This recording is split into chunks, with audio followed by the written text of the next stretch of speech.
Hello, everybody. What's up? What's up? What's up? Good afternoon. Okay, it's definitely afternoon. I was thinking maybe it's still morning, but absolutely not. Hey, Anders. Thank you so much for the 33 months. What's up? How are you doing today?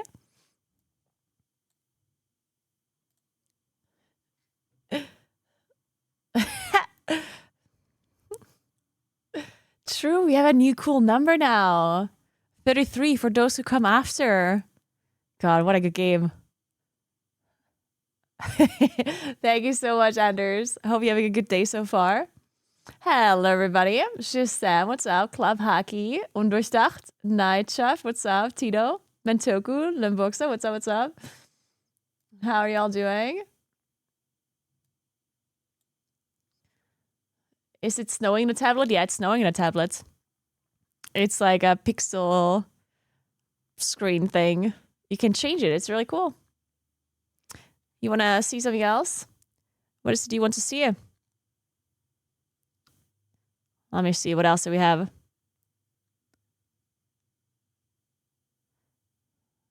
What about... Let's see. Let's see.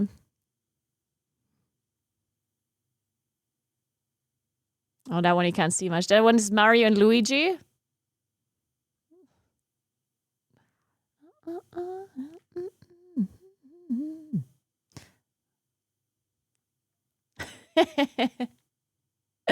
Paperania. We need the Sauercrowd logo in the background. Can somebody make a pixel art with the Sauercrowd logo so I can play it in the background? I wonder if there's like WoW ones. I never even looked at that. Let me find one. Let's see. World of Warcraft. I don't think anyone made a World of Warcraft pixel art. Why not? Sneaky, thank you so much for the 4 months. What's up? How are you doing? What else? We have fireworks here. Look at that. Well, I mean, they're fireworks that are stuck in the screen. We could have like the old DVD logo that's like bouncing around. That'd be cute. We could have a bird. Oh, there's a fireplace. Okay, that one is not really visible. It's too far away. Reindeers. A cute little heart. Okay, that one's also not visible.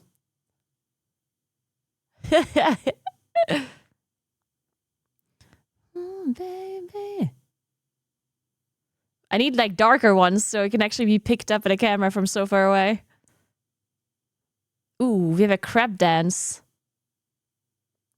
Ooh, the crab dance is really good. That one's sick. The crab dance is nice. Party flamingos? Wait.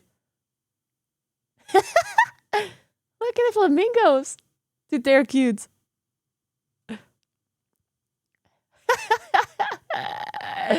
Dude, I love the flamingos. They're kind of birds, right? You feel the crab dance more. Okay, let's go back to the crab dance.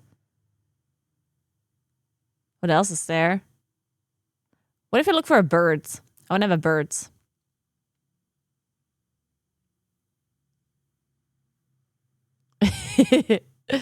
This one's... See how what this one looks like?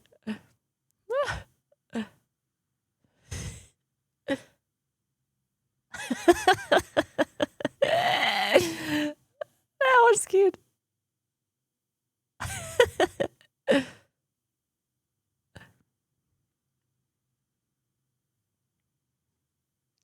Hey, Ice Badger, what's up? It's switched it. Yeah, it's switched it. Let's see. Do you have another bird?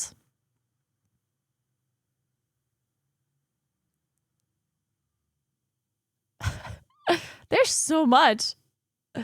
This is very cute. We should have like a channel where people can commit their own artwork, and then I can put it on the screen. If you want to make some pixel art.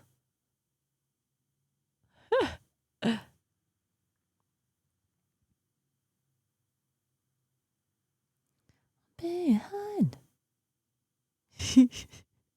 What the fuck is going on with this guy? What the hell?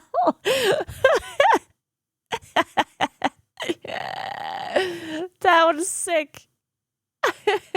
Hey Hannah, what's up? What the hell? There's some birds on LSD.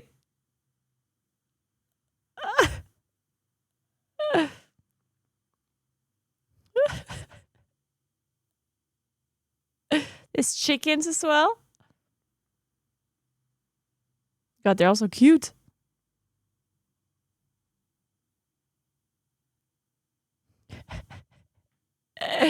What about him?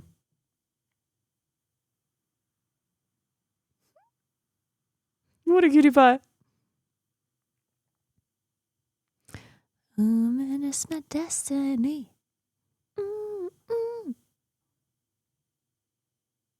Okay, I'm stun locked now, looking at bird pixel art.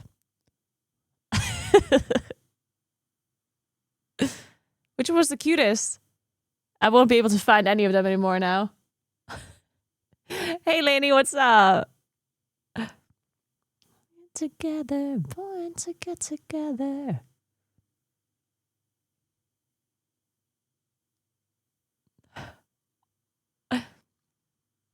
I love this one.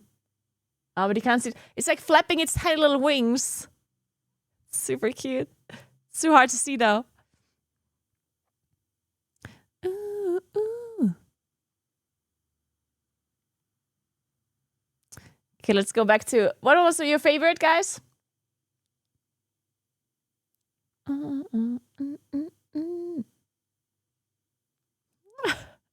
had so many. To be together. Maybe the crab was good. The crab is not a bird though. The Tubu Blur, yeah, they were cute. Let's go with those. And I've been this for me.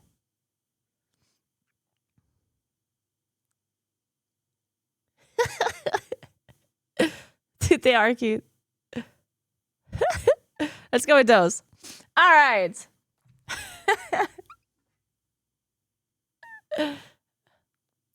Nice, Lenny. Sounds amazing. I hope you had a good time.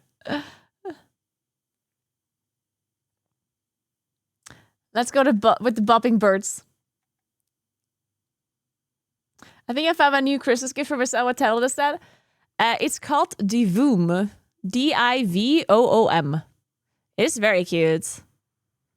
It's actually also, I feel like it's a nice gift as well. Like you still want to gift for other people. I mean, also for yourself, of course. But I think it's like a cute little gift for somebody that, I don't know, it's like a gamer to put in the background. Or, I mean, for anyone, really. Don't have to be a gamer to like pixel art. And they have an app where people are submitting art. So you can pick and choose whatever. You can also make your own stuff. It's really nice. I think it's cute. Oh man, it's my destiny. All right, so welcome everybody. Hope you have a nice day so far. The plan for today is that we're playing some hardcore classic, practicing a little bit. And then I'm going to play some Guild Wars 2.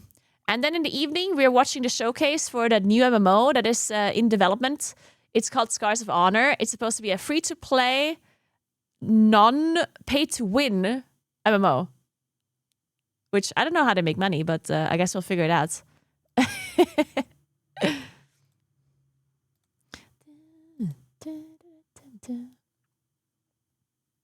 Skins, yeah, probably skins, yeah. But yeah, gonna figure it out later when we watch the showcase.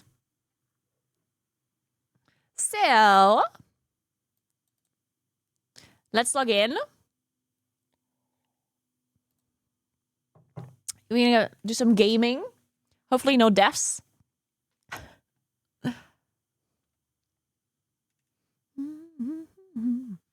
So today, since my interface is like mostly set up now, I should be good to go. I still have my buff as well. I think I'm just going to continue here now, even though technically speaking... Wait, I'm actually going to quickly Google this.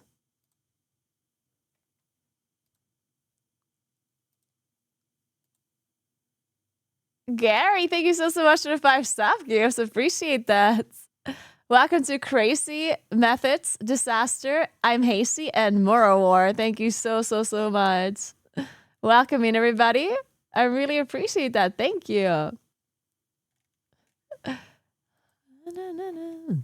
Welcome, everybody. Welcome. Is there like a... Okay, I'm looking for like a leveling guide for like humans in particular. Is that a thing? Like, I swear I Googled it a bunch of times and I couldn't... Like, I thought... Like, I found leveling guides for classes, like paladin leveling guides, warrior leveling guide, and so on. But I couldn't find a guide specifically for humans. I guess it's mainly about the initial area. Yes, I'll play with Jen Yen in the event. At the start, at least. Race doesn't matter. I mean, kind of matters for the start, right? It definitely matters where you start. No? I mean, that's right. Like, you're going to do different things depending on where you start.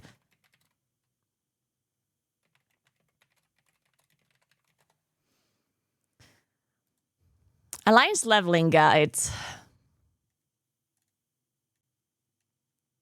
First 10 levels, only a handful of stones are available. Dwarf, gnome, players will level in Naguura, criminal, blah, blah, blah. Yeah.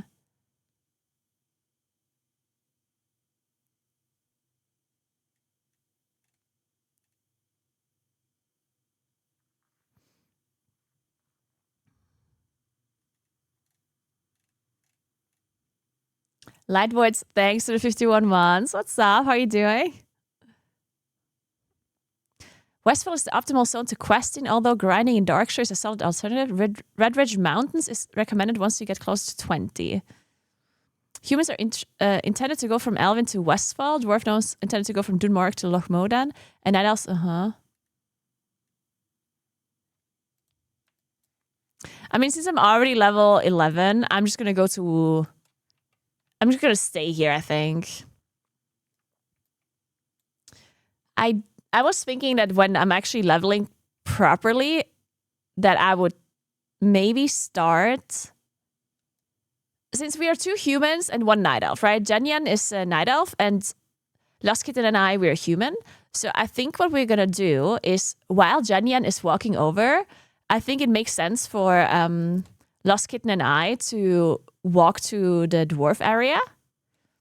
And then we start there together.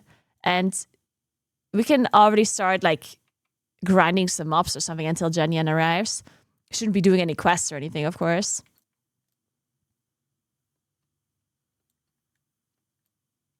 Dwarfstone gives you level 13 to 14, and you can do Loch Modan into Westfall. Yeah, you know what? I think that's a good idea. Maybe I do that, Mango. I think I like the idea. Faramaya. It's better for me to try it out anyway, because I will definitely do that when the event starts. So I think it's better to already try it now, because I haven't really quested in the dwarf area very much. So it's good for me to like get some practice in there, I think.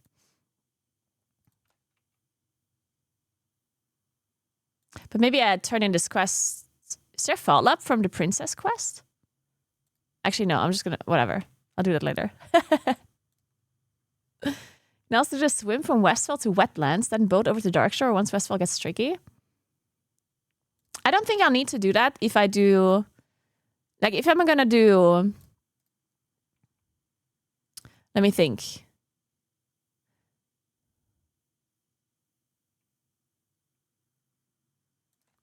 Okay, wait. How do we do this the best way? Because what we could do is we start in... what kind of level range is Loch Modan? Like, how difficult is that? to do.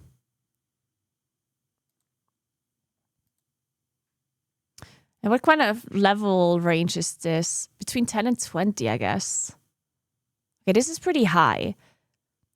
You know, the best thing to do would probably be start in Dun Morag, do the dwarf stuff. Like start here in Karnos. Or like whatever, like the early area here. I'm assuming most of these quests are... No, wait, if I start with level 1 here, how does that work? I would have to go to the Goldrich, whatever. So with level 1, we start here. Then we just quest through this area. Then, once we're done with this, instead of going to Loch Modan, we should go back and do Elven Forest.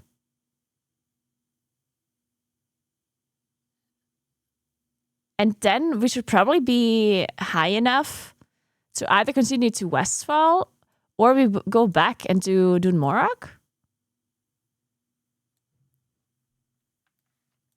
You should do the west side and then head to Westfall and go back for east side after.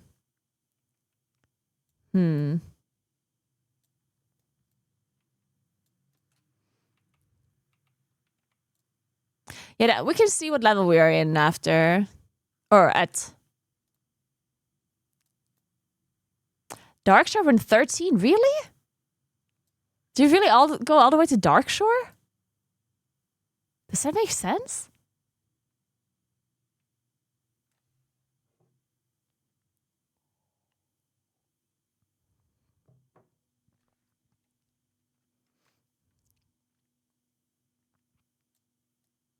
Like, what's the recommended... Can somebody, like, tell me the recommended route in general? Like, is there, like, a written kind of, like, zone order to do in hardcore? Can somebody, like, give me a TLDR kind of thing? Or, like, a website that I can look at? Thanks for 2 months, Gary. Thank you so much. I appreciate that.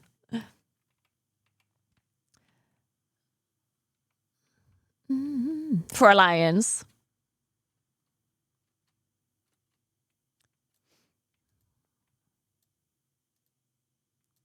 I'm gonna lose half my buff, but whatever.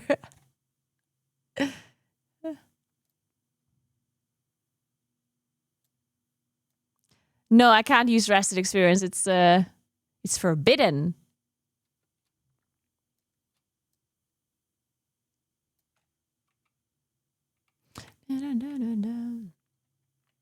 So Elven Forest, Dun Morag, Loch Modan, Westfall, Darkshore would be my guess. That maybe makes sense.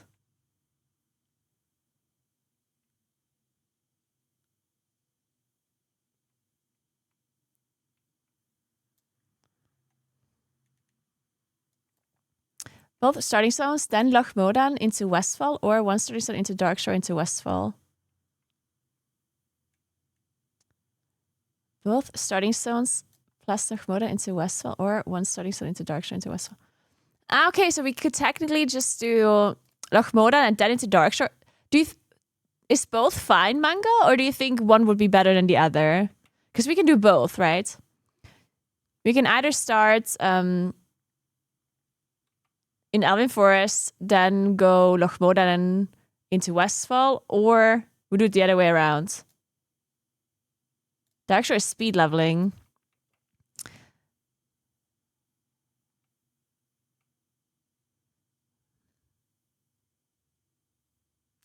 Both starting and Loch Modan is chill. Yeah, we should probably do the chill method, not like the speed method.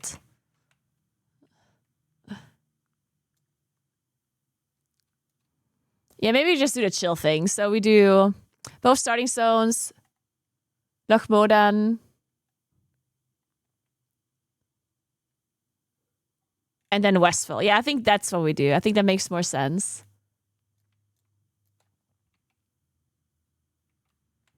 And let's do that.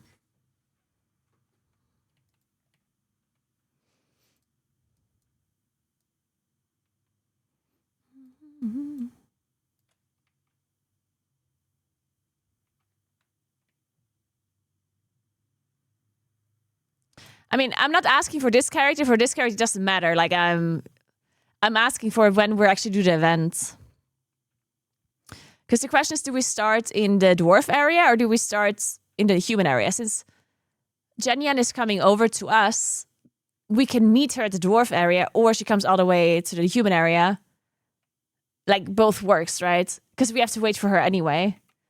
So we can choose what we want to do. But if you want to do both areas and then Loch Modan, then it makes sense that we do the human area first. Because otherwise you have to go dwarf, back, and then Loch Modan, right? So I think it makes more sense to do human first. I'd suggest you figure out how to get to Darkshore safe and fast if you want to be a pro 10 to 20. But, like, I'm not supposed... Like, we don't want to be pros. Like, we are 3 people. It is not like I'm not solo leveling, right? We're leveling S3, which means we're generally going to be safer anyway. So I don't think we have to risk anything to go like far into like another zone when we're 3 people anyway, right? Like with 3 people, you can do quite a lot of stuff. So I think it's better to just not go to Darkshore unless we really have to. Also, we're also not, like, we really don't have to speed level. I think taking it slow, especially since Jenyan doesn't play WoW. Like, I think if you have somebody that's completely new at the game, you should probably not do anything crazy. You have to go to Darkshore if you play S3. You will miss so much experience. You think so?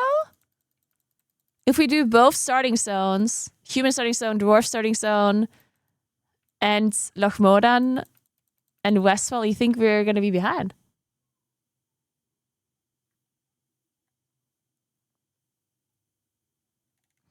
But yeah, we can just...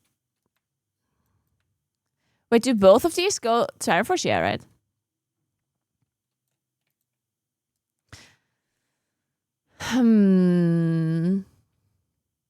I guess we should at least try to get to Darkshore when we're practicing. Just see how we get there.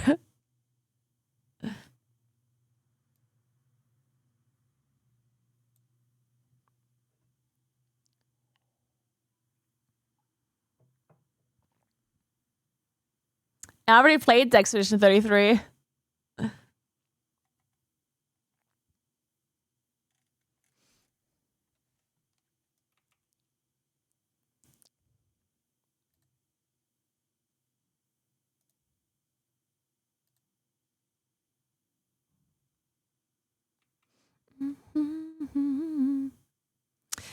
We could also do something else. So what we could do is not meet up until we go to Darkshore. So if you're a Night Elf, what do? If you're a Night Elf, can you go to Darkshore right after the starting area, or is that not recommended? Like, can you do Teldrassil Darkshore, or is that bad?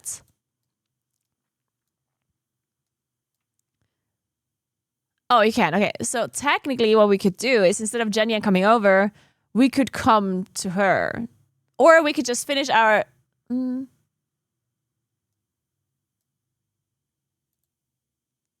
Wait, can we do Teldrassil quests? Can we go to Teldrassil? Or can we only go to Darkshore?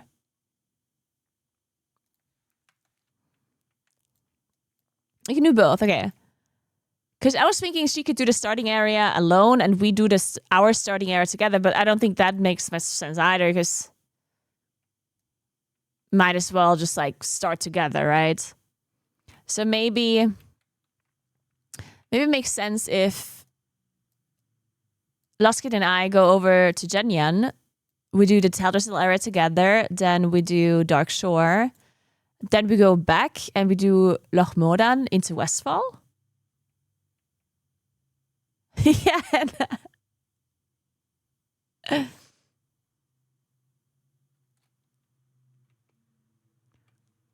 Maybe that makes sense.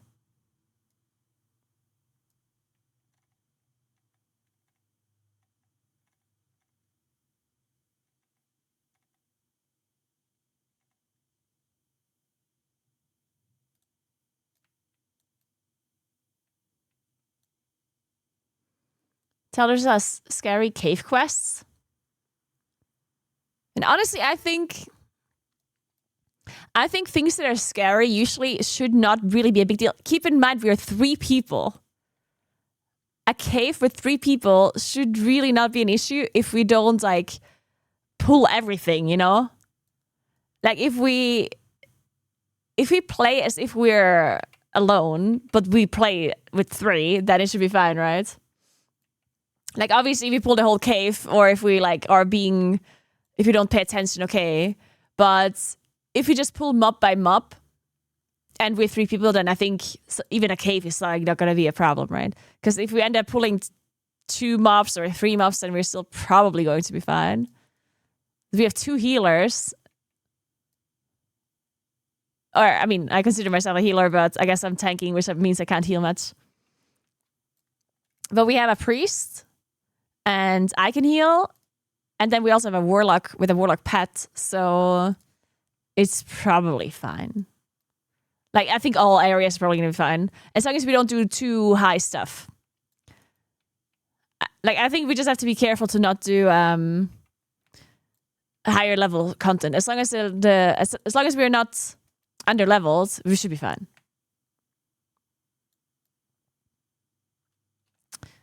Flight path? I mean, I can just pick up the flight path later. Whatever. I'll pick it up later.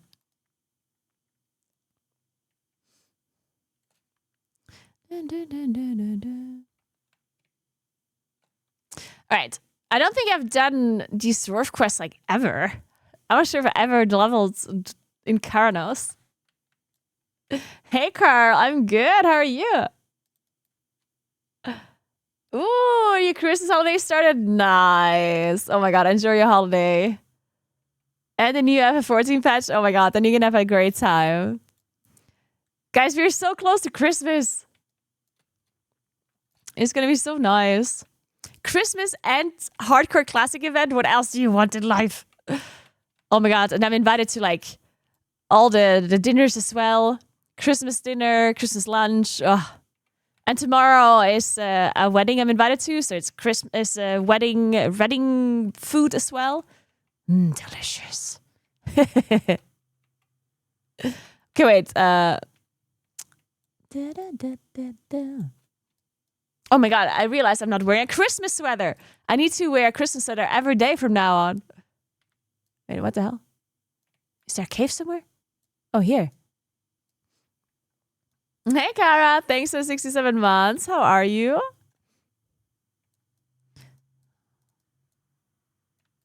Hey, yeah.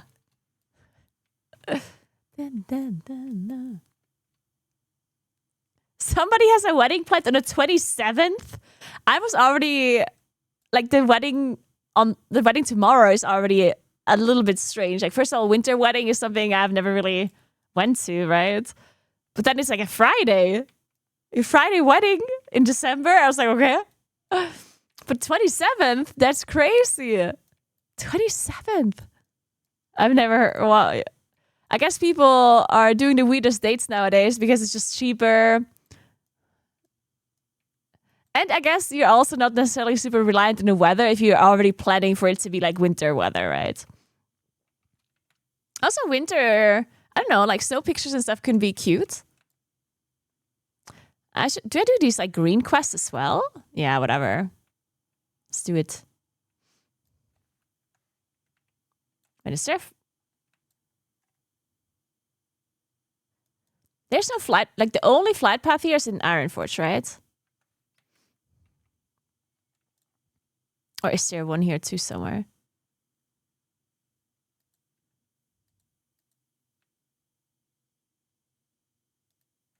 Okay, yeah.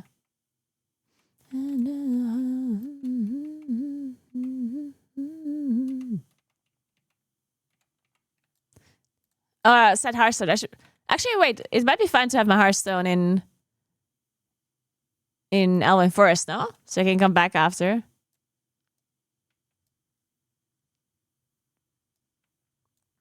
So I don't think I have a flight point. I don't have the flight point in Stormwind either. I don't have any flight points. So I think it's better to just keep my Hearthstone there.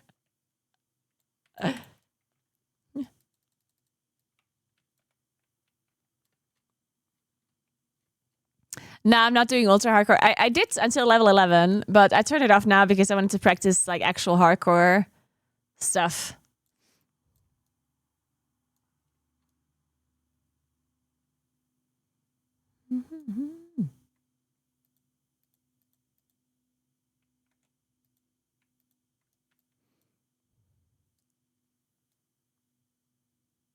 Once a year, go to Südtirol for vacation. Nice. Where do you go? Like for skiing or do you go in the summer? Dude, I love my swing timer. It's so cute.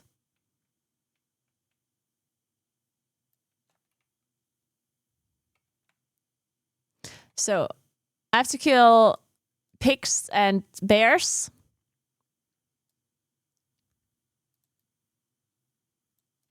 I have to kill a lot of pigs.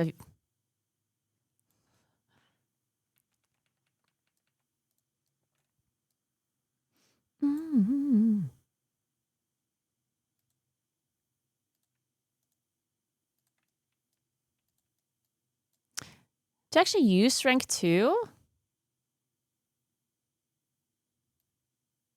I'm actually not sure. I think you do use rank 2, but only from like 11 onwards.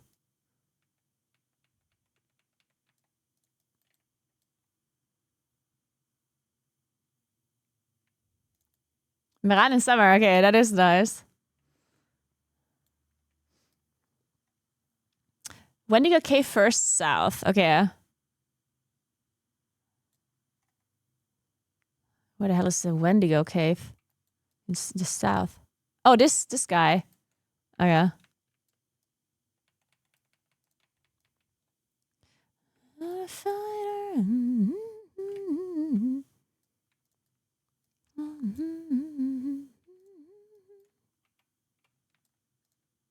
Dude, my Paladin gameplay is going to be exhilarating.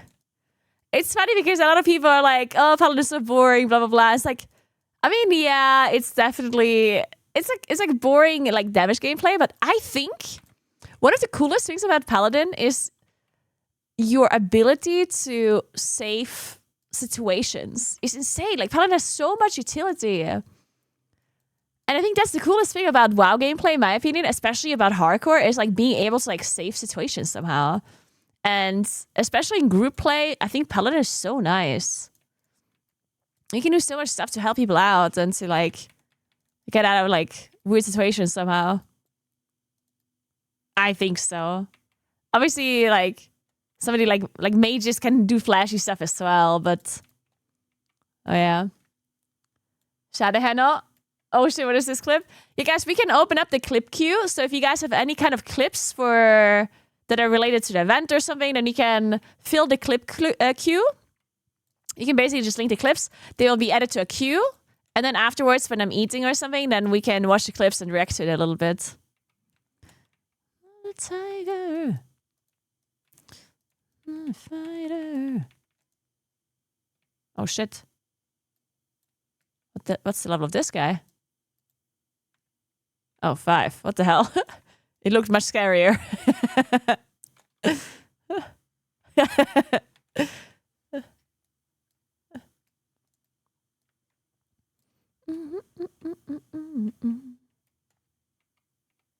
Played retail for a year. Oh, also I need to learn professions when I'm on my way, like at the start.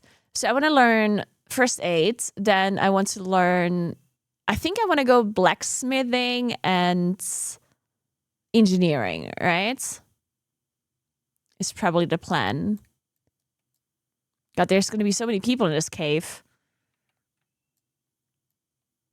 Not sure if this is going to be...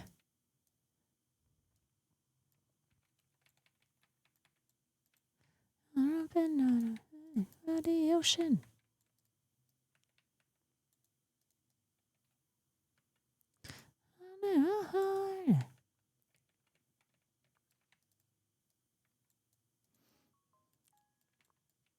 And I'm playing Self-Found, yeah. Oh, mining engineering. You think that's better? I mean, I guess it makes sense because especially since we can't use an auction house, it's probably better to be able to farm some stuff myself, right? Because we can't, like, leveling professions without the auction house is really difficult.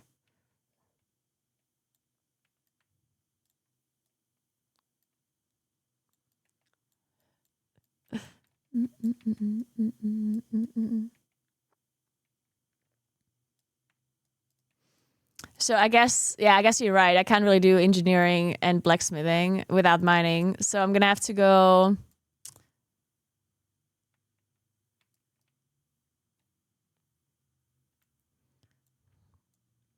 I'm gonna have to do mining and engineering. I guess I just have to do that.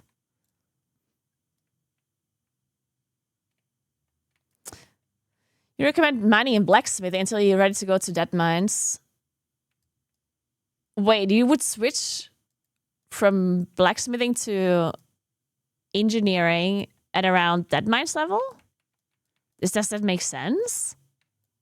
Like to start a new profession like that?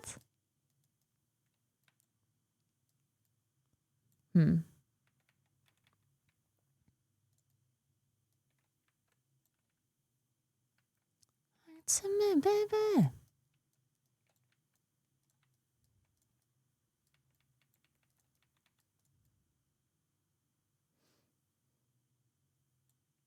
Yeah, I think I'm doing engineering and mining probably. For like sharpening stones and stuff. Yeah, okay. Hey, Sirkin, hoi hoi.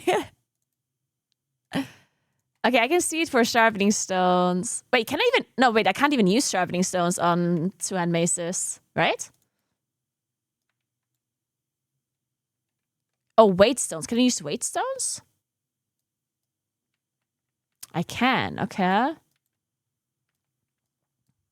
Yeah, I think, how do weight stones work? Do they have a duration? Or are they forever? Did I forget all of it? 30 minutes only. Okay, what do I need for... Actually, yeah, you're right. Maybe I do weight stone. Maybe I do blacksmithing then at the very start for that stuff. Because then I can do something with my... Actually, I'm not sure if...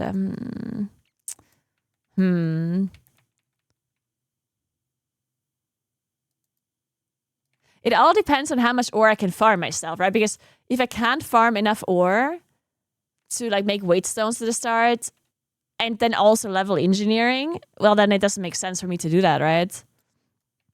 Because if I'm always behind with engineering, then that's also bad.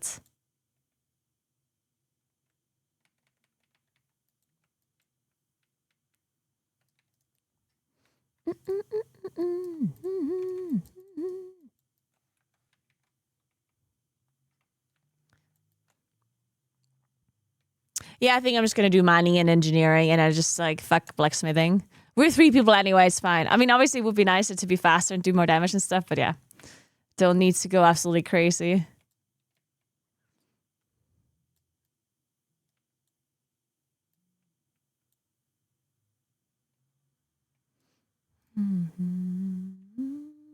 Dude, I hate caves. I'm lost. I don't know how to exit this cave. Where am I? Where's the exit? Oh God, I'm never gonna be able to leave this cave.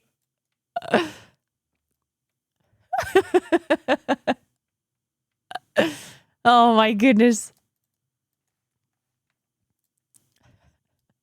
We live here now, guys. This is our life now. This is just our life now.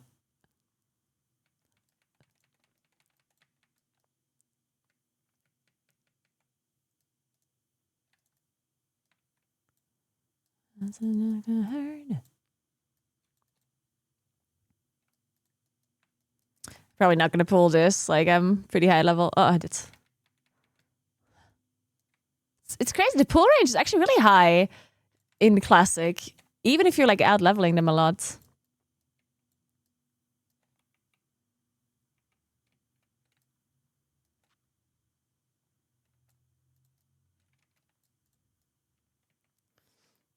Who built this cave? Yeah, I don't fucking know.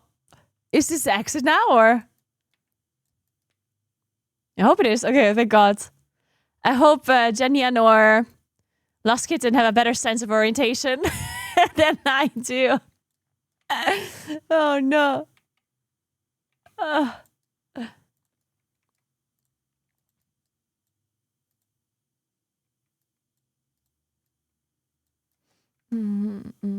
right. Rumble shots, munition. Oh, yeah. Let's pick that one up.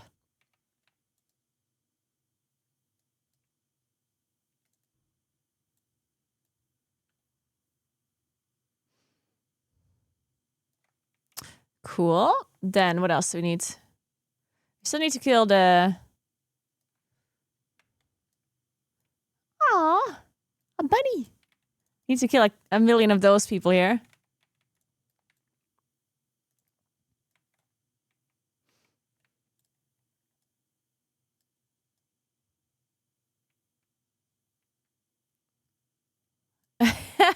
Kantenbrecher. I get lost too all the time. Someone told me to just always go left and you find the exit, but I always fail even with that tactic. It's the worst. What other quests do I have here? So this one.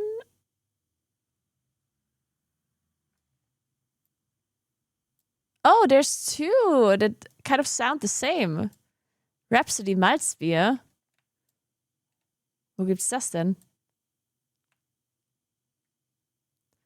What the hell is a Malzbier?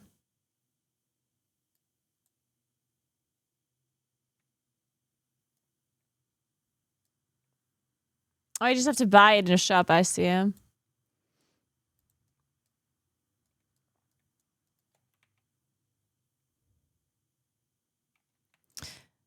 does it make sense to farm these? Maybe like around here? Or is that too far away? Because they're everywhere. Maybe this is a quest I can just do on the side rather than doing this as like a main thing. I can just do this quest on the side. I could go over and do these quests instead.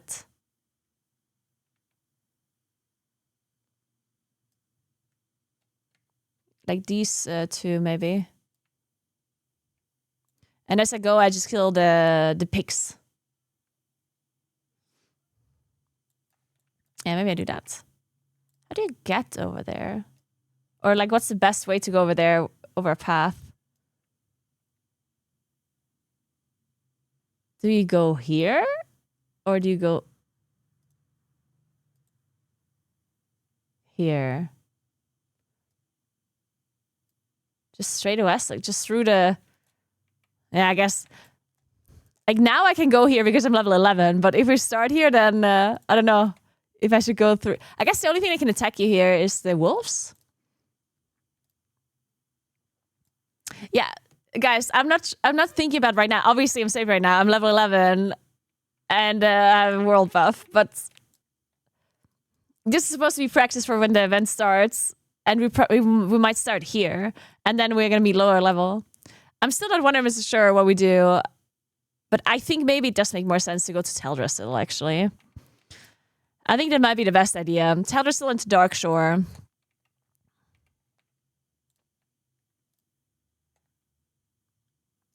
Hey, Shadow. Have you talked with people about Guild Wars 2 Endgame? I'm thinking about starting, but afraid the Endgame will be boring. Yeah, I talked to Muckluck about Endgame. Honestly, like, somebody else said that Endgame is boring, but the way Muckluck explained it to me seemed not boring to me. Like, especially the fact that if you're starting now, then all of the endgame raids are raids that you can do because of the horizontal progression, right? So like every single raid that was released is going to be new content for you that you can play. And that alone means that there's already lots of stuff to do. I guess eventually once you're done with that, then it might take some time for new content to come out, right? Like that I can see. Apparently the content cadence is a bit slow. Meant to fly. So maybe that's an issue, but that's not, like, I can't really tell you about that. There's also, like, fractals, which are apparently, like, repetitive content. So if you will like fractals, then that would mean that you have infinite content, kinda.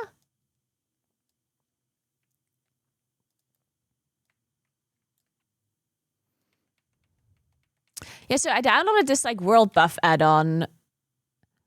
What does it do? Or like... Or did I? Wait, let me see if I even downloaded it. Nova World Buffs.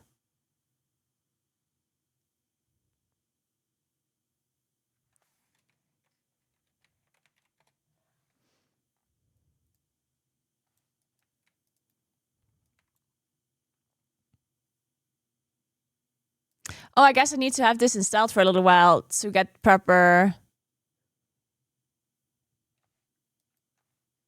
stats about it. Oh, it showed on the map.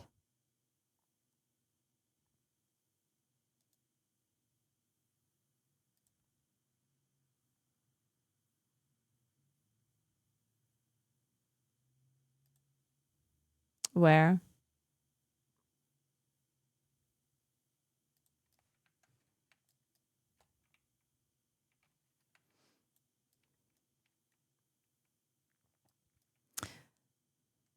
Oh, I actually have to look at a website. Okay. I see. Okay. Hallo. Ja, hallo.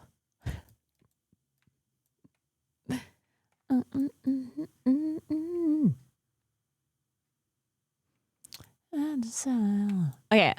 Now, Kopfhörer der Frostmain. Erforscht die Höhle. Aha. Stabilisierungszahnrad. What the fuck's... Oh, is that like it started in American? Oh no, Nemagan is here. Oh, it's just another cave. Oh no, it is. Okay, all good.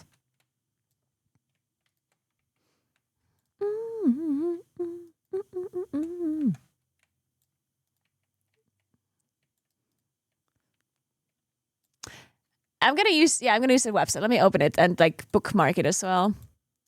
It is called whenbuff.com. Whenbuff. I love that name. That's good.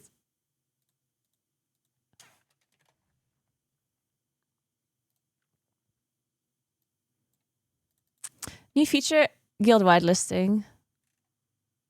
Got it. Select your server. Use Soulseeker. Thursday. Okay, it's 7:30. Okay, this is good. I'm bookmarking this. This is kind of what it looks like. Really, very cool.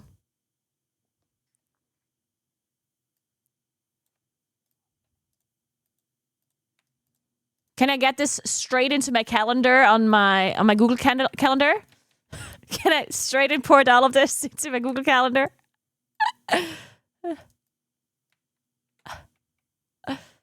That'd be ideal. Select Alliance. Yeah, good point. Alliance. There you go.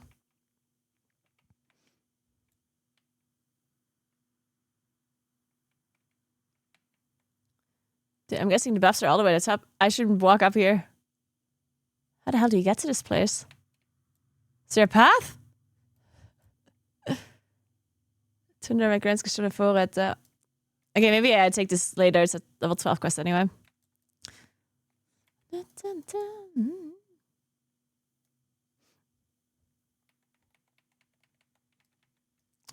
So classic.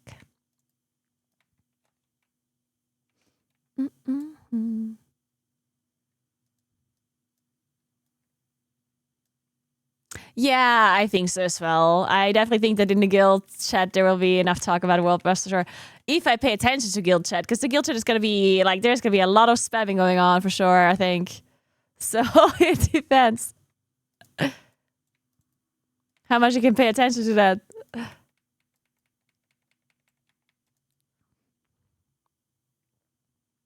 I could put my guild chat like top left actually of my screen, because top left there's gonna be nothing.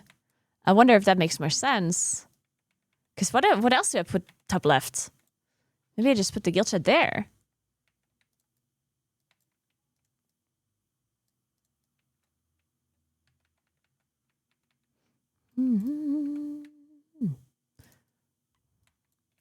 Ricochet.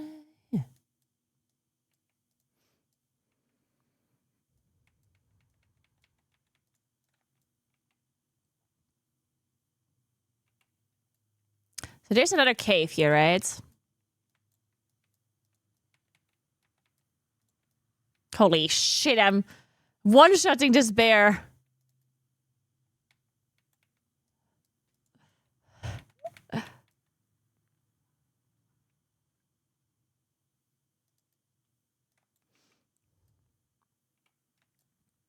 So then we need these. They're level 7. That's good enough.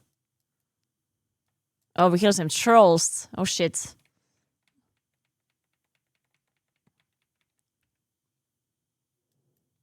Yeah, the drop chance on the bear is definitely kind of low, yeah.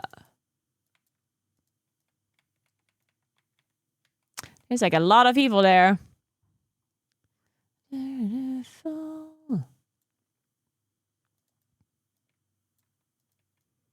Where's the first aid trainer in Goldshire, right?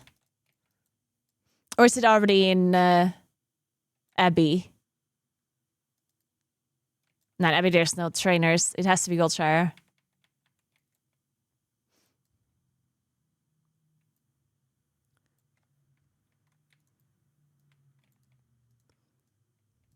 Wait, I don't even have to kill these guys.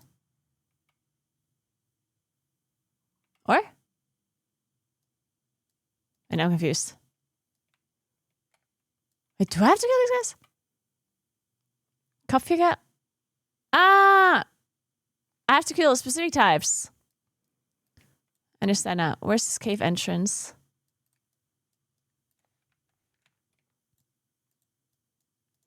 They have Fairy Fire and Thorns. Fairy Fire is armor reduction, right? Okay.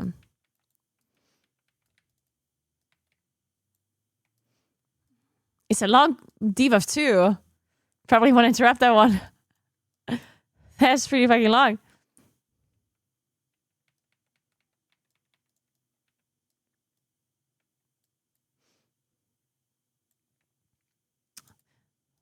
Oh, there's also one in Caranos. Okay, good.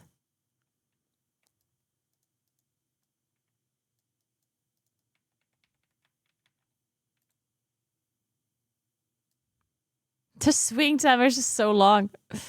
Oh, very. Okay.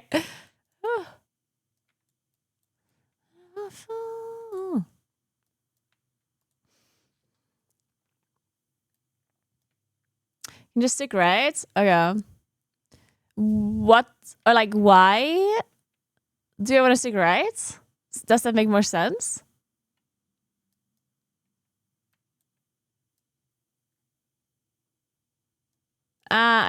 Okay.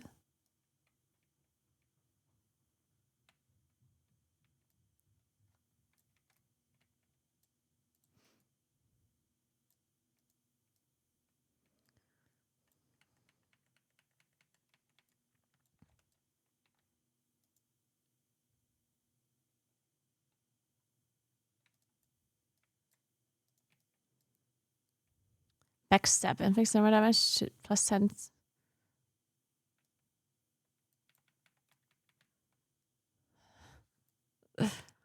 This guy's a fucking backstep. We don't like that. No, I stopped doing ultra hardcore because I think it makes more sense for me to practice for the event. And obviously I'm not going to be playing ultra hardcore for the event.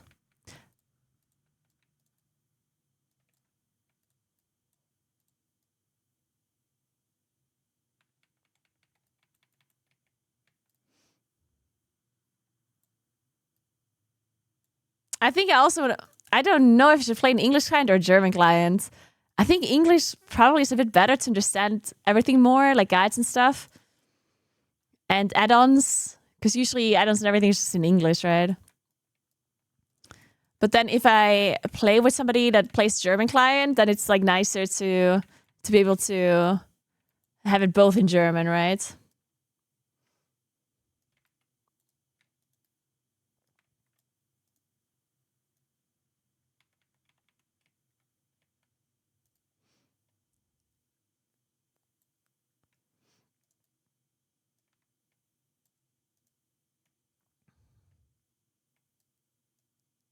Did I get the clear?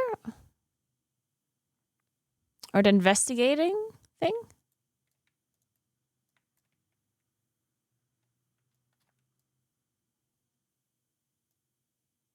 excited.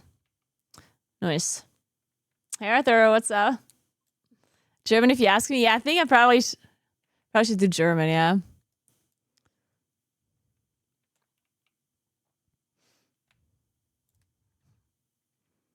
I think I'm gonna be nerding a little bit more hardcore,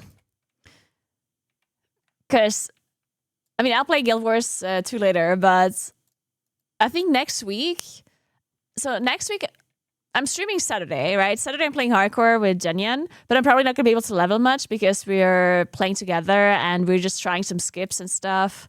So I'm not gonna be leveling much. Still prepping though. I think on Monday and Tuesday I'm gonna be streaming, and I think I will just like continue leveling just to get more practice in with like Paladin and like whatnot. And I mean, then the event starts anyway. So Monday and Tuesday is 22nd, 23rd. Then 24th, I'm not going to stream, I guess. Probably not. And then 25th, I'm also not streaming because we have like lunch and stuff with family. And then 26th, probably also not going to stream. I'm not 100% sure about 26th. I could probably stream in theory. To like, if I feel like if there's like more things to prep for me. But I think 26th, I'm probably just going to be spending most of my time setting up my PC at home because I'm going to be playing from home. And I'm going to have to like carry this whole setup to my house. And I'm going to have to like set up the background a little bit and stuff so it doesn't look like I'm streaming from a fucking cellar or something. Which, to be fair, I would have some flair. It would be nice if it looks like I'm streaming from some random basement.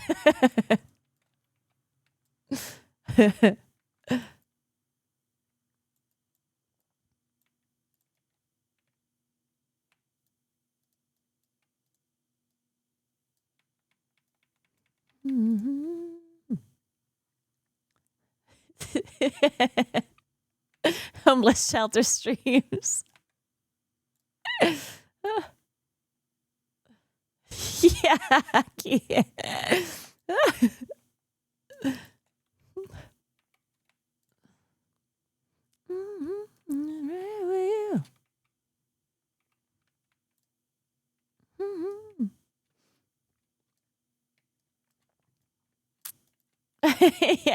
I'm so hyped. This is gonna be so fucking cool. Well, oh no. We don't want this guy. I was just about to go in and pull that guy. He looked just like the leper gnomes here. He looked very similar.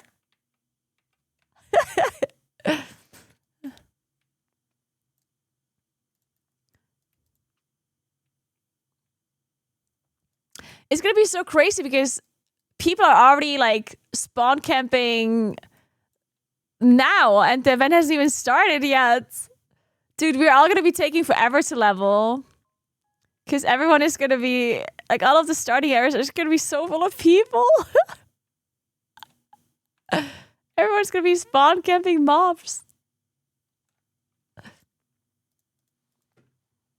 I guess there really also isn't a lot of these gnomes. I think there's a little bit of an annoying quest to do, maybe.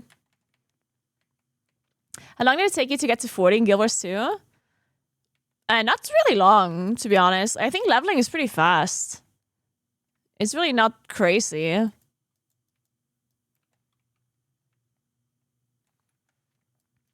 I don't know exactly how long it took me, but it really wasn't that long.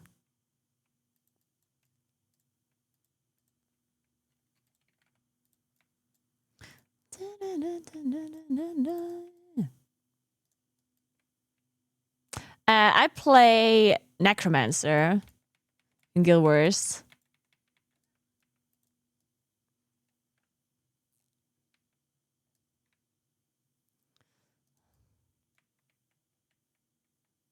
Man, I have to start walking. It's so cold. I'm freezing.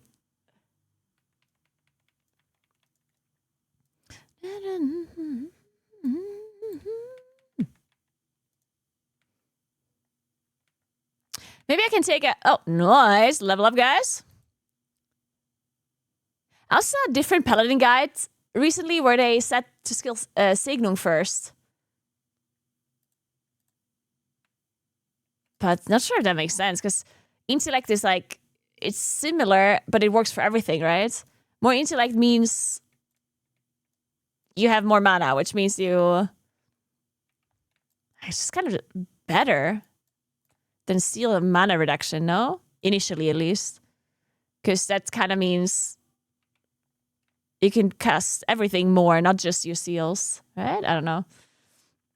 Hey, Ghost, what's up? Night of Starry Stone would be stacked as hell.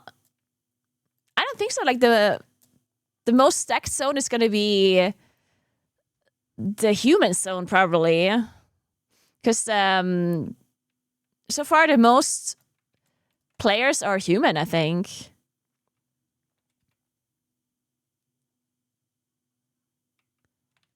Human, and the second most is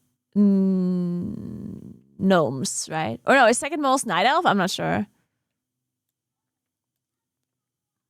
Yeah, gnomes and dwarves share a zone as well, but there are many dwarves. I think the night elf zone is probably going to be the best zone to start leveling in.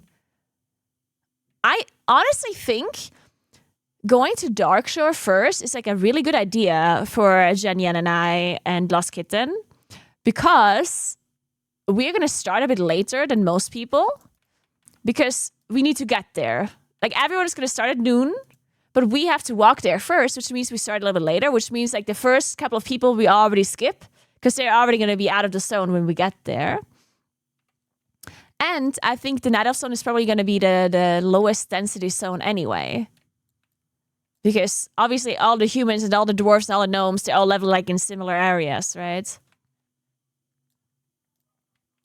So I think Teldrassil is going to be pretty good for us to start. And then Darkshore is also going to be good, I think. I do still think that a lot of people are going to walk to Darkshore, but at that point, maybe we're already ahead a little bit, at least within Darkshore. So maybe that's a really good plan. Just a little.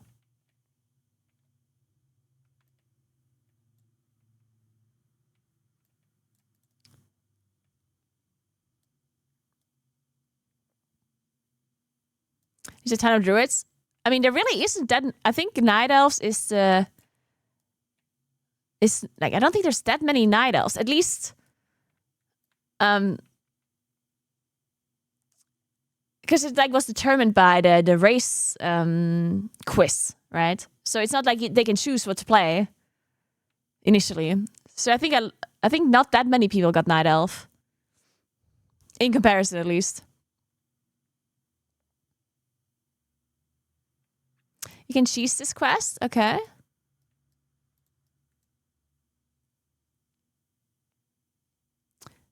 Wait for the elite to go outside the cave, and then, wait, what do you have to do even? Oh, you have to pick something up on the ground? And this guy goes out of the cave? Ah, okay, I see.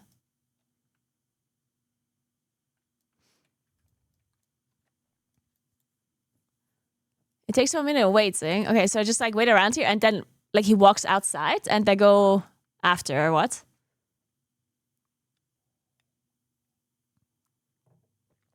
No, Night Elves are not the majority. The majority is human so far. Unless, I mean, it is possible that it changed, because some people did the quiz afterwards. I'm not sure if, does the website have a breakdown?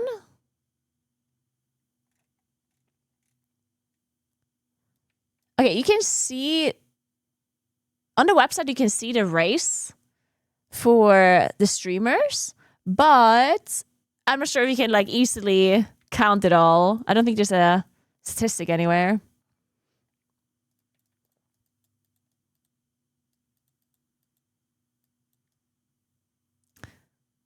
Mama, and just a little. Man, this quest seems scary.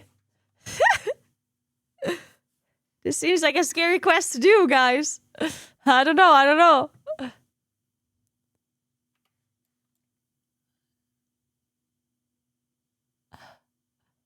Are they just going in?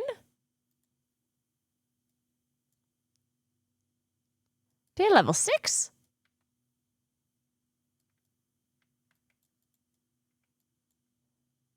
Should I go in? I'm going in. I'm scared now because if they leash it, like if they... that is going to come running back. They're just kiting this guy. What the hell?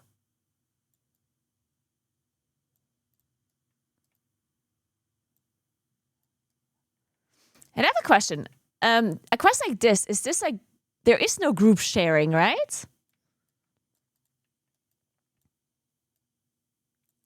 Is there a group share for these kind of loots?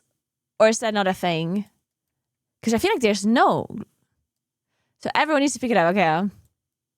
Wie geht's?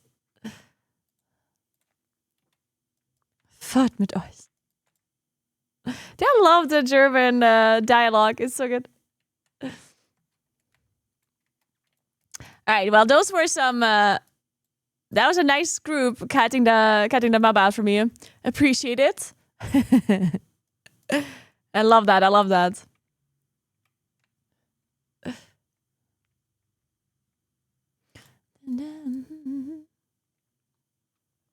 The one thing I'm a little bit worried about for this whole event is... like,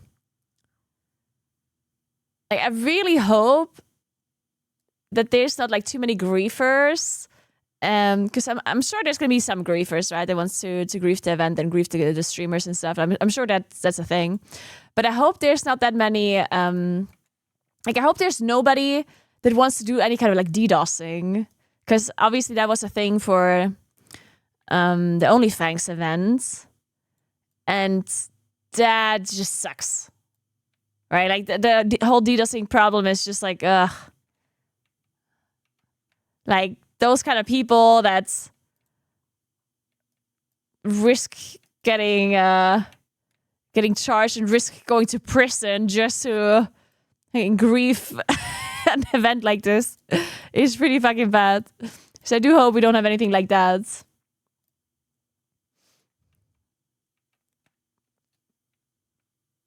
I hope there's not too much stuff like that, because that's just annoying. That's just like, ugh.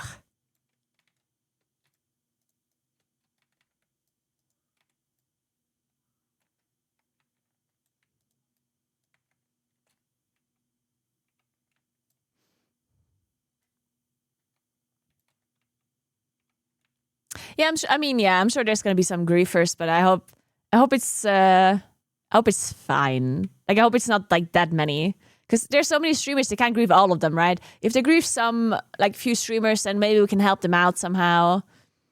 I don't know, if we just stick together. And the most important thing is, guys, I'm actually gonna tell you something now. Like, I know that it's not gonna work, I know, but here's the thing. Like, these griefers, the reason why they're doing this is because they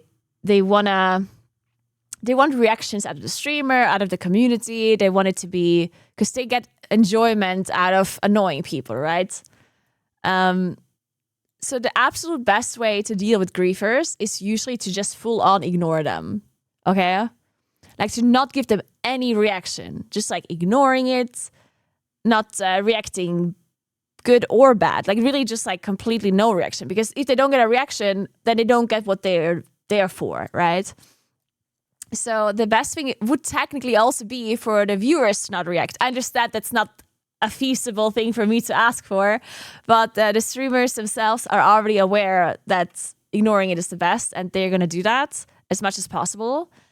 But just make sure that you guys also try to, at least don't try to like share clips and stuff, you know? Like recently there was like a griefer thing going on, and people tried to share the clip with me multiple times already, and I specifically didn't want to like watch it and react to it because of that.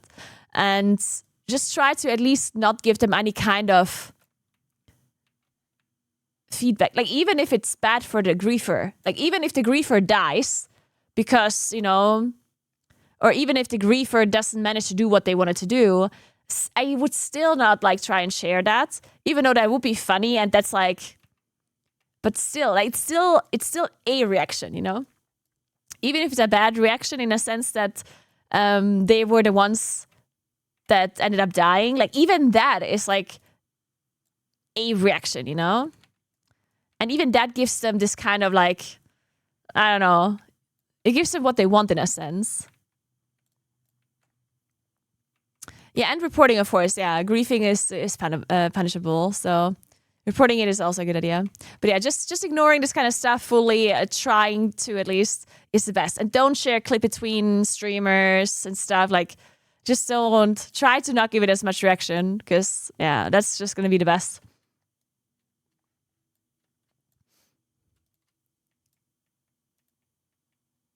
All publicity is good publicity in a sense, yeah. Sadly, in the real world, the system doesn't work, but it kind of does in a sense. Like, obviously, if somebody in real life is like doing bad stuff to you, in a sense, well, let's say, for example, in real life, somebody is stalking you to a degree, obviously not in like a super aggressive way or whatever, then I do still think like ignoring them is, obviously you should go to the police and whatnot, right? Like, I'm not saying that you shouldn't go to authorities, you should, but it's still better to try and not give them a reaction, right? Because if there's some sort of like stalker that is doing stuff that is unwanted, then any kind of reaction that you give them is going to be a reaction, right? That they're kind of looking for. So I think usually the best course of action is to try and go to authorities, but like from what you can do yourself outside of going to authorities is to just like not give them attention, right? If you can. Sometimes, of course, it's impossible to not give them attention, but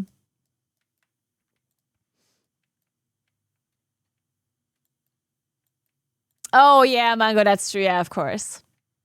Yeah. Of course.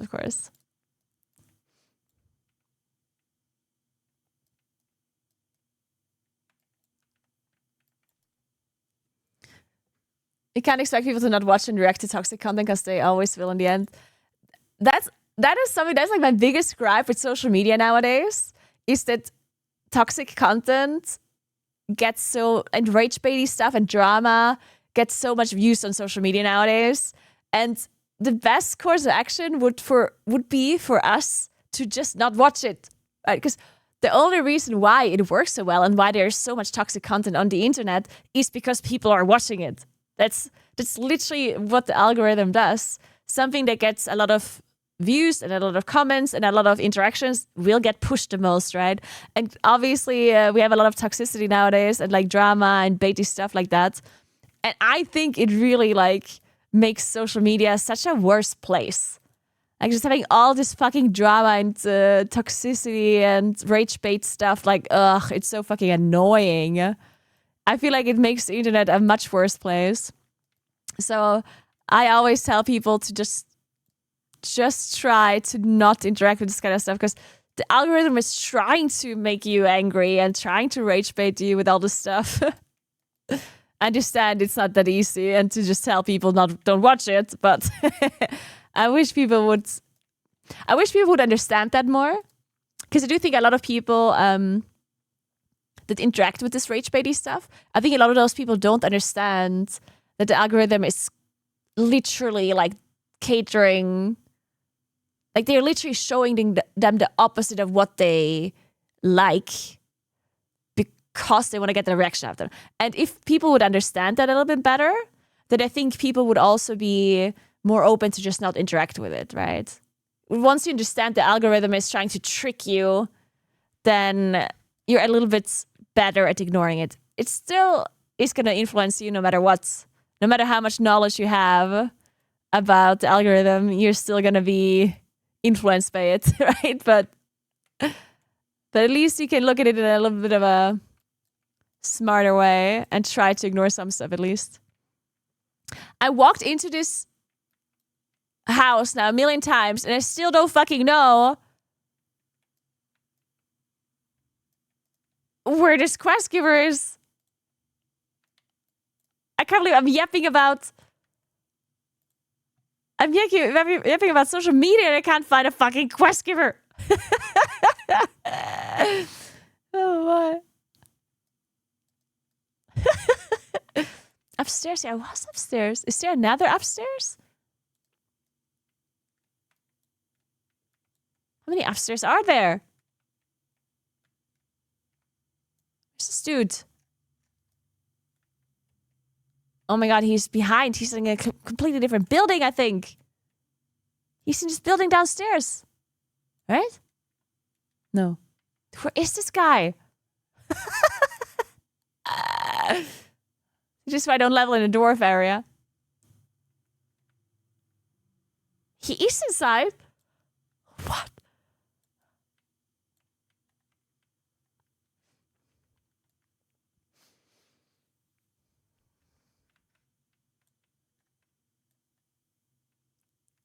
Sometimes I think we get addicted to things that upset us because then we have something to blame and feel control. I think so. Yeah. Dude, Kita, thank you so much for the help. Wait, where's the basement? There's a barrel somewhere? Oh my god, there's a basement. Thank you.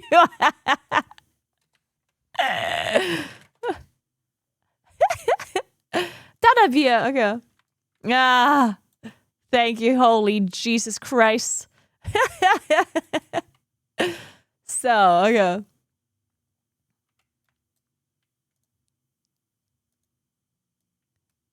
But this is the Donavia. Oh, and holy shit. Look at this whole place. It's huge. Oh, that's a nice bedroom. I wouldn't mind living here. A nice fireplace in your bedroom. How nice. And this deer head. It goes even further. Oh my god, how many rooms do they have? And oh my god, look at this picture. It's beautiful. What the hell?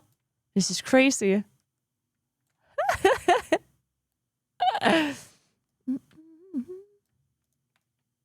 Hello. I guess I might as well learn cooking. So then we buy the spear. Now we're good. Is this guy downstairs again?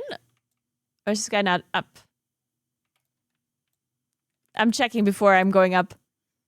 To make sure it's not the same guy. So what is this quest here?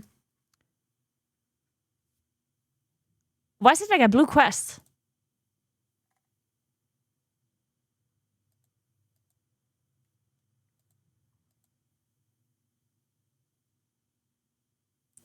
Trevins Ablenkung.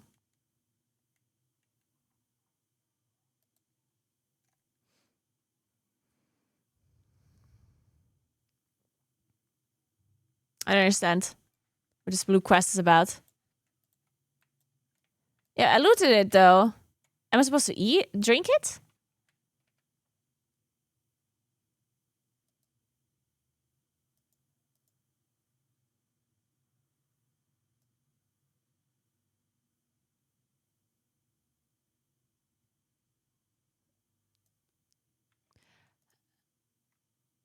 Oh. Du langst dir mit dem Bier ab. Oh, so like the beer that I bought from. Okay, wait. Let me let me read what Kitan said. You need the other beer. Okay, so the one that I bought at the bartender and click the barrel after the guy leaves. So I go down, then drink the Rhapsody beer. This one, Rhapsody beer. But it's ein ziemlich schwaches. Or is this something else again? Don't drink it, okay. Get to dwarf. Ah, I understand. Okay. Now after he leaves. Ah, okay.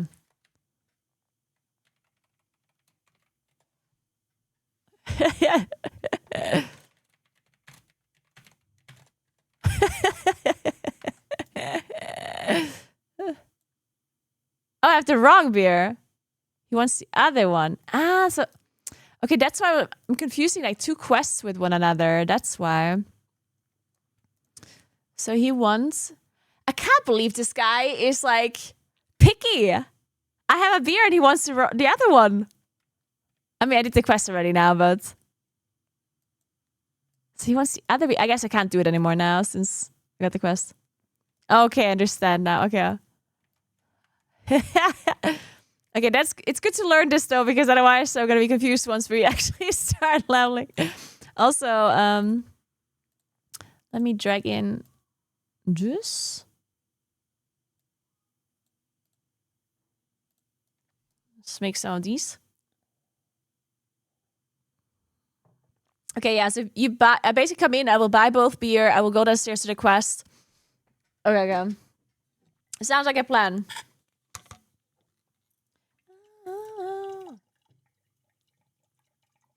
Okay, go.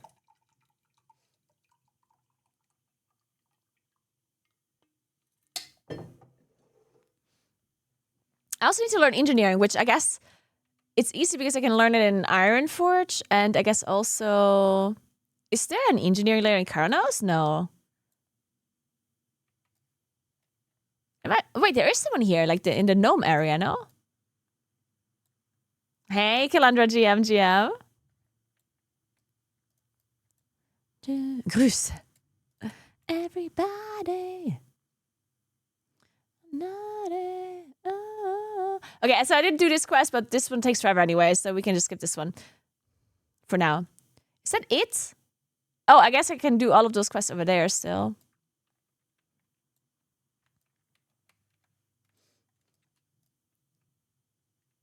You still have one level of quests.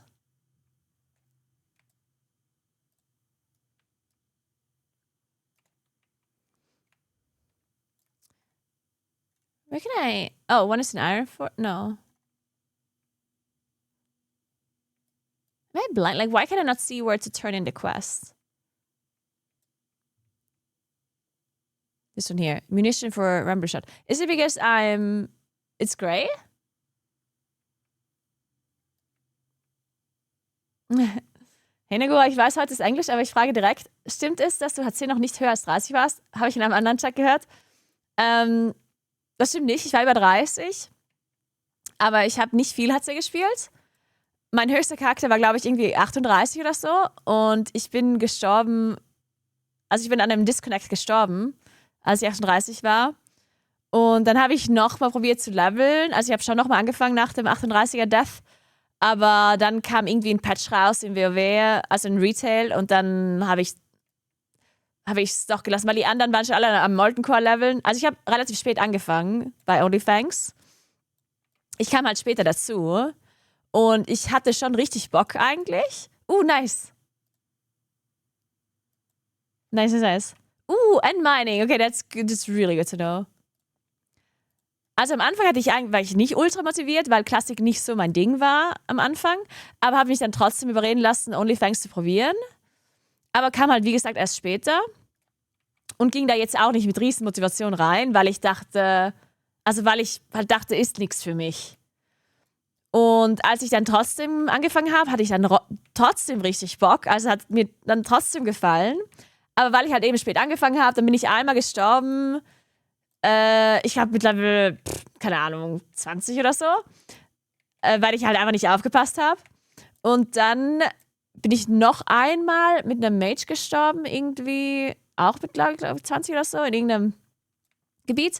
Und dann bin ich hatte ich meinen letzten Charakter gemacht, meinen Priester, mit dem bin ich dann irgendwie Mitte 30 oder Ende 30 an einem Disconnect gestorben. Und dann habe ich halt irgendwie aufgehört, weil, also wie gesagt, die anderen waren schon am Molten Core leveln oder Molten Core raiden. Und ich war halt einfach zu spät dran für alles. Und dann hatte ich halt auch keine Lust mehr, nochmal anzufangen, weil das Event war eher schon so ein bisschen am Aussterben. Und dann dachte ich, bis ich 60 bin, haben die schon alle aufgehört.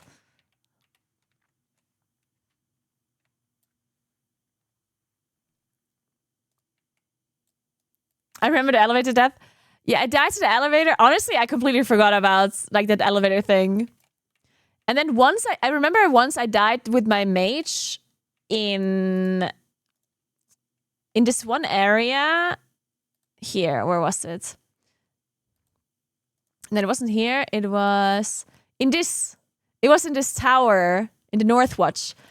I mean, that was honestly just like I shouldn't have done that. I basically walked into like a tower, you know, like these towers that have these like stairs.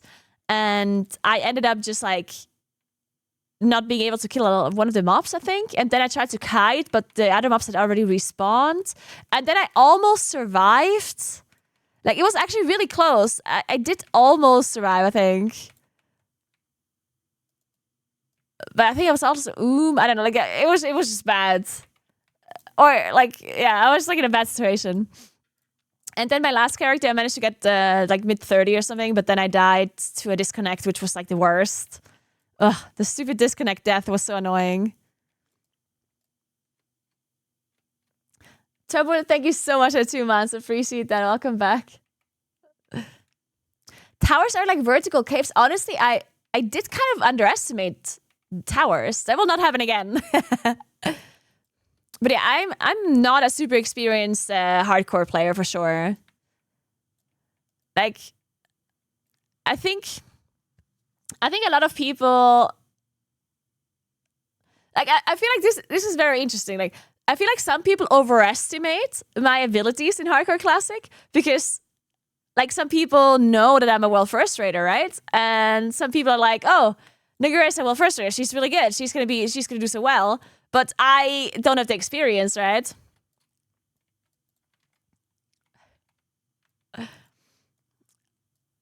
Oh, what's going on here? Dude, I'm being carried. Oh, there's a quest up here.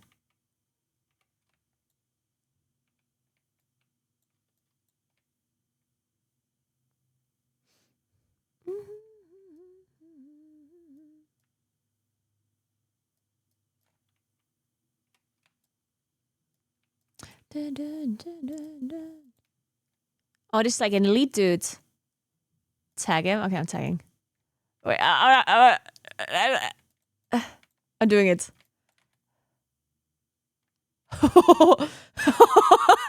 Dude, full trust in my rogue friend here.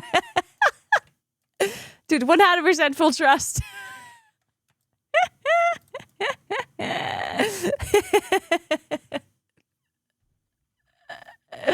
I'm off work today and have been manic all week. Sorry. Oh no, Calandra. But enjoy your day off. Care to not fall to your death? Yeah, that might be problematic. I'm giving it my best. There we go. Nice. Wie geht's?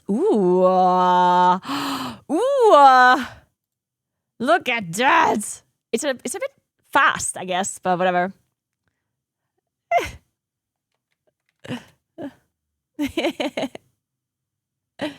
Oh my god, guys. How big is this hammer? Oh, it's pretty good.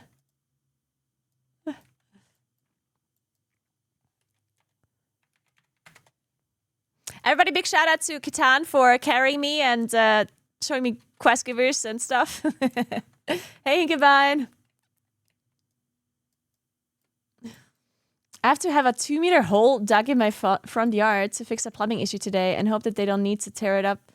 Tear up my driveway? Oh, fuck. Plumbing issues are always the fucking worst. Ugh.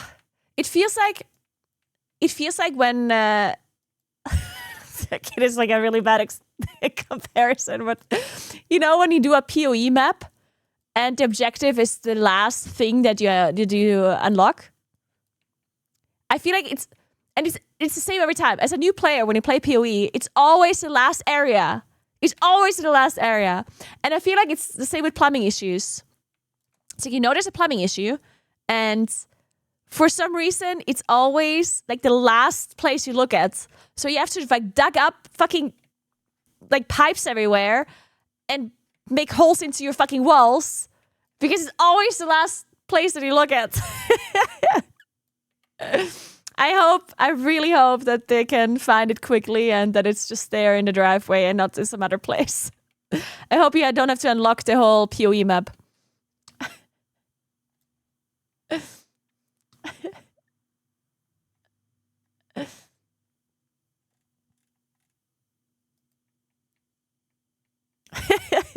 Just give Mario a call. Yeah. Shit, what was I talking about earlier? I had something I wanted to say and then I forgot.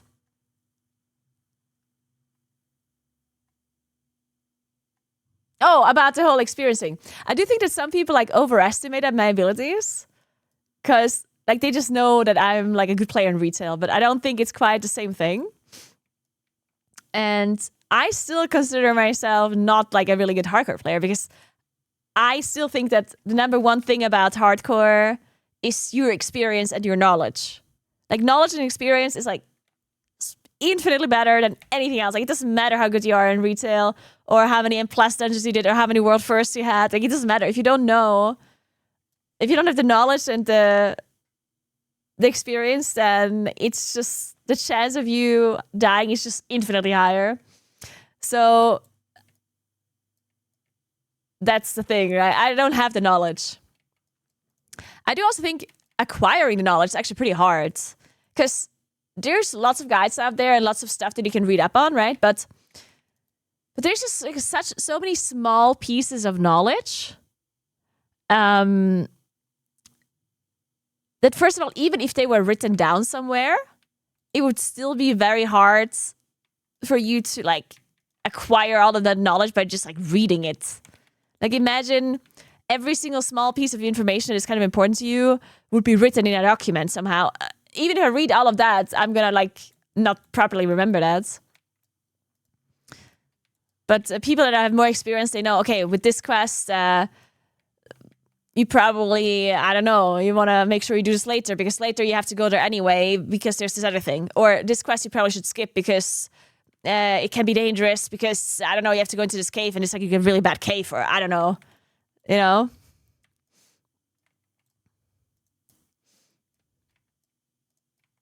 And the last time I played Classic or played Hardcore, I played with, first of all, I played Horde. And I played with Rested Experience. So I was just doing what Rested Experience tells me to do. And this time we played without. It's a big difference. Because Rested Experience literally tells you what to do. Like, you don't need as much knowledge then anymore. The amount of knowledge you need when you play with Rested Experience is very simple. Because you can set it to like ultra safe mode. And then you're like out leveling everything and it skips the quest that you should be doing, and you know, it shows you where to walk. Like it's crazy. No, we're not allowed to use Rested Experience. Yeah, I think you have to be incredibly cautious and careful. That is, I do think that's the number one thing as a not experienced player. It's 100% like being attentive. Because I think it's very easy, especially as a streamer, to lose attention and concentration when you play Classic. Because Classic is just a really slow-paced game.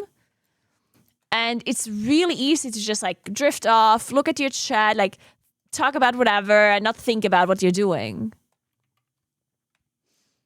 I think this is in a cave, actually. How's fall everything? I'm not going to die going down here, right? Okay. So yeah, I think as a new player, 100% the best tip to give them is to just pay attention. Pay attention and play very slow. Like always go with caution, right? If you ever feel like, okay, you're not sure about something, don't do it. Hey, Tsikian, what's up? Oh. What is this guy not have a nameplate?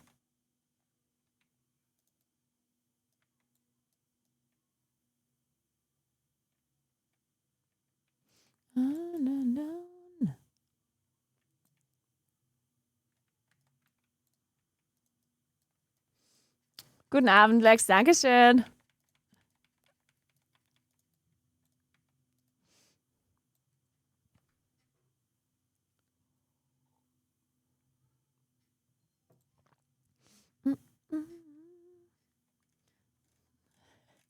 No skill Schmidt.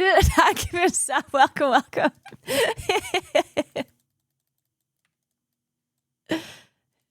Ich freue mich wieder. Danke für die schönen Worte und Erklärung. Kein Problem.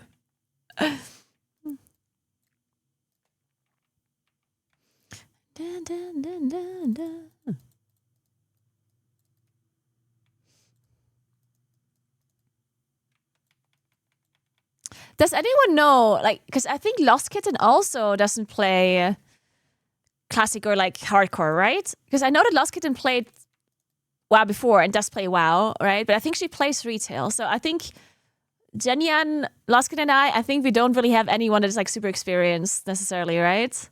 In classic.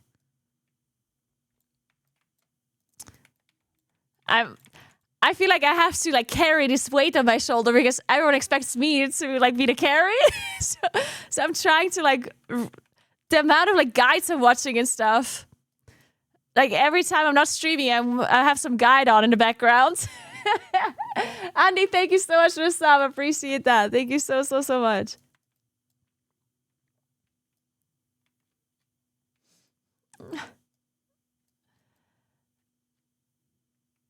I'm moving to a new office. I'm moving back home to stream from home. Probably around like the Christmas time when I'm not streaming. Oh, there's like a named dude.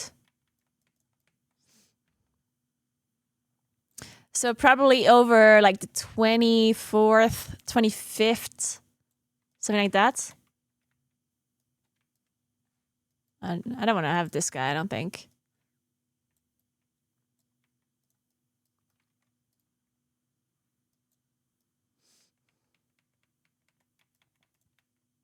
Is das aber die amount of experience for sure.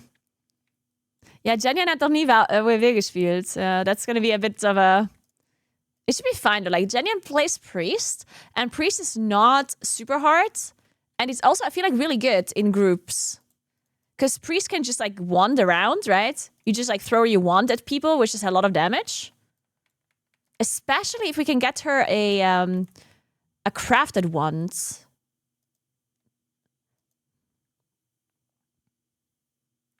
We can get her a crafted wand, then she'll do she'll do good damage, and she'll be able to like heal pretty easily, right?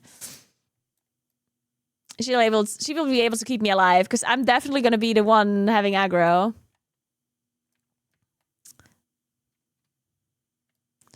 Okay, I don't think I want to fight 3 of these people.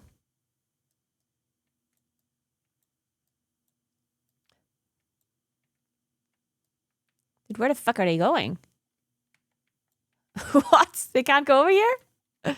Let's see.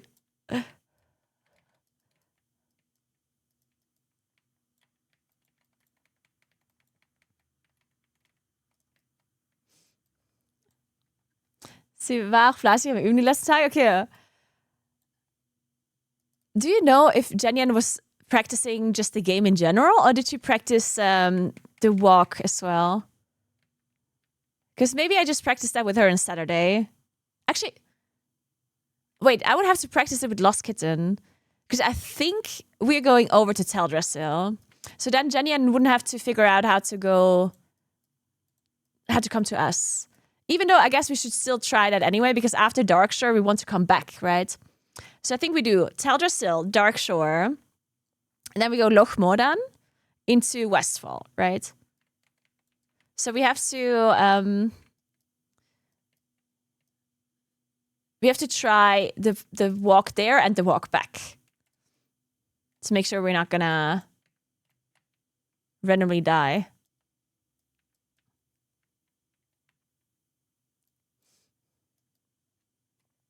It's all over. Rise and down there. And I.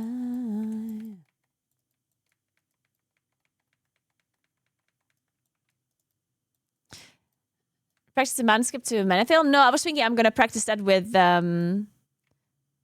Lost Kitten and maybe Jenyan as well together. I think that makes sense, right? Because they'll have to do it with me, so I think it's good that we practice it together. Wollen wir wieder auf Englisch? Ja, heute ist ein englischer Stream. Ich stream dann so viel Deutsch, also ich streame normalerweise Englisch, ja. Und ich streame dann so viel Deutsch, wenn ich beim Event mitmache.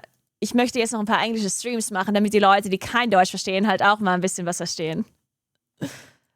Natürlich, wenn das Event anfängt, dann streame ich alles auf Deutsch, aber ja.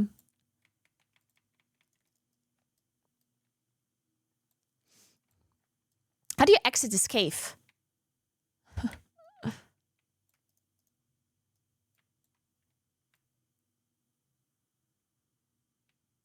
Certainly not here. I think. Or? Through where you entered. Ah, where I came in. Okay. All right. Well, that is easy. For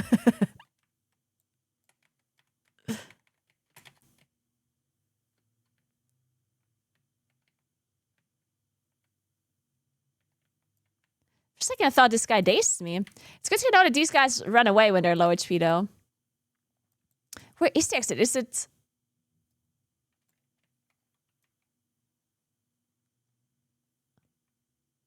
Is it here? Like here on that side? Or down here? It's not down here, I don't think. It can't be here either. Oh my god, where is it? What the hell? Oh my goodness. Okay, that was a bad idea. We're gonna have to fight those people now.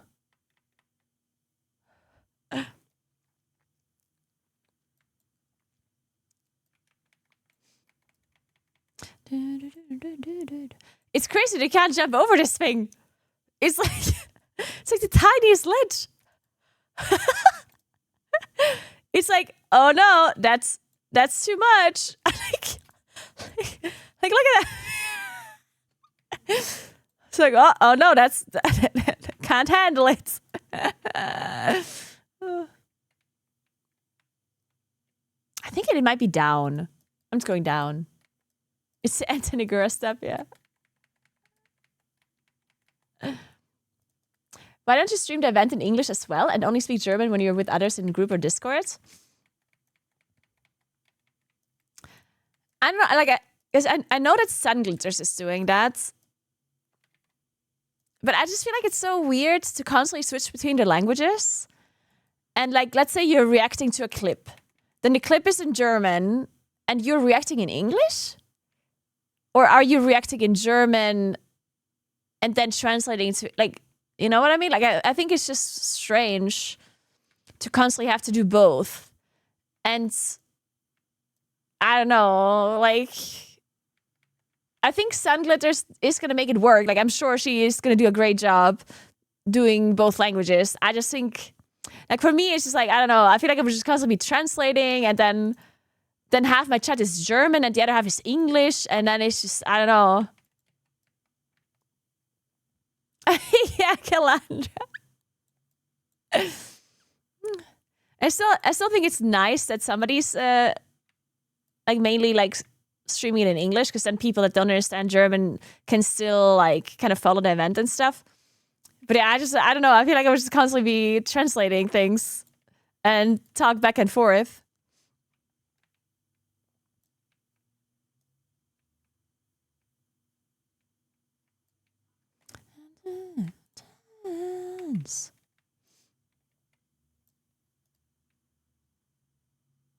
So I'm just gonna do one language, and I will, of course, like, I'm not saying that I will never speak English, right? If people, because I have the translator, right? I have a live translation to translate my German to English. So of course there will probably still be English speaking people that are watching. And if they ask questions, oh my God. Oh. And if there's questions in English, then I will also either I answer them in English or I answer them in German and make sure that the translation works so people can still read the English translation and stuff, you know. That was a nice little hyper spawn we had there. That's the night away. Oh, I forgot to buy the things.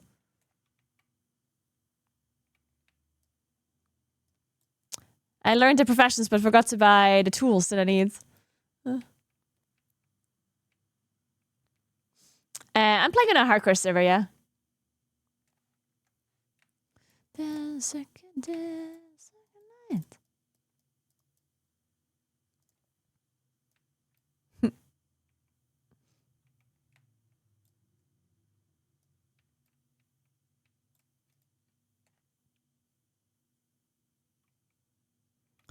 Okay, let me go back to the trainers then and learn some stuff. Actually, you know what we're gonna do? I said I'm gonna watch the clips and eat something an hour ago. It's a typical like classic thing where it's like, oh, let me just do this thing and then I'm gonna go eat, or then I'm gonna go do this 2 hours later, 10 hours later.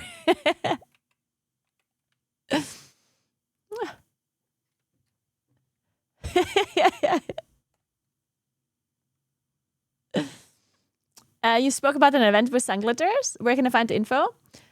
No. There's no event with sun glitters? Or do you mean just the Sauercrowd event in general? But there's no, like... If you want to know more about the Sauercrowd event, you can check the link in the chat. I also uploaded a video just before I started streaming about the events. So will still be some time for it to actually be uploaded on my YouTube channel. But once I upload the YouTube channel, then you have some info at least about it.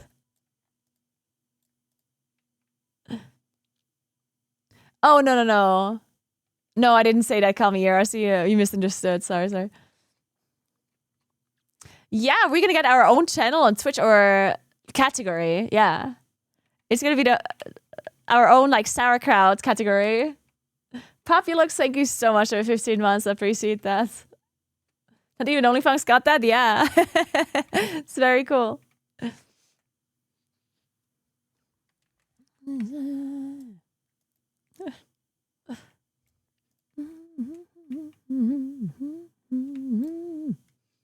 Oh, there's a quest as well that I should...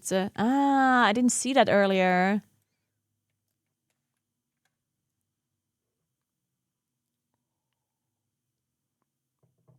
I'm not from Switzerland. I'm from Italy. That's okay. And no, I don't speak French. I do speak Italian.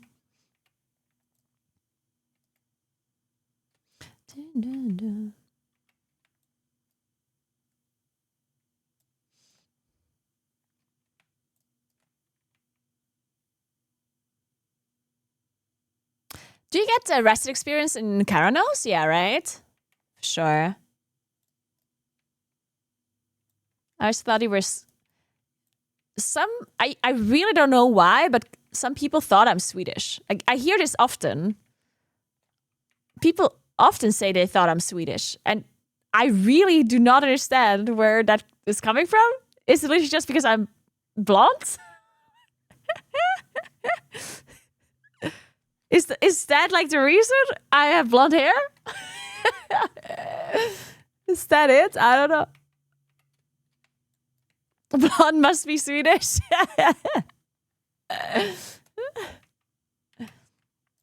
mean, a lot of people think like I'm German or I'm Austrian. Like that, I understand. That makes a lot of sense, right? To think that I would be German or Austrian, but to think that I'm Swedish, that's an interesting one.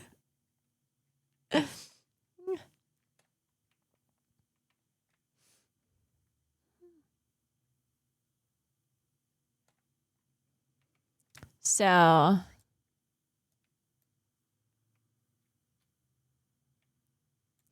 okay, let me see if I can buy the proper tools here. No?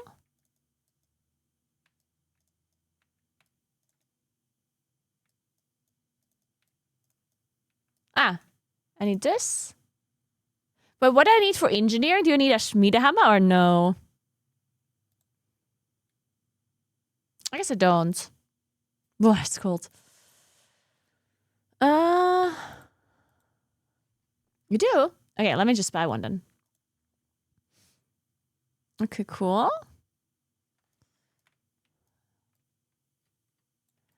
Okay, this is not a rested area.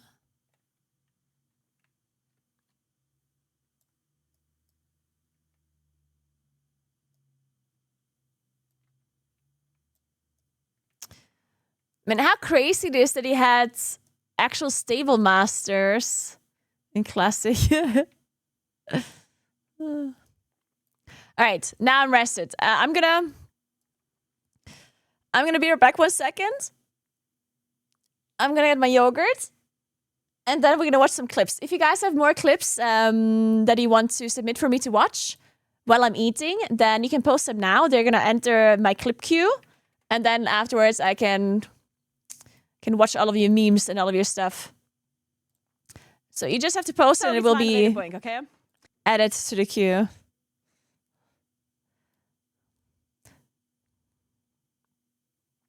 I remove some of this.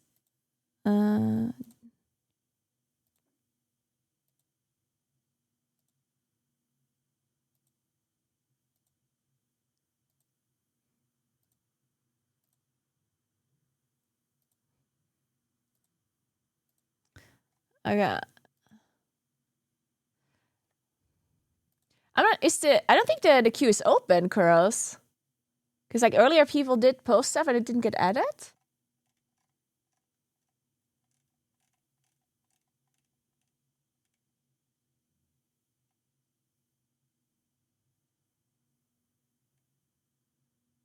Someone got added. I don't see anything.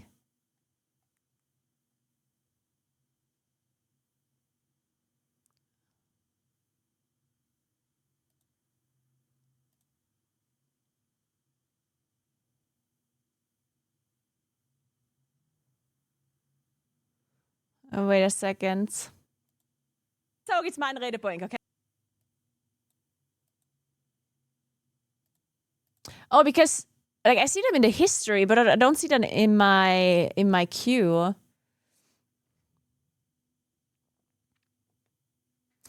Okay, so like in my queue, I see nothing except this like Matashi clip that we already watched.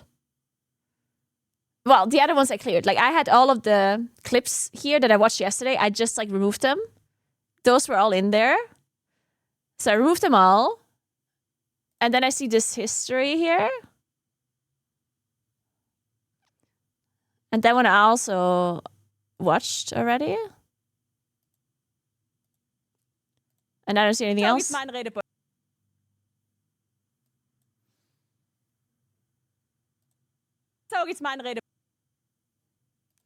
What's the command? CQ start?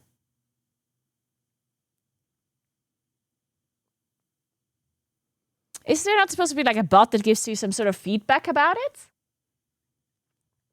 And it's kind of weird that you don't know what the fuck you're doing.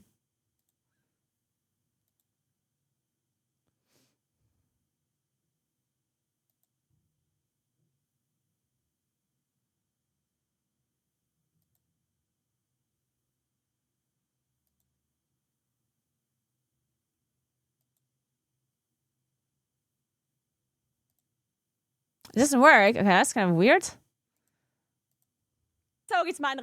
Okay, can somebody post it? Okay, well, that one got added. That one got added, yeah.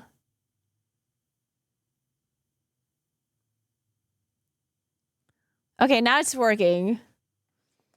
Okay, yeah, now the clips are getting added. Okay, so if you guys have any kind of clips that happened, then just post them in chat right now, and they'll be up.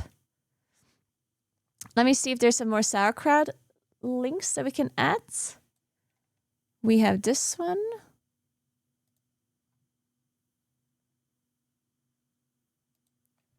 How do I add stuff to my own queue? I guess I also don't have to post the stuff. Oh no, that's a Discord link. Wait. Right, that's the correct link. Then I'm just gonna add some stuff myself. Okay. Then we have this one.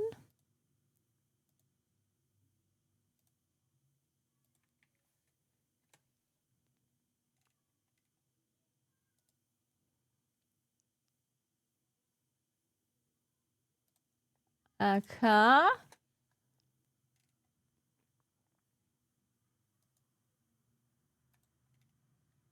I'm gonna post a bunch of stuff. Let's see what all of this is about.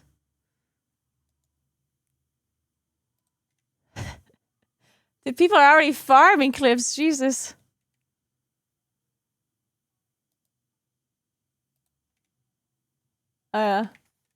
So we're gonna watch this in a second. But I'll be right back 1 minute, okay?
All right.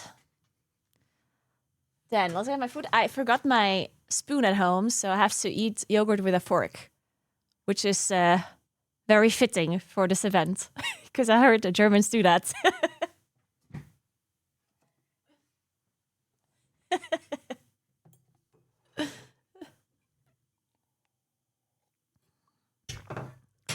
Let's watch some stuff.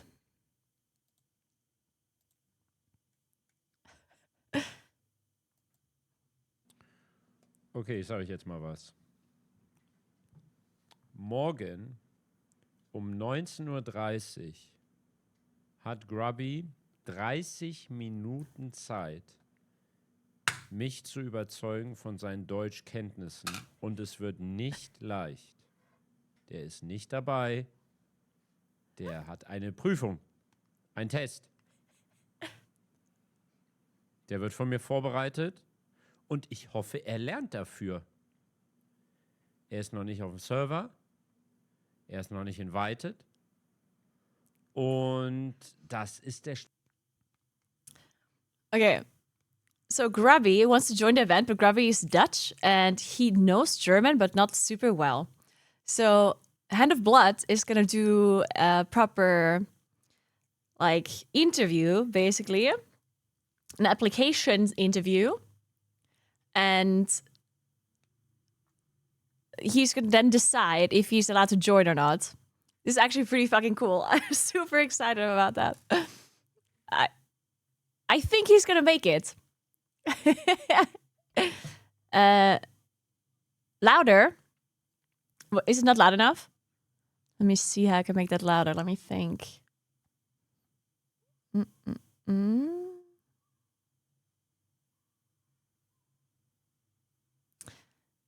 gonna make the browser louder for you.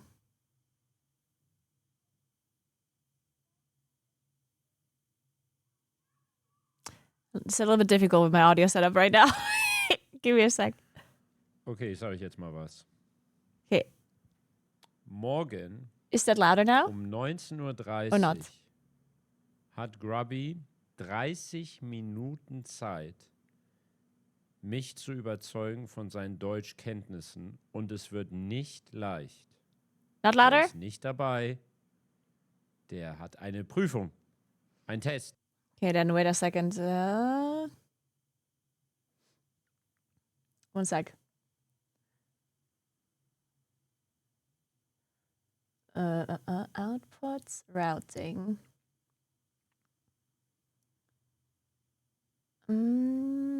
This would be this. And then we increase this.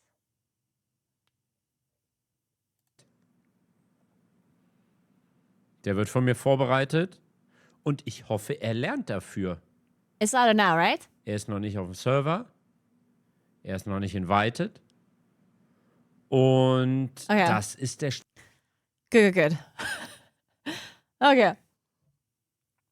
So. Next. Der hat was? Okay, wait, that one I already watched. Also Sunglitter.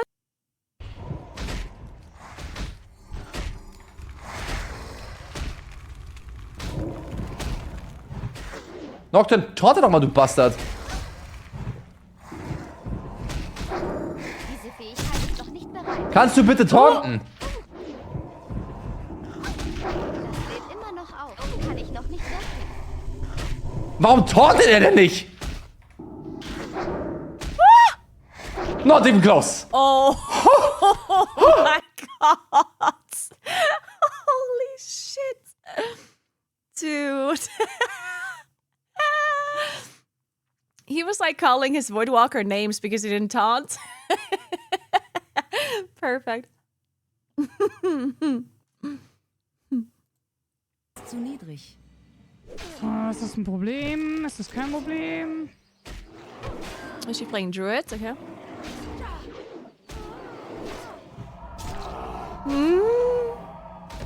Das ist ein Problem. Oh my god. Oh.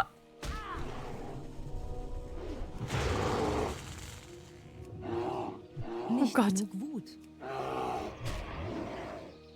Brauche mehr Wut. Okay, she's fine, she's fine. Oh God. All of the newcomers definitely need to learn how to they need to get used to keybinds. I see so many people clicking their health pots and stuff. It's not good if you have to look for your health pot and click it. They're gonna have to learn to bind all of this stuff.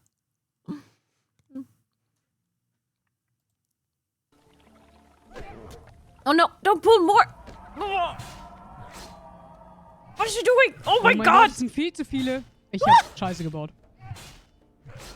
Oh, no. Gut. Das, Danke, ja, hätte ich noch machen können. Oh shit, she was already level Ich glaub, ich hätte auch nicht 18. mehr Oh no. Fuck. Da ist gerade irgendwie alles respawned auf der Seite. Heftig. I think you get a lot of respawns there. Das hätte ich nicht erwartet. But, I mean, at this point, she should have... I mean, obviously in hindsight, right? Hindsight is 2020, but... Like, at this point, she just has to kill this guy that she's fighting, right? I guess she was scared that she thought she wouldn't be able to kill it and wanted to run. But you can see there's, like, she's obviously going to be pulling those two. So at this point, she just has to try and kill this guy.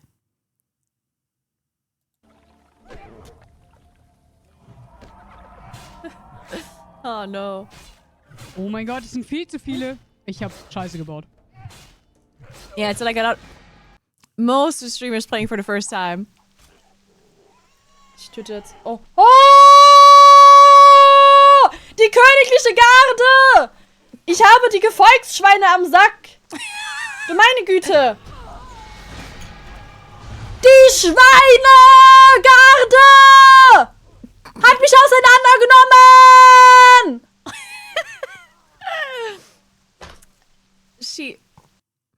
Honestly, I think the princess can be such a big bait. Because it feels like a normal quest, right? It feels like, oh, it's just a pig, right? But there's like the other two pigs as well. And one of the biggest things about Princess is like, Princess is fast. Like Princess has a speed buff. So if you're not like ready and you thinking, oh, I'm just gonna kite or I'm just gonna stay at range or whatever, like it's rough. Ja, komm zurück, Er kommt zurück. Er hat zurück. mich fast geholt gerade. Ronny, du bist komplett in ihm drin. Oh shit. Kein Problem. Oh, er kann verlangsamen. Ja, kann er auch. Ich hab This auf was earlier, mich where gedrückt. you wait out there Hier, weak mob. mach Solarplexus auf ihn. Jetzt muss Solarplexus. jemand anderes. Solarplexus auf ihn. Was ist das? Was heißt das? Du kannst nicht einfach sagen, 5, oder? Solarplexus. 5, oder? Abgemacht. Oh, ich bin der Beste. Ich hab ihn Alter. einfach gestunt. Alter, was? Er kommt. Jeder Mensch kann looten gehen gerade. Er läuft noch. Er läuft euch so hardcore hinterher, ich gebe ab. Er muss chillen. Kampf verlassen, er ist weg. Nein, ich Digga, nicht. Ronny, du bist fast da. Ich bin der Erste. Oh shit. Dude, he chased him for a while though. Did he attack him? Oh, I guess somebody frost snowed at him, so I guess he resetted the leash. Oh no. Ronnie was at least, he was straining. Dude, I think Ronnie is gonna do really well. I think Ronnie Berry is gonna do really well. He was, did you see that? Like, he was straining. He wasn't like, obviously, like, against this guy, he probably should have just run, because if he hits him once, he dies. At that point, strafing doesn't matter anymore. Because strafing only matters to not get dazed, right? But if you're gonna die with the next hit, then it doesn't matter if you're dazed.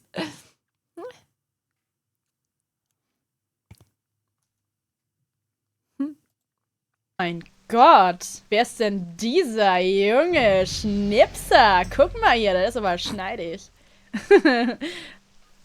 Slash Kiss. Oh nein!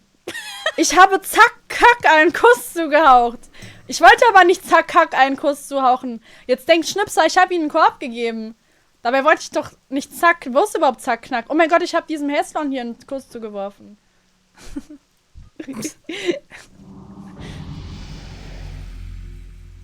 Okay, ich muss das wieder schnell wegmachen. Dance. So. What the fuck is happening? Ein Macke. Alarm! Macke, ich sterbe. Alarm! Nein, halt dich mal durch. Alarm! Alarm! Und drück dein 4 raus. Drück dein 4 raus. Okay, ich hab 4 gefehlt. Lauf mal Wir gehen raus. falsch, wir gehen falsch. Falsche Richtung. Wrong direction. Macke, ich bin weg. Ja, ich weiß.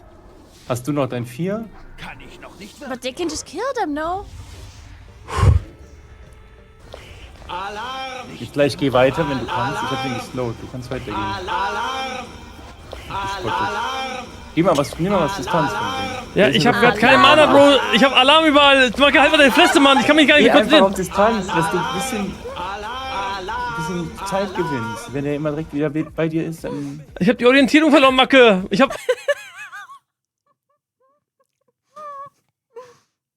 Whichever add-on he has, it's a spamming alarm. Is that confusing it more than anything else? Fucking alarm.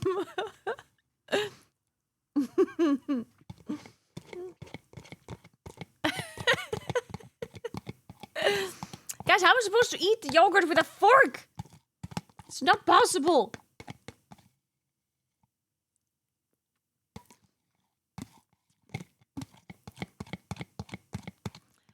Wie geht's? Mir geht's gut, dankeschön. Wie geht's dir? Bin gespannt auf das Event. Ja, ich auch. Ich stelle mir das auch schwierig vor, wenn man sonst alles auf Englisch streamt, dann das Event auf Deutsch zu bringen. Wünsche dir Glück bei deinem Run. Dankeschön. Ja, ist schon ein bisschen... Also ich hatte auch ein bisschen Angst, dass die Leute mir da nicht zugucken und dass generell meine Viewer, die vielleicht kein Deutsch verstehen, dann für immer gehen und die kommen dann nie wieder. Und ich dachte dann, ja, vielleicht ist es ein bisschen schwierig für mich, das auf Deutsch zu machen, aber bis jetzt funktioniert es auf jeden Fall richtig gut. Und die Leute sind auf jeden Fall richtig nice, alle richtig nett. Und ja, also ich glaube, wird gut. Bin hyped. So. Da hatten wir 3 Blues, aber ansonsten habe ich bis jetzt... Oh, du hast auch einen? Glaube ich, gewonnen. Hatte ich den Gnome auch im Blue? Okay, ich hab dich. Alles ja, gut. aber das war Only Ingenieur. Das war richtig bad. Stimmt, aber das war trotzdem geil. Also wir gehen erstmal auf Dein. Das kann keiner nutzen. Und die sind immun gegen 4. Mein Chat hat gesagt, Murloc, Naga und... Oh. So, Patrick, wir müssen jetzt ein bisschen...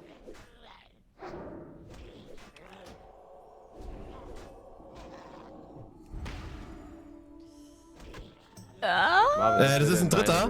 Patrick, ich glaube, wir haben ein Problem. Und ich bin irgendwie gestunt. Ich glaube, wir sterben. Wenn du dir eine Wunschvolk aussuchen könntest in WoW, Oh, das wär's. Ich glaube, wir sterben. Ey, Wir müssen rennen. Vielleicht so Echsenmenschen oder so? Echsenmenschen? Kevin, what the fuck, Kevin? What the fuck? Reptilien.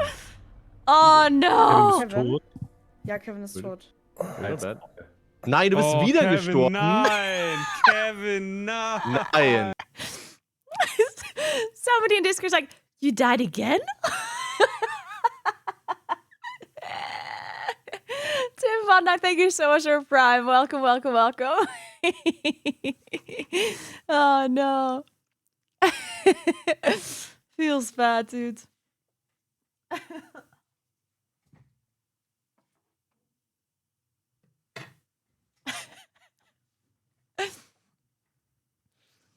Alright. Glaube ich. Ja. Na krass, hab ich das. Puff Evil, okay. Nee, aber du rennst einfach zu einem Mob hin und aussteigst den einfach. Sind die zu 5? Du willst halt Hyperspawn haben, das ist kein Problem, aber Mage rennt halt hin mit einem Stab und macht kein Damage. Ja, das ist Level 2 Warte, warum? Jungs! Oh no, they pulled. Nein! Scheiße, nein! Nein! Schüsseli, nein! Oh mein Gott, das tut uns so leid! Scheiße! Was war da los? Oh mein Gott! Why is he in the dungeon? He's like way under levels for this. Was ist Jemand passiert? umgebracht. Nein. Umgebracht? Tristan hat die Pult an Level 20. Ich hab alle getötet? Nein. Natürlich, du hast die geedit, weil du Level 20 bist. Warte mal, habt ihr Wahrscheinlich. wirklich wen getötet? Dosali aus 7. Yeah, he's level 20. Like, he was like way under leveled for Shadowfang Keep, and I think it probably was body pull. Because with level 20, you just pull everything, right? Here, wollte mehr challenge. Okay, I mean, if they did it on purpose, then it is what it is, right? But yeah, if you go in there with level 20, then oh man. Oh shit. I mean, the others agreed to go with him, so it's not like necessarily his fault. Like they have to understand that this will be happening.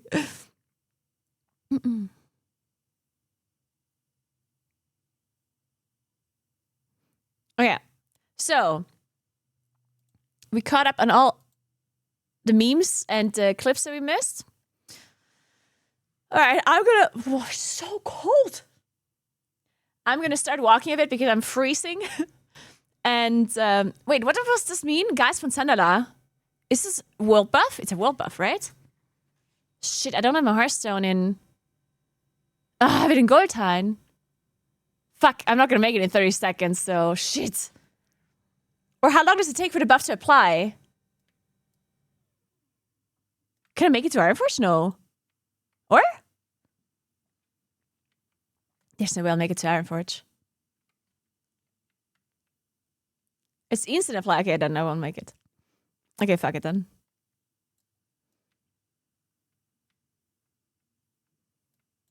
Oh, it's in Booty Bay. Oh, okay, well then. One sec.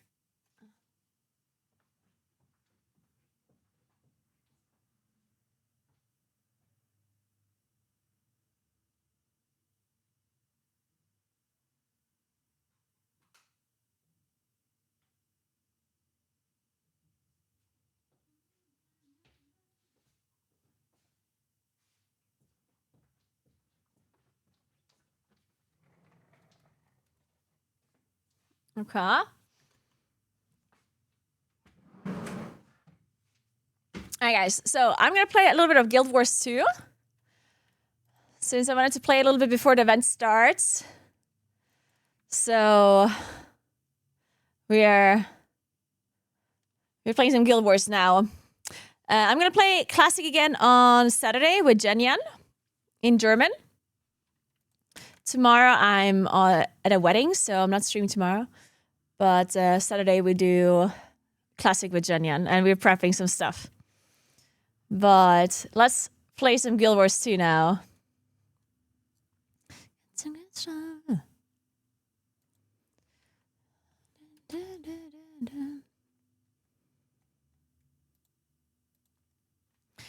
Need to make it to max level in Guild Wars.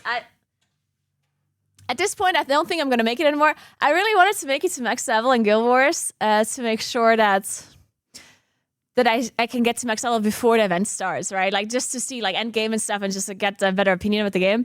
But now I'm way too addicted to Classic and I'm not going to make it. Oh well. But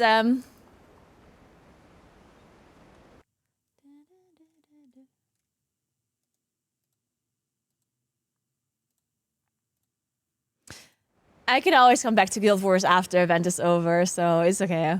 But yeah, guys, if you're interested in Guild Wars 2 rewards, I have special drops that are happening. So if you're a Guild Wars 2 player and you have a character, then you can win a very special reward, a mount skin. If you haven't signed up yet, wait, I'm gonna I just logged in and pulled everything.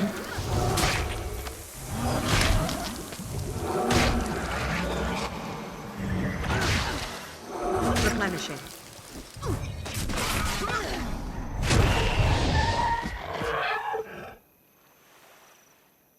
I have double sound, right?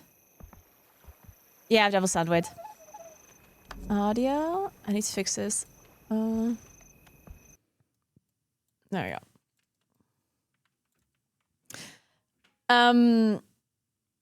Let me explain this. So if you have a Guild Wars character, all you have to do is, like, I need this name here. This, for me, it's like Naguura.4792. If you have this, then you can go to that website that is linked to the chat, Naguura.wehab.app.guildwars2. And if you open that link and enter your buff there, then you're eligible to win that reward.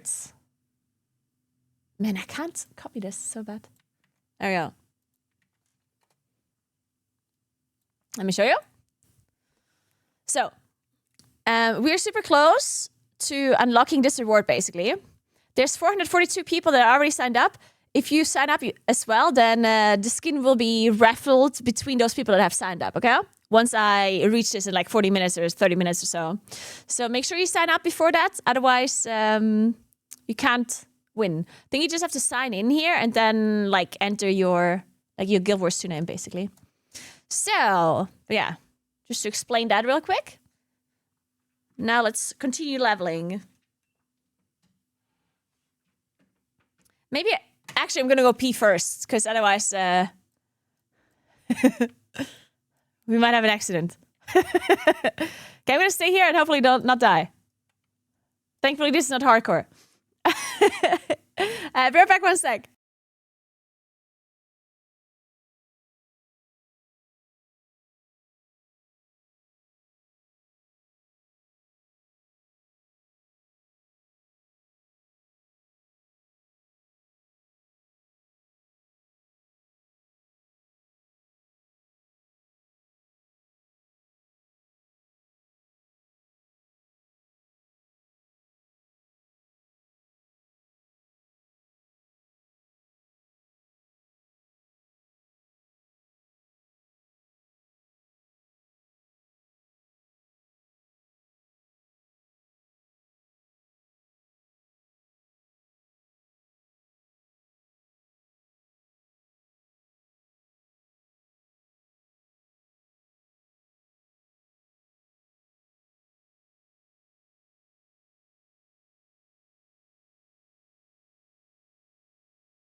So, I didn't die. Let's go. Thank you, Calandra. Have a good one.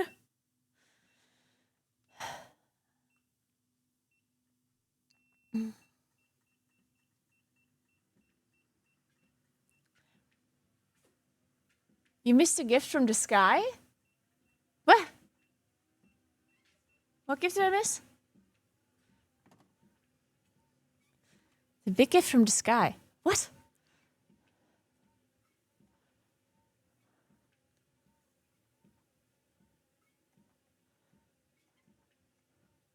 Oh.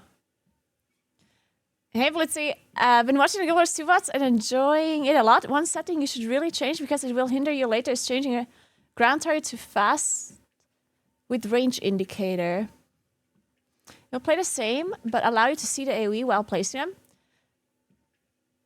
Yeah, no, like I specifically changed it to what I have right now.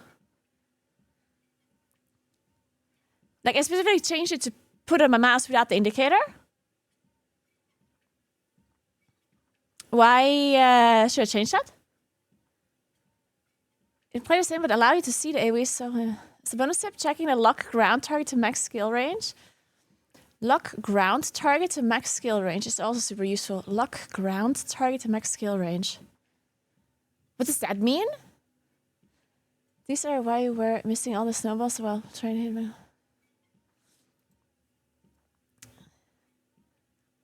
Yeah, I know. I have it on instant. It does it on your mouse. Yeah, I know.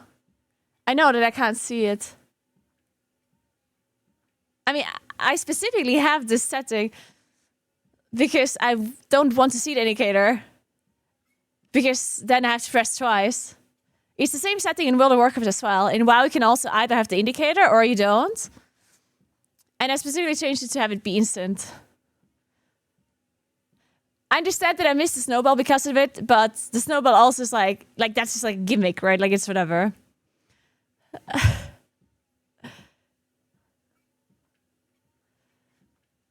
You only press once, it casts and releases the button, so it's always instant. Yeah, I mean, it's still faster if you... I mean... I don't know if I want to change that. I know, I'm just used to it being pressed. I kind of am used for it to be just placed instantly. I don't know. I don't know if I want to not have that. Or like instantly on button press. Laxity means you cannot place the AoE out of its range. It will snap it into max range if you put the cursor. Oh, I think that is actually a good setting, I think. That is good. Because otherwise... What happens otherwise? Will your character walk closer to it to place it? Let me see what happens if I do that. Wait, I have the wrong weapon. Oh, it just doesn't work?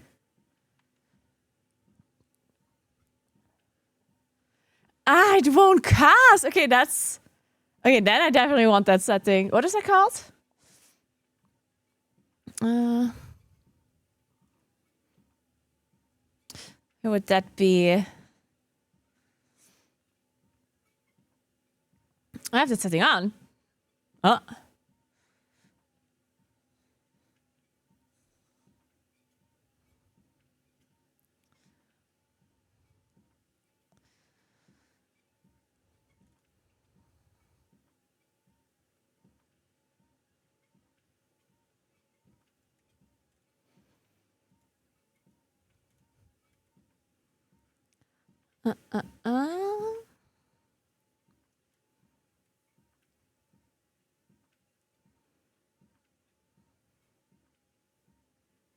Oh, lock ground target at maximum skill range. Why did it just not cast then? Or am I... Oh, it's here! Oh, it did! Okay, I just didn't see it. Okay. It is here. I mean, we can just try with the other setting. And if I don't like it, I'll just change it back. Let's see.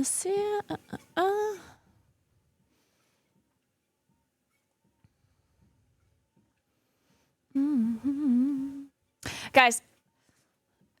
Wait, it's probably under control. No.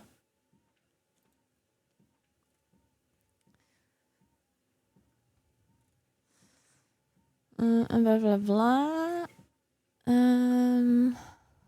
What is it?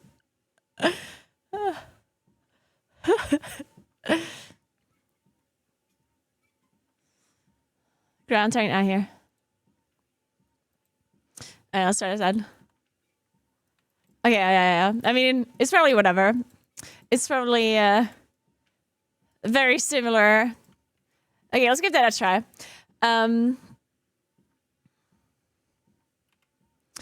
let's see where we're at. So we have to enter the Chantry of Secrets. Okay. Guys, I just wanted to let you know, I have the weirdest thing going on right now. Because it's, I'm in this like stupid office that doesn't have heating properly, yeah? And it's just fucking cold, yeah? But it's funny because you know how the current trend is to just like wear really white pants and like white clothes and stuff, right? So obviously I have white pants because not only is it cool, but it's also like super comfy to wear like white stuff. Like I just feel like it's comfy to wear like cozy, like oversized stuff, right? But there's like one big issue that I noticed. If you wear white-legged pants, it's like when you walk and generally when you're when it's cold, there's just like so much room at the bottom for the cold air to come in. It's drafty. Yeah, it is. So now I always have to wear like really long and warm socks to like warm up my lower legs. Because otherwise it's actually just really cold. Because it's drafty. It's the worst. So, let me lower this light a little bit. We need to get a bit cozier. There we go.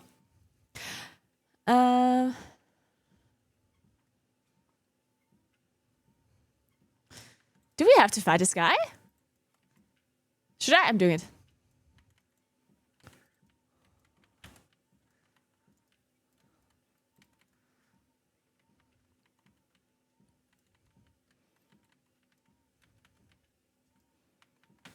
Wait, this guy has like a lot of health.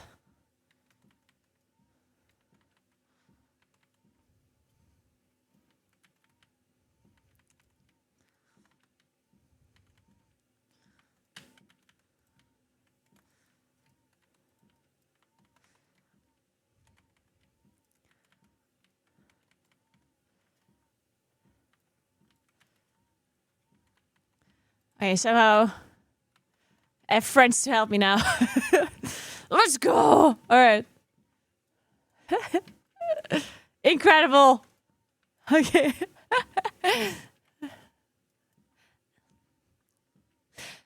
There's something about playing video games and guys, if you considered getting a walking pet, if you ever considered getting a walking pet, I 100% recommend you do it if you like MMOs and like RPGs maybe as well, and if you generally just like playing like quote unquote slower games. Because there's something that is so cool about listening to music, playing a game, and just kind of like walking, because then you're just like vibing, you know? You can just vibe with the music and vibe with your character, and you just kind of like, you know what I mean? And I'm playing Guild Wars 2, I like killing mobs, and I'm just like walking around.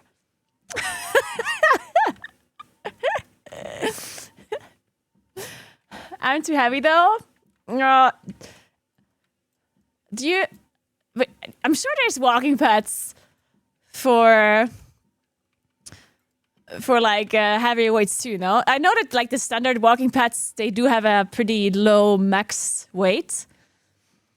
I think they don't go like for like pretty heavy people. It is too much. But I think there's like I haven't done the research myself, but most pets really most pets only get to 100. Honestly, that's kind of low. I'm sure there must be some that go a little bit higher though, right?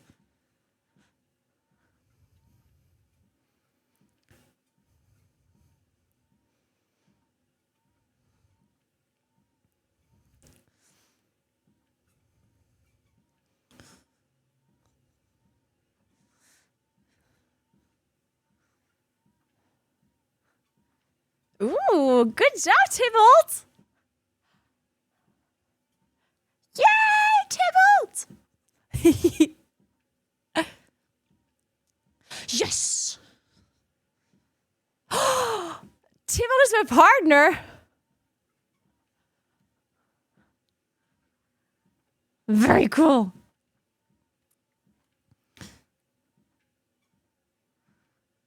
Some of the lesser races. All right then.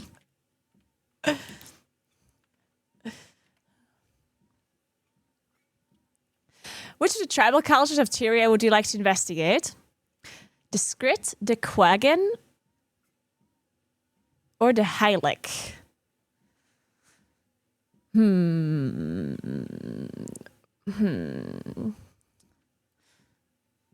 They worship the sun, they make potions, and that's about it. We could definitely benefit from knowing more. The Skrit are rat-like race of scavengers, good-hearted but light-fingered, if you know what I mean. Crows are amphibious race. It's said they once lived in the deep ocean. But I'm gonna do the Skrit, I think.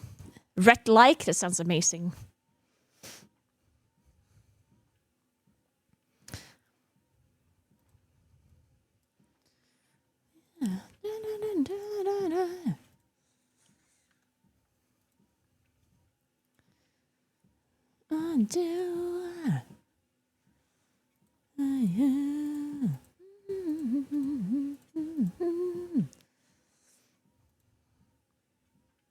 The way I do. I don't know what's the skill. I'm just gonna press stuff. I don't know. Wait, they have more? Oh. Wait, what's the last thing here? Close to death. Deal increased strike damage to enemies. Inflict fear on foe, gives you bonus. Strat skill. Cripple nearby foes and remove their boons. Gain resistance for each foe. Shit, which one did I do? Whatever. Keep this for now. I don't know. Wait, that's it? We did the main quest?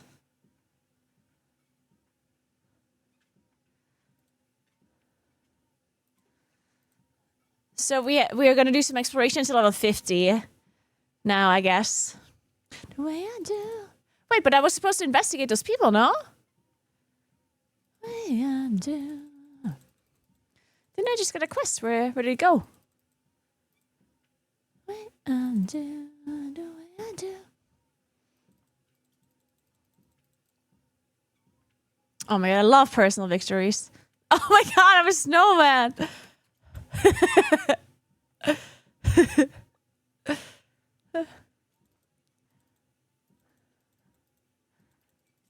Oh, consumption will be intoxicating. Oh shit, I just drank too much alcohol. Or something, I don't know. I clicked too fast and stuff. Oh!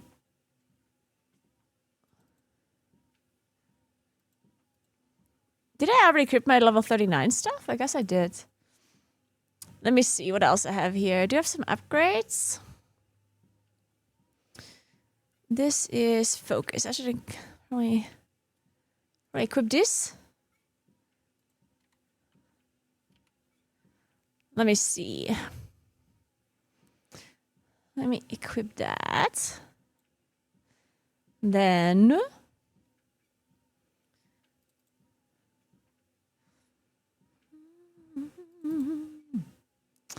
Oh, that one we can wait with. Oh, no, that's an extractor. Okay.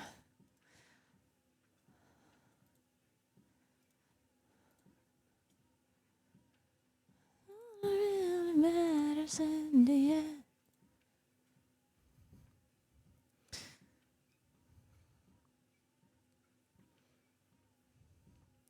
Oh, I should equip this trident.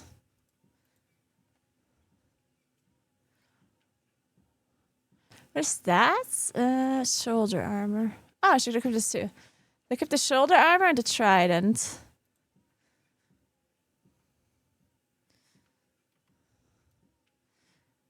There. And then where's the shoulder?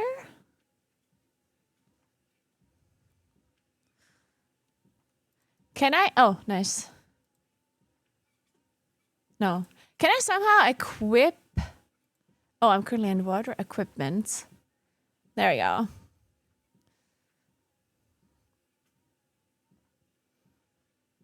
Oh, the shoulder isn't better though. Eh? Oh, that's a hat. That one's better. Okay, now I can salvage the rest. Cool, cool, cool. Then we learned this. Nice. Got all the luck. All right. Cool.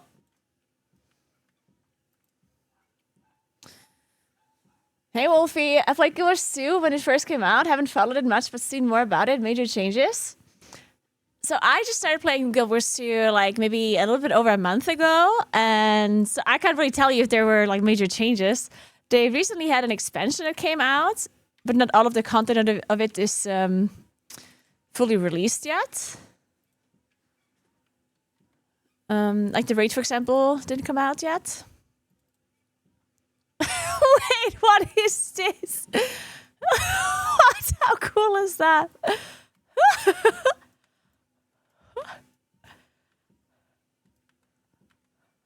What? How sick is that?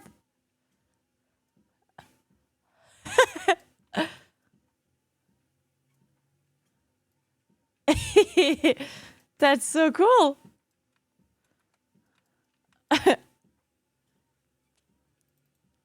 Oh, I never. Oh, tiny little pet.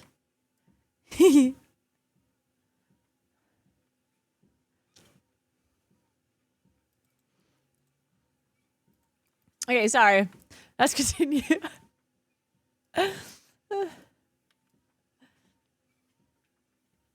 Core of the game is very much the same, just tons of new content, expansions, masteries, and many QL changes. Okay. That's good to know. The housing also seems crazy. There's so much stuff. Okay, let's leave.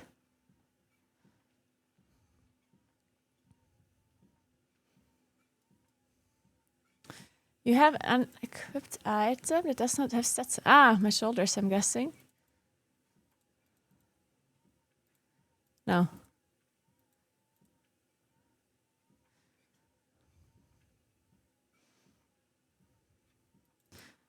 Ah. Okay, I guess we want power, precision, ferocity, power, precision, ferocity. This one. Yeah. So.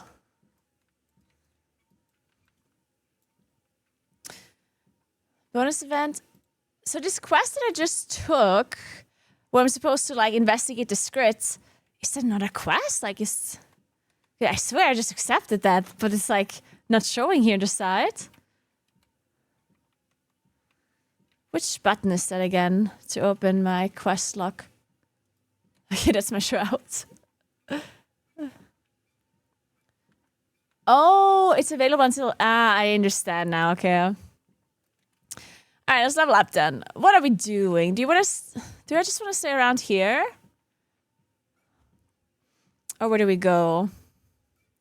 I could go back to Hinterlands maybe, because I was doing some stuff there. But honestly, I could probably just stay around here too.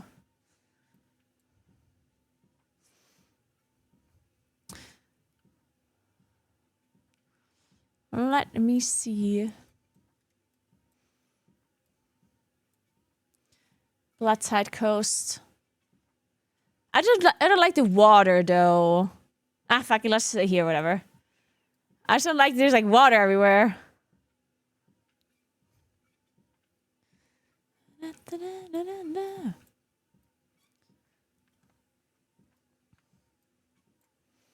So I need to... There's like a waypoint over there. Let's pick that one up.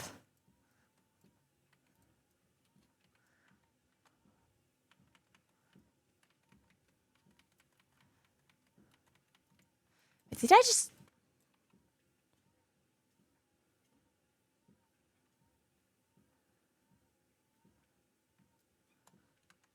It looked like I was like shooting arrows, like a crossbow or something. Ugh.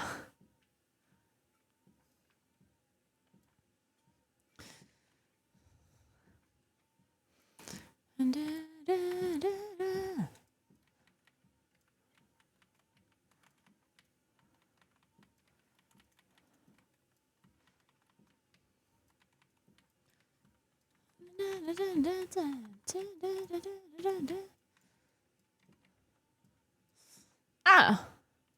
Guys, what's a pretty area to level it? I want to be somewhere where it's pretty.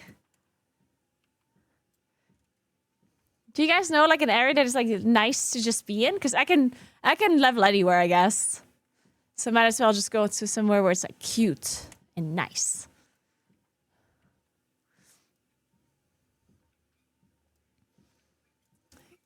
Callan Forest? Okay.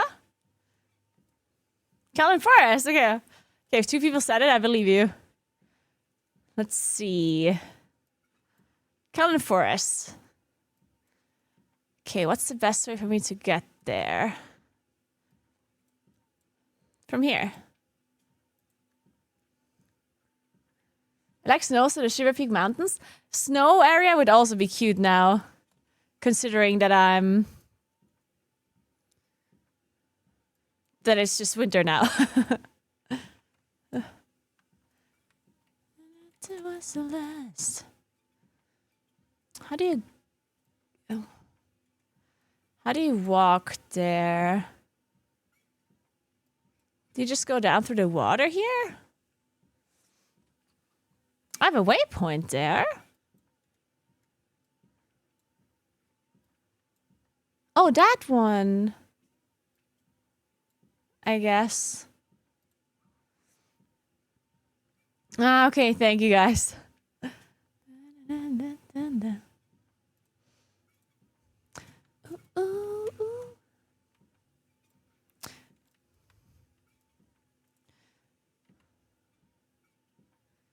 have a question. When you talk to these guys that have like the, like, they're uncovering hearts, right? Like I need to talk to them so I see where the hearts are on the map, right? And do they like if I talk to one in a zone, do they uncover all of them, or is it like a smaller part of the zone that they uncover, or just each like every single one from the zone is uncovered if I talk to one of them? Ah, it's a small part. Okay. Good. Okay, good to know. Thank you. That's why I didn't see some of the hearts. Okay.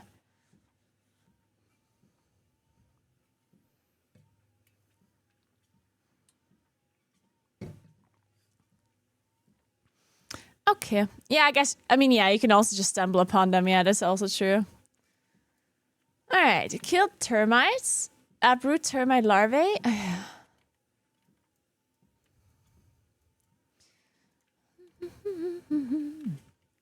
If you was the past.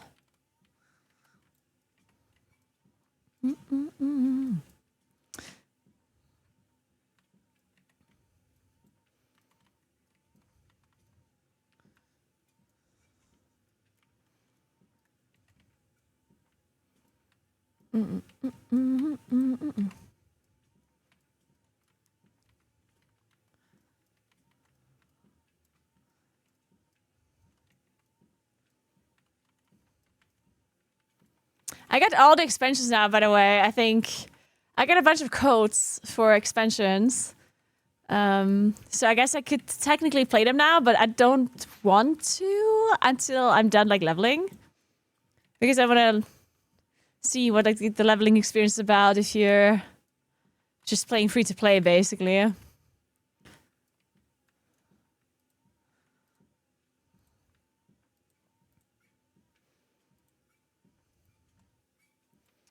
So for now, we're not picking up anything.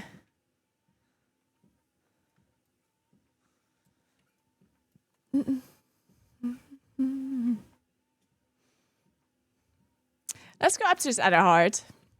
You can see the vent on the way as well or something. What is this thing here? Miss Stranger. Again, I help you. Huh? What's that about?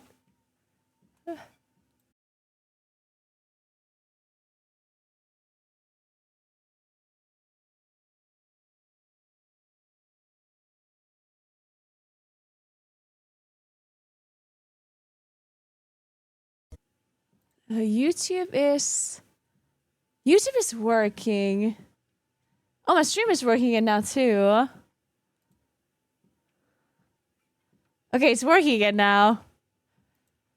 Oh my god, I had this. I don't know if it was the same issue that I had last time or yesterday. Man, what is going on? I don't know what's going on with the internet lately. I don't know. Man, I thought that maybe if the disease is longer, then I could check what the problem is. Because yesterday I disconnected, but only from stream, and my WoW worked the whole time. My WoW never deceased once. And today I thought it was maybe the same thing, but I did disconnect from Guild Wars. And it came back pretty quickly again, so I don't know. I don't know, this is strange. I don't know what... I really hope whatever this issue is, that it's going to be resolved until the hardcore event. I don't want to randomly die. Because I'm DCing. That would be horrible.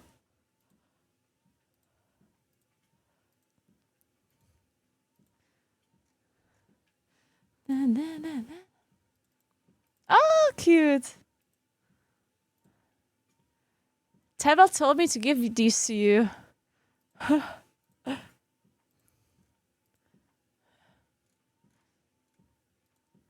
Let me delete some of these.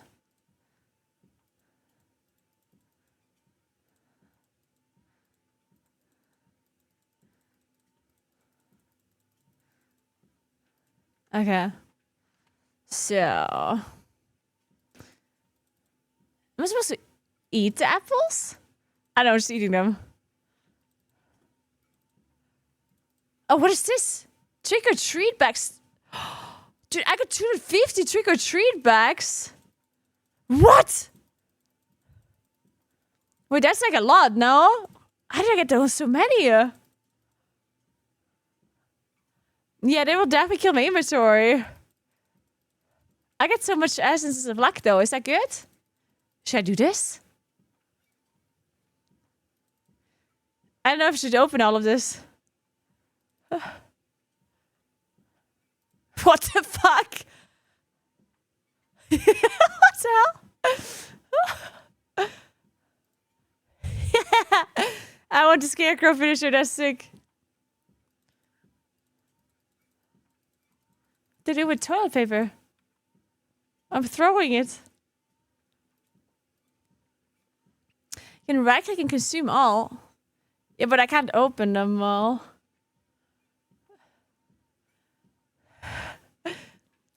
Let me level for now. We're gonna play the inventory war another time. Otherwise, I'm never gonna be able to get to max level if I get distracted by my inventory. Sitting gold.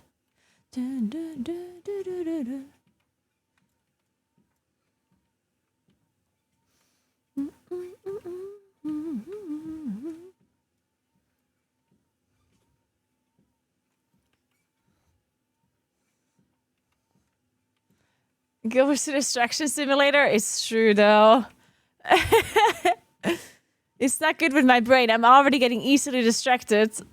So this game is it's not very good if I want to stay focused. I don't know about this. I feel like I might be led into a bad situation right here. I'm a little bit worried right now.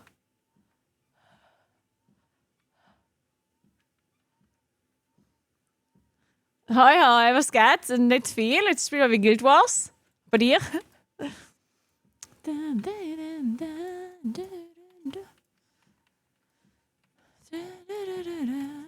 Holy shit, this crocodile is spitting fire.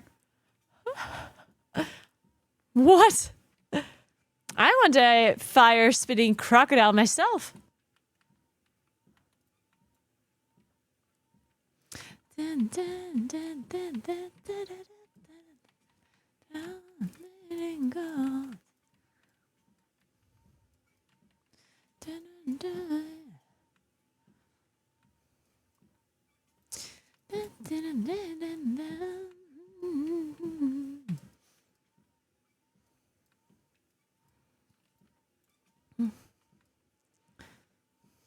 Okay, als kleiner Tipp, man geht nicht in andere Streamer und sagt, dass man gerade selber bei Stream ist. Das ist unsympathisch. Das passt schon, aber in falsch ist das nicht bei anderen Leuten.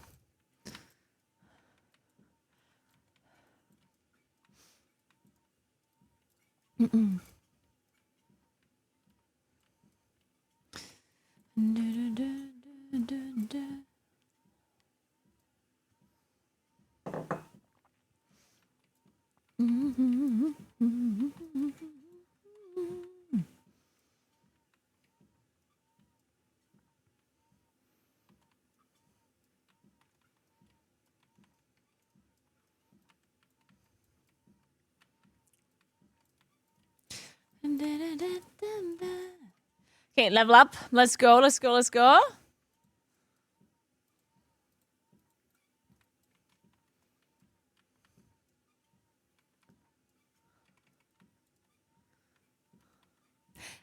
On the left side, you can't see this right now because my camera is there, but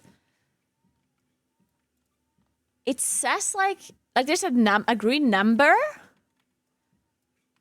Does that mean I'm scaled up or scaled down, right?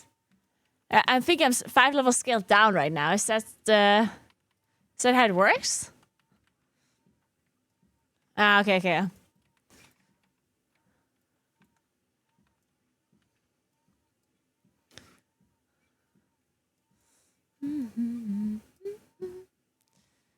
Oh, down to level 5. Ah, okay, okay, okay, okay.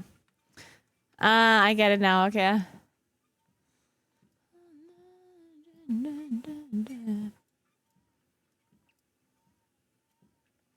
Okay, understand.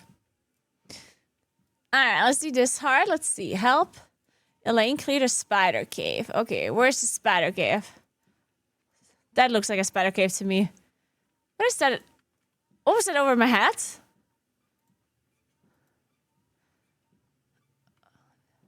Oh, danke. But I think I already have a bunch of bags.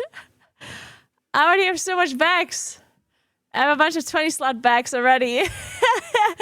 Thank you so much. But yeah, I think I already have all of the bags. At this point, my inventory is full of bags. Which is a little bit ironic. Aber danke trotzdem.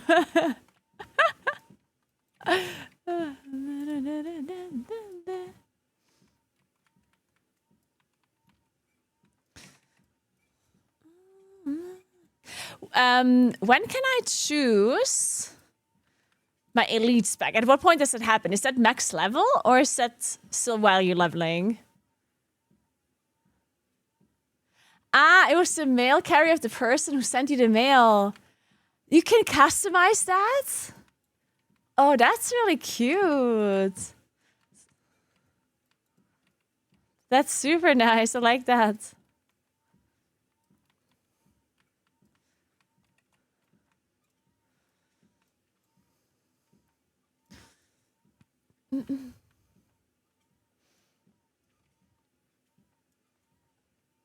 Level 80 and you have to unlock all core abilities. Okay, so it's still gonna take some time for me to get there. Okay.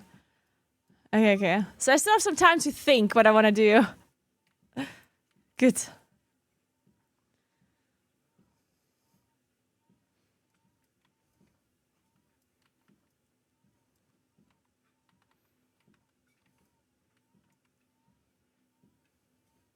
Can't believe I'm crawling into a spider nest. That is so messed up.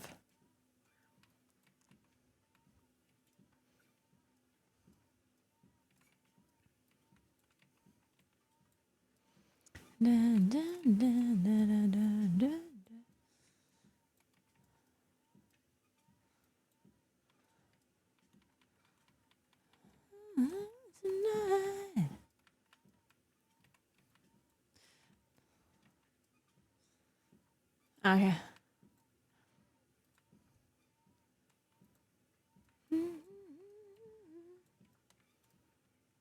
One sec.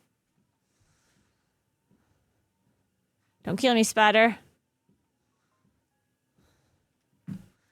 Wait.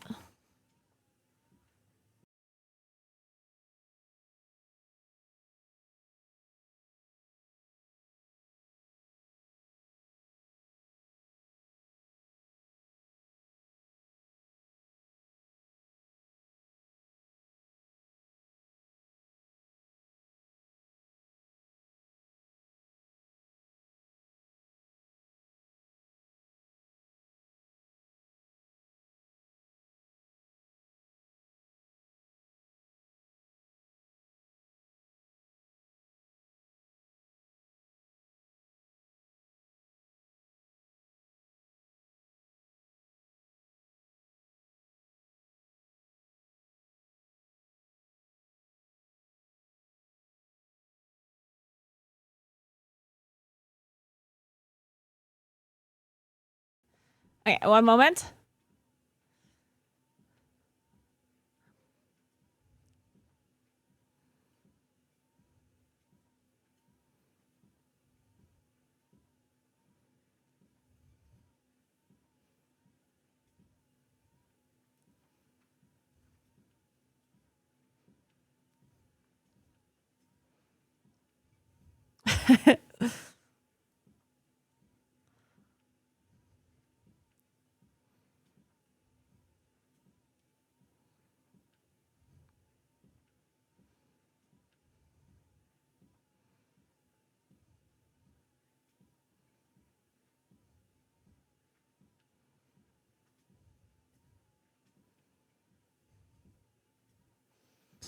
So.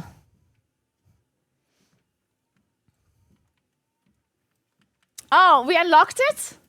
Nice. Right, very cool. Congratulations to the winners of the mount skin. Can I kill this? Ah!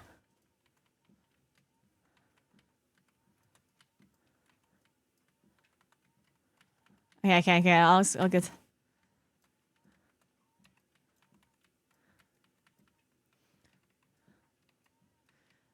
Congrats. Let me know if you got a mount skin. If you're here. Maybe some people aren't actually here anymore. I don't know. But if you guys got a skin, let me know. And congrats to everybody. The next one, how much longer do we have to play for the next giveaway? How many hours from now? You want a skin? Nice, Wolfcoon. Nice. Burn undead corpses. Okay. What did I say?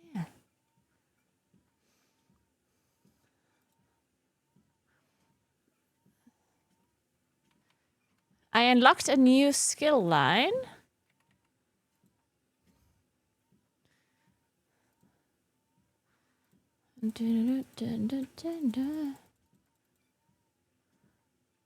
Okay.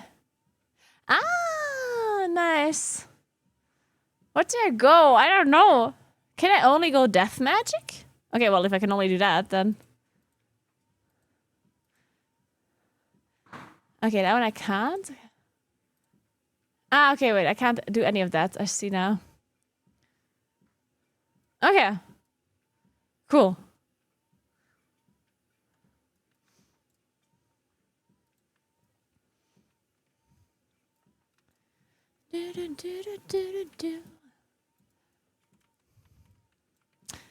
The Sauercrowd event doesn't start until the 27th, Blacks. The Sauercrowd event hasn't started yet. I'm still participating, of course. But yeah, the event hasn't started yet.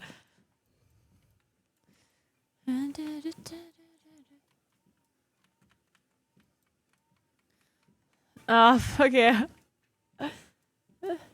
15 hours to unlock the last. Okay.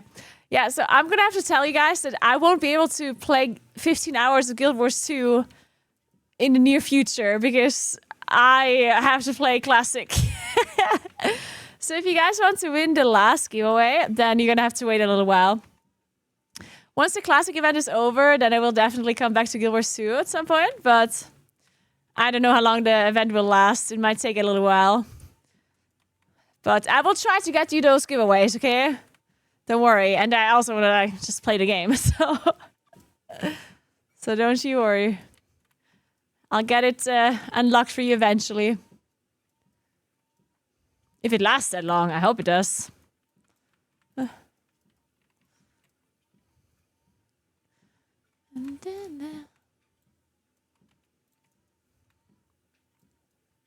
Let's unlock the Vista while we're here.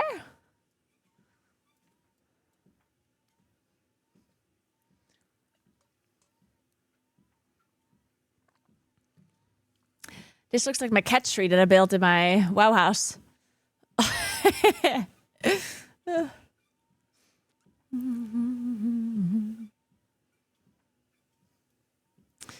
How many miles I walked? I don't know. You can see the steps. Like, somewhere here, there.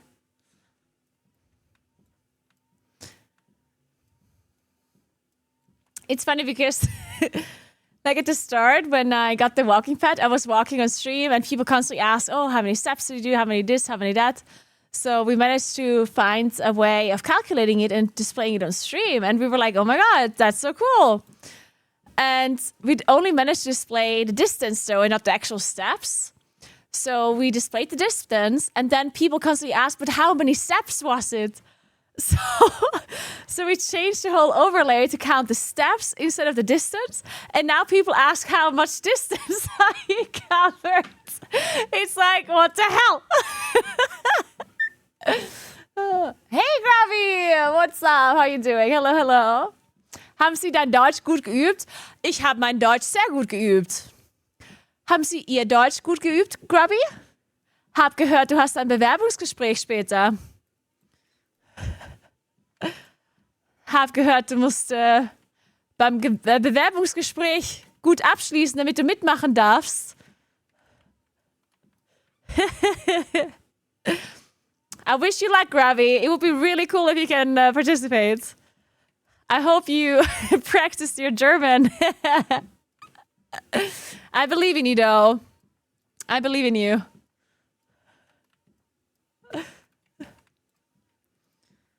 It's a crossover episode to Grubby.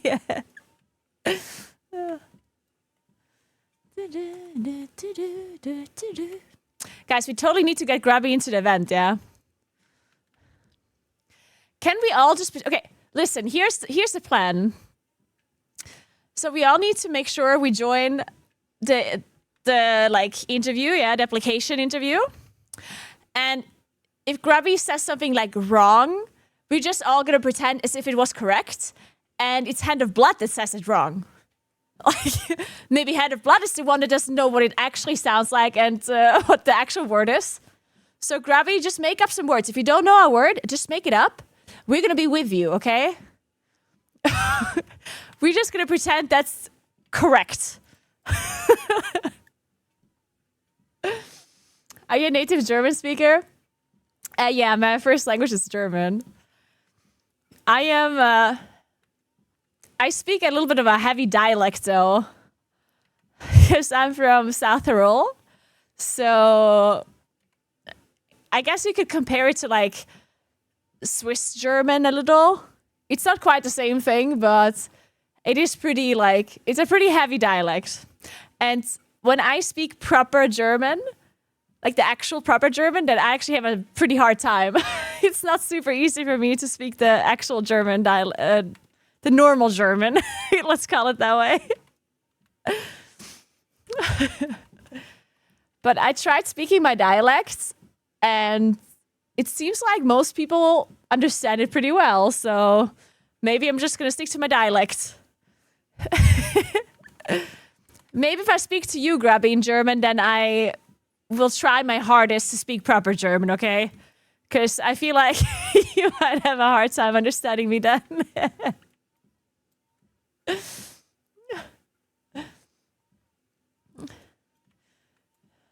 Dialekt ist gut, ist fast eine eigene Sprache, die Leute von Südtirol kommen. Ja, Südtiroler haben schon einen interessanten Dialekt auf jeden Fall. Dialects are a beautiful thing. Shaming for it is lame anyway. Yeah, see, it's interesting because I never even considered speaking my dialect. It was such a ingrained thing in my brain because when I was younger, when I was a teenager and like very, impressionate and things got to me really quickly and everything's embarrassing, I tried speaking my dialect in WoW and I was playing with like on German realms and stuff. And people were like making fun of it and were laughing about it. And that kind of like that was so embarrassing to me that I, from then on out, tried to never speak dialects again on like the internet and in games and whatnot. So when I started speaking my dialects recently on stream, when I was part of the event, and I got like actual super like positive feedback from people, from the Germans, they said they understood it pretty well. And they thought it was really cool that I have the dialect and stuff.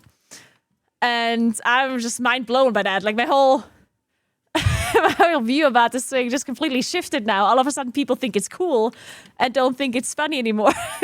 I mean, they still think it's funny, but in like a good way. Yeah, that was a shame. But it's really cool that that I can kind of speak my dialect now and people are actually supporting it. I think that's very nice. Maybe I'm going to be raid leading in my dialect then for Sauercrowd. If you actually manage to pass the application process, what are you going to play, Gravy?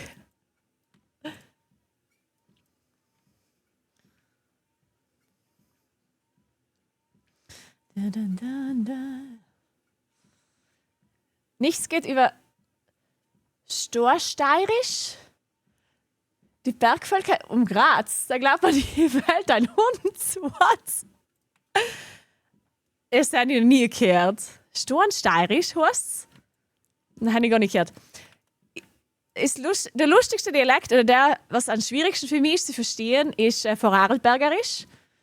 Weil ich war mal in, wie heißt es da geheißen? Ich war in die Gargellen. Ja, in Gargellen heißt in Vorarlberg in Österreich. Und es war so viel lustig, weil wir sind hingekommen und wir haben in so einen Südtiroler Dialekt geredet und sie haben ihren Vorarlberger Dialekt geredet und wir haben uns gegenseitig einfach nicht verstanden. Obwohl wir hier so viel nachher waren. Vorarlberg ist wirklich nicht weit weg von Südtirol. Aber irgendwie ist unser Dialekt so viel anders, dass wir uns gegenseitig nicht wirklich verstanden haben. Oh, super. Mage Warlock or Priest, I think? Nice. Alright. Would be funny to be Priest. My worst communication skills would no doubt lead to funny deaths. Oh, definitely. Yeah, that would be funny. Yeah, Priest might be a good idea.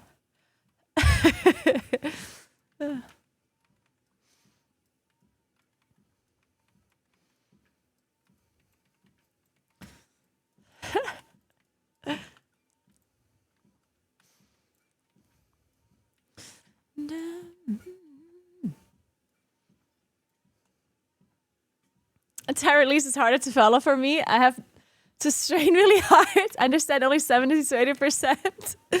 Yeah, it's a bit difficult.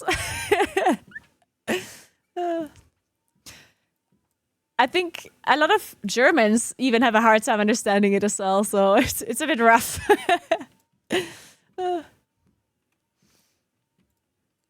But I'm trying to speak slowly.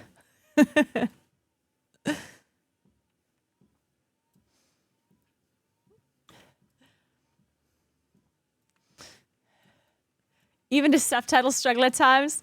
Yeah, I'm using this OBS plugin that is live translating my German into English.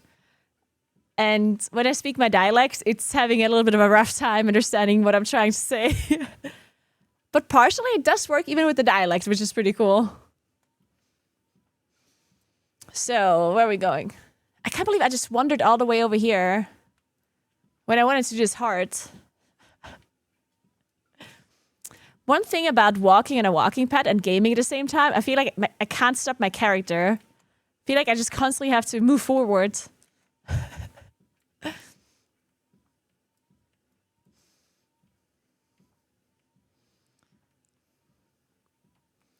Ach so, das wusste ich gar nicht. Vorarlbergerisch gehört zu den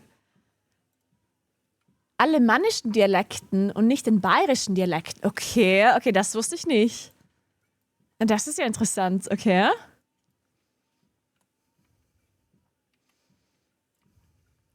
Also dann ist Südtirolerisch, Tirolerisch und so weiter, ist alles bayerisch quasi. Oder kommt daher? Macht irgendwie Sinn. Weil die Bayern verstehen mich immer relativ gut und die Tiroler sowieso.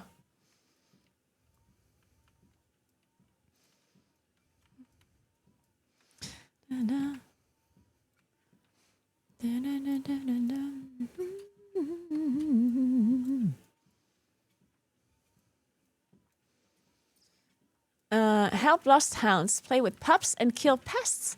Oh, I want to play with the pups. Oh, there they are. Oh, how cute is that?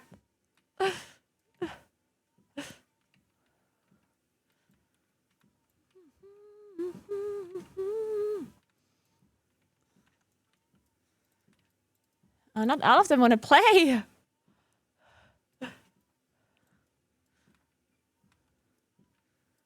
Wow, some of them hate me.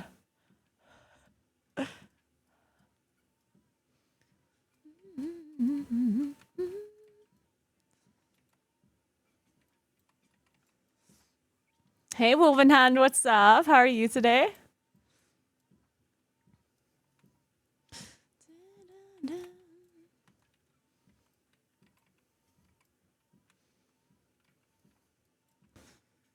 Oh, wait, my inventory's full.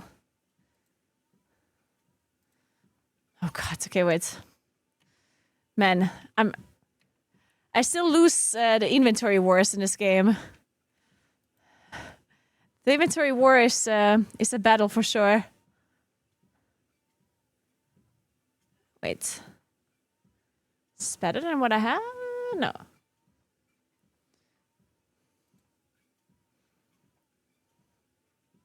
Okay, let's scrap some of this stuff here.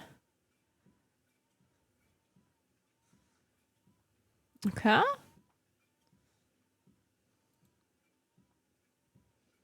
And how is there so much stuff in my inventory that I can't do anything with?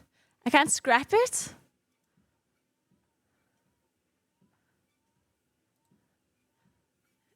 But I also can't put it in my bank? Then what is all of this stuff?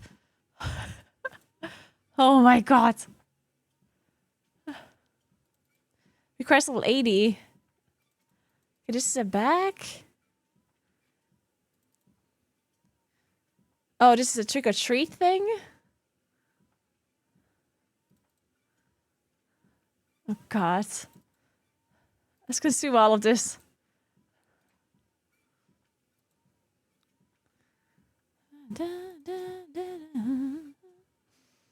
Okay, what is that? Oh, it's an amulet. Nice. Nice. Upgrade.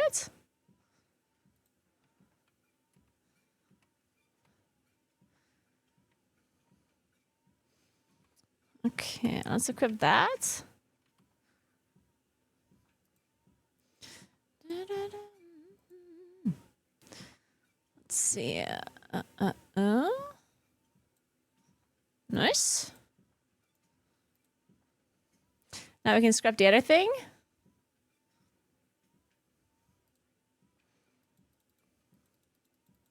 All right. Now we have some space. Do you have a favorite color scheme in Transmogs? I really like purple general. Oh, you mean theme as in, like, let's say, cozy versus like goth versus ballerina? I don't know. Because if that's the question, then not really. Well, I guess I do generally like cloth type transmogs a bit more. Like, usually at least, not always, but usually I like more like flowy dresses and like just generally like cloth stuff rather than heavy armor when it comes to the looks of it. And when it comes to colors and stuff, I guess I do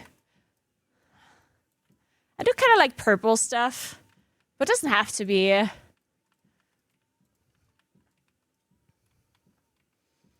do like green as well. I think green is not like ugly green, but pretty green, you know? Like it's kind of like blue green, you know? Like kind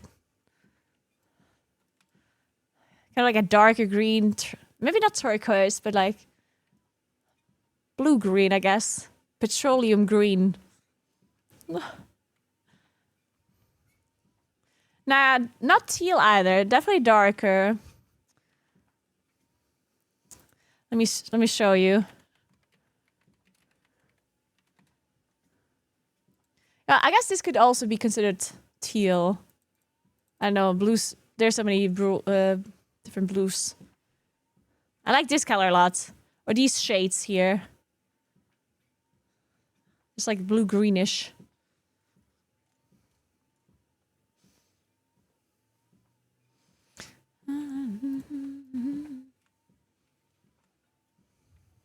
I wandered away from the quest again.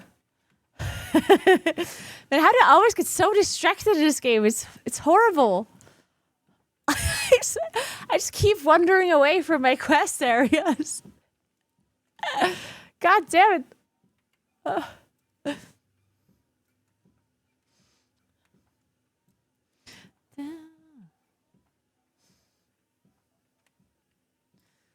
I'm in cell phone hell trying to figure out which one to buy Happy for Christmas. Oh, shit.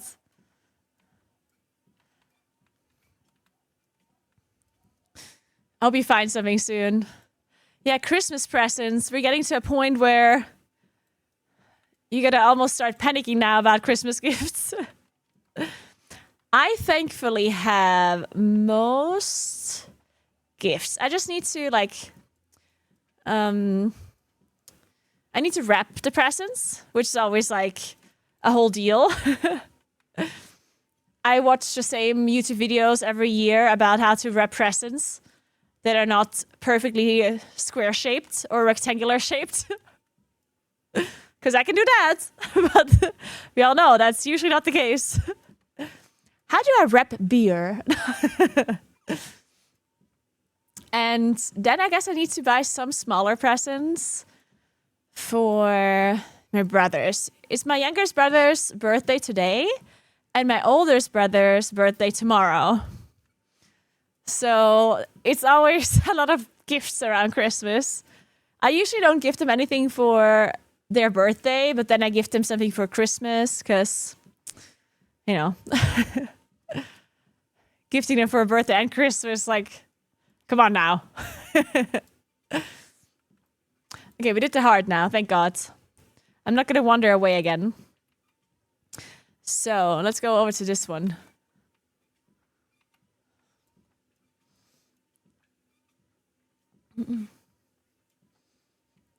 At what point do you give up and put them in a paper gift bag? Actually, for some reason, I always overdo it with gift wrapping. It's the weirdest thing. I don't know why. I think I once got obsessed by like a YouTube video because I was Googling how to wrap a present. And then a million YouTube videos came up and some of them were like very fancy. And then at some point I was like, you know what? I should do it this way. And then I wrapped one present in like a really fancy way and it looked really cool. So I YouTube more videos on how to wrap presents in an even fancier way. And then it got to a point where I just started wrapping all of my Christmas presents in like super fancy way. And it just took me forever to do it. I think I might have some pictures of the... Wait, I need to show you this so you know what I mean.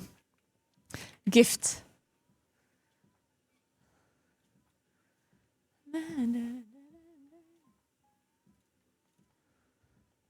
I can't find anything. God damn it. All right.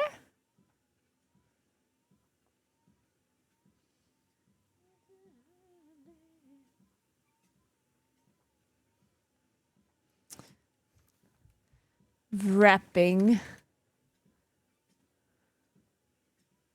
Okay, it's certainly not that. It has to be under gift. Probably I I wrapped it in such a fancy way that my Google Photos is not thinking that's an actual gift. Unfortunate. I guess I'm not showing you a picture then. Yeah, too bad. No pictures. So, what do I have to do? Burn undead corpses. Yeah, I did that already earlier. Am I stupid?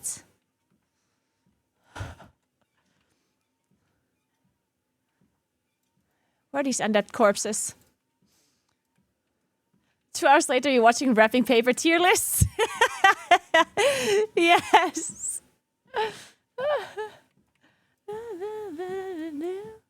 Why are WoW players playing Guild Wars 2 today? there's more WoW players playing Guild Wars 2 today? You mean Annie? Annie just generally plays a lot of Guild Wars 2 lately.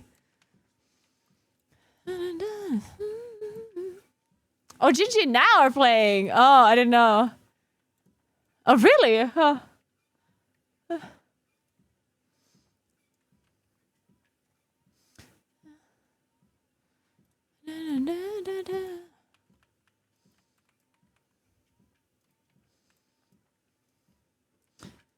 Ampy as well? Nice. Wait, did Ampy play before? Like, is Ampy... Or is he also playing for, like, the first time?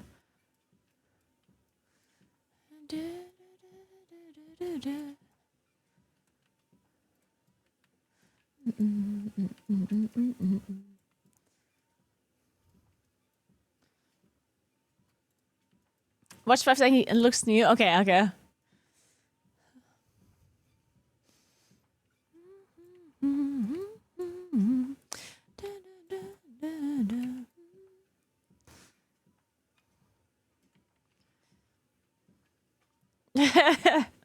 All right, okay, okay.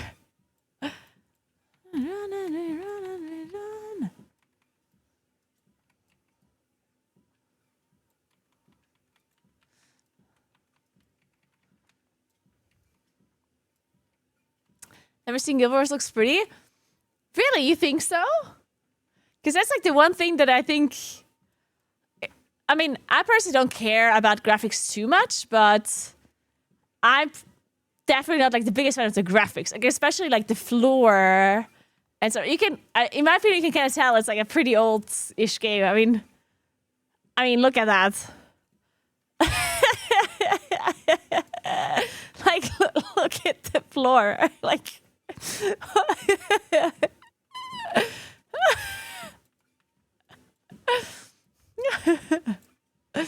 Like, don't get me wrong, I like the game, right? But thankfully, I don't care a lot about graphics and stuff, because I do have a preference for graphics. Like, I do like fantasy style more than anything else. Like, I like the World of Warcraft style more than I like, let's say, New World. Even though New World had really good graphics, but I do prefer like the cartoony style of it more.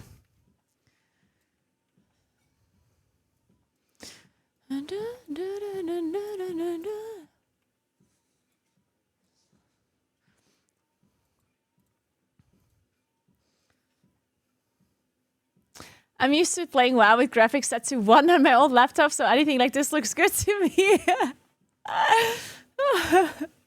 Okay, then I can see it.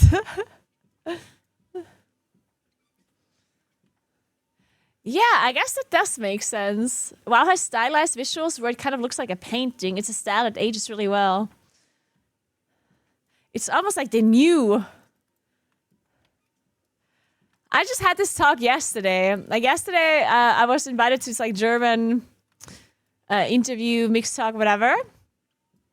And it's crazy because we talked about the fact that WoW is a game that has like kind of had the biggest impact on the gaming industry out of all games, right? Objectively. And it's also still a very, like, it's still relevant, like, it's still being played, and people still play classic and retail and all of these other versions, right?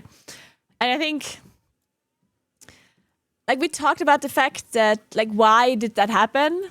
And I think it was, like, a bunch of things that, like, played together. It was the time when it was released and, like, blah, blah, blah, right?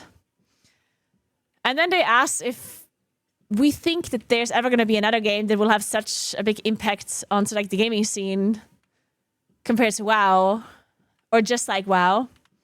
And I was thinking, like, the only... Like, I think it's, like, a very difficult thing for another game to have such a big impact again. Because the gaming industry, first of all, is so saturated.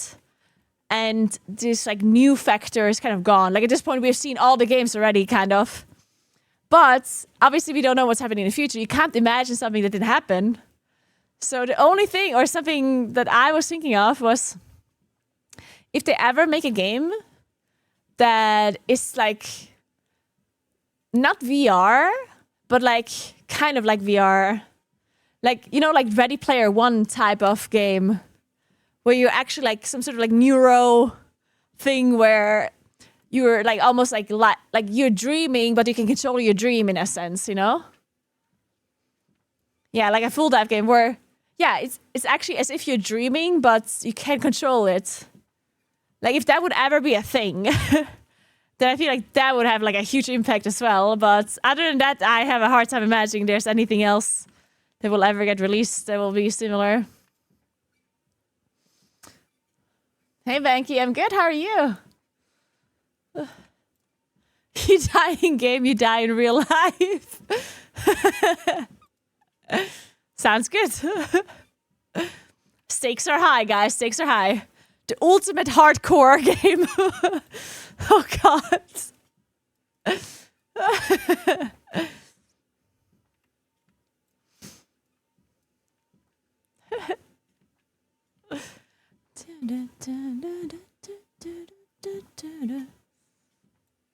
Why the hell are you spitting at me? What the fuck's going on with you, Grub?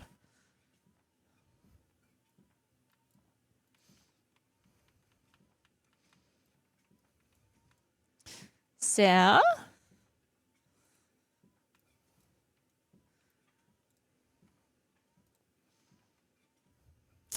Okay, now let's go to this one.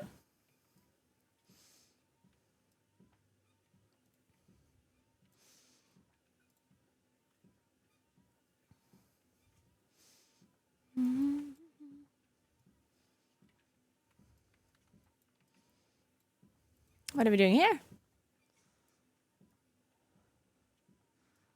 Huh. Oh, wait. Wrong button.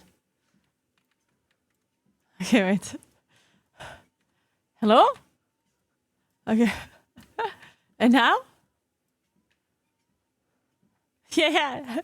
I like how the game is like telling me, you need to dodge roll, you idiot. Okay, but like, what do I do? Okay, I'm confused.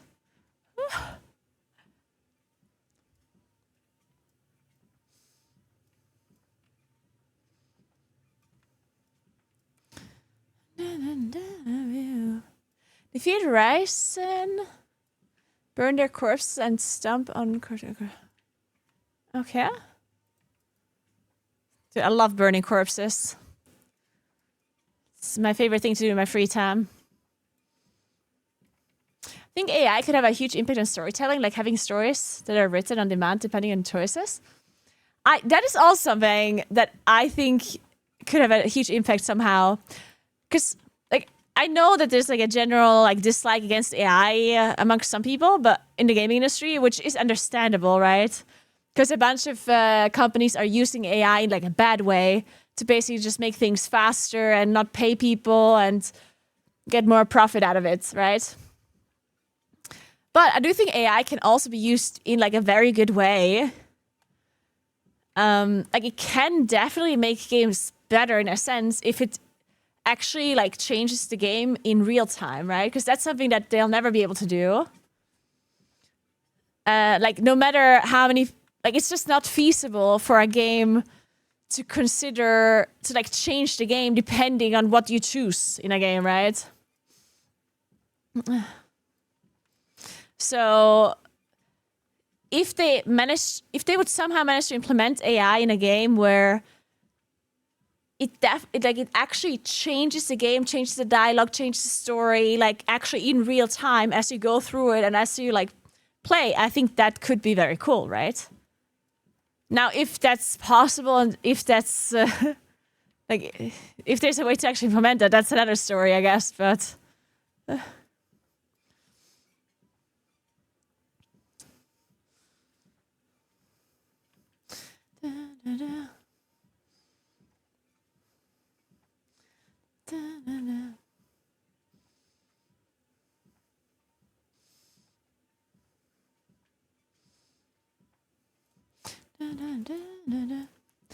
Bradford, thank you so much for 6 months. What's up? Merry Christmas and Happy Holidays. Thank you so much. Merry Christmas and Happy Holidays to you as well. was awesome to watch your part 1 of you learning Guild Wars 2 with Mook. Watch both of you, so the collaboration was awesome. That's so cool to hear. Hasten Halo. Yeah, we're about to upload the Muckluck collaboration onto my YouTube as well, in case you missed some parts of it. I'm super excited. But yeah, that was so much fun. Muckluck is such a good teacher. It's really, really good. I managed to learn a lot about the game, and it got me even more excited to try and reach endgame and to actually see some of the raids and stuff.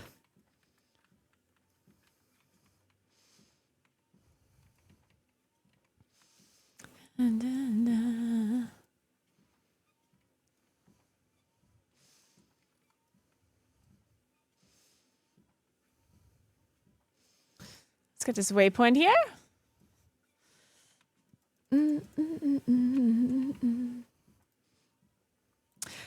Can somebody remind me to eat at around maybe like 7:30-ish or so? Actually, wait, I guess I could eat while watching the showcase. You know what? Because, yeah, maybe we just eat then. Okay, never mind. Because like I'm watching the showcase for a new MMO that is coming out at 8 p.m. and I was thinking it's better to eat before. But honestly, we could just eat during it. Because we're watching something, so it's whatever.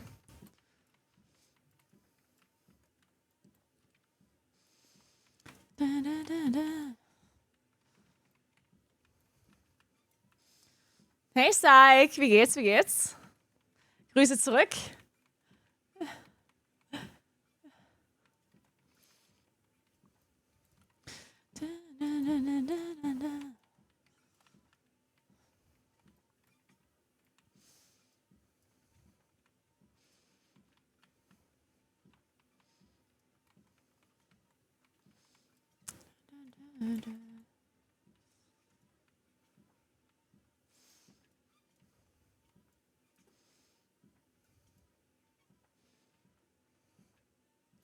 What is this?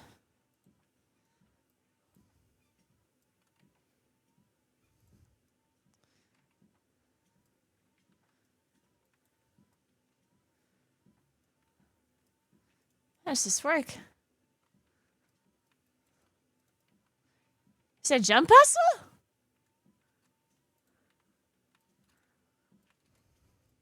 Oh shit. Hey Saffron, what's up? How are you?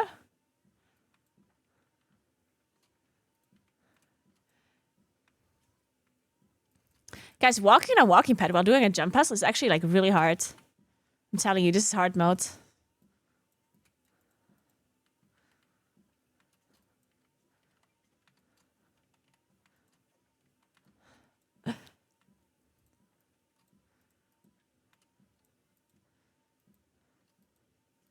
What is happening? This rock's just like... No! You fuck. What happens when I make it up here? Am I doing this for no reason? Ah!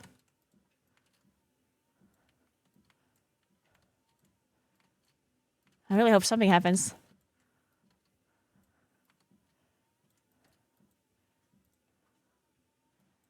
Why is this rock like breaking off?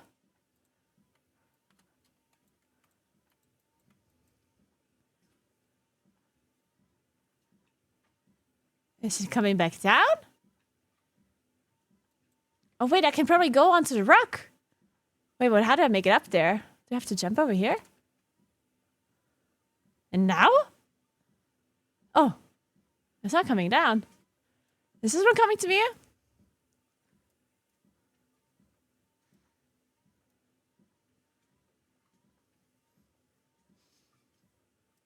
I'm confused. Do I just jump over there, maybe? Oh, okay.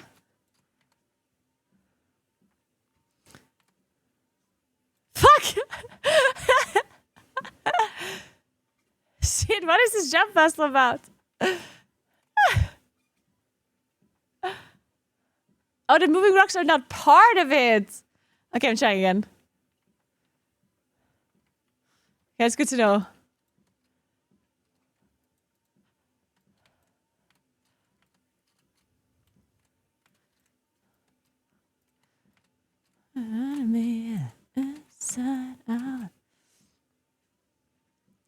should just jump up here. Straight up.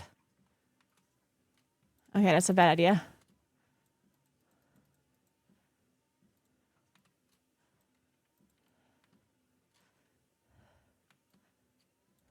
Okay.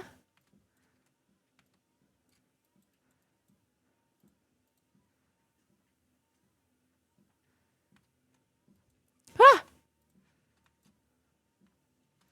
Down. Side out.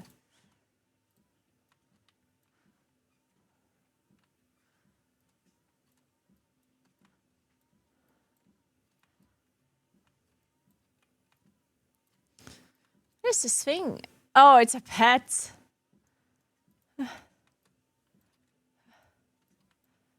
Upside down. Dude, this never stops.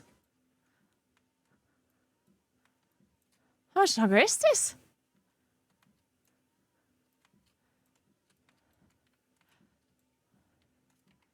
Oh my god, we did it! Let's go, guys! What do we get? I don't know what we got, but we made it up here. Phase 1 complete! It keeps going! What the fuck?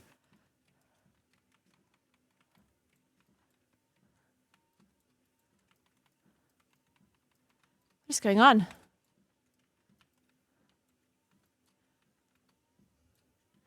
What's happening with me?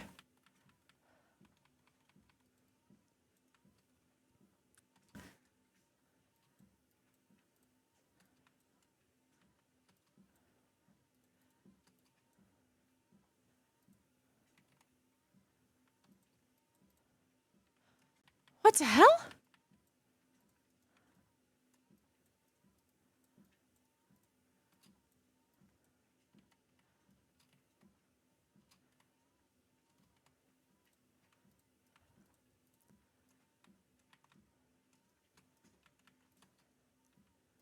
What's going on?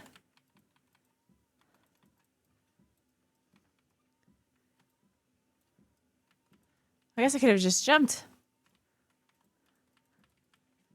What am I doing here? What the hell?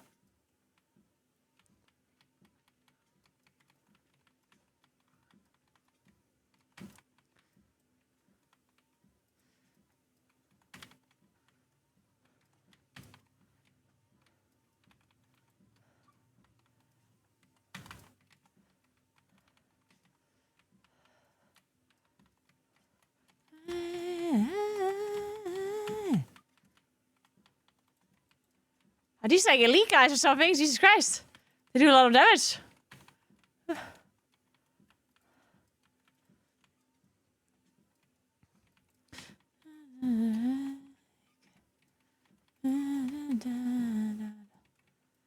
Oh, there's another chest? Oh, it keeps going up here, okay.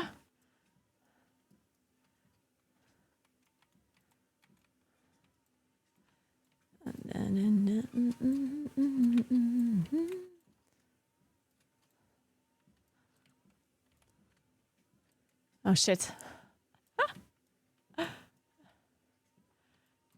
Okay, right.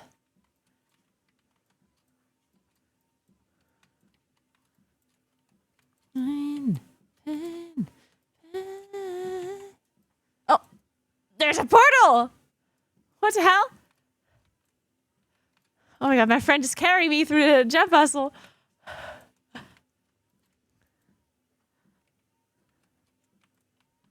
Whoa. No! Guys, we fell off.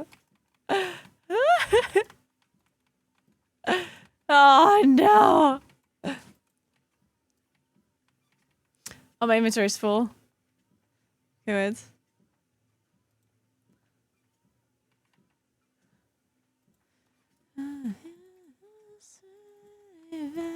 Oh, nice. Precision, ferocity, tell technician, power, precision. Sounds good. Okay, mister, calm down, dude.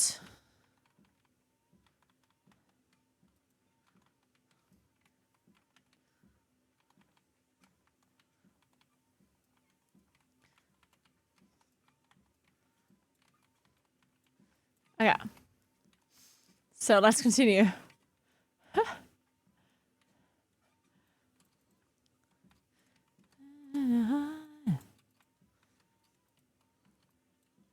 No cheating. Hey, Pummelknopf. Wie geht's, wie geht's? Dude. This is impossible. Guys. Guys, I can't do it. La, la, la, la, la. I swear I jumped. I pressed it. Dark. Yeah. No! I don't know what happened. I feel like I did a dodge roll without me actually pressing a dodge roll. I did a sideways roll. I don't know why. What is going on? Why am I... Like, what was that? I swear... What? I feel like my character is actually glitching off the edge. It's like I'm sliding off.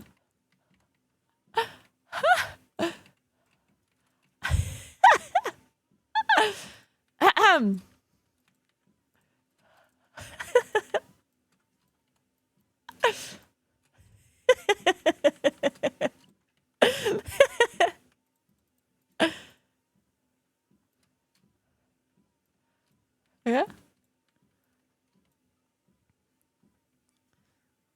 Are we just going over there? Okay.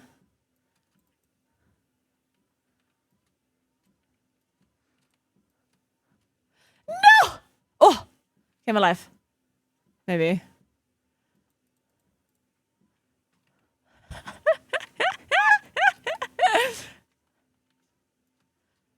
Nice!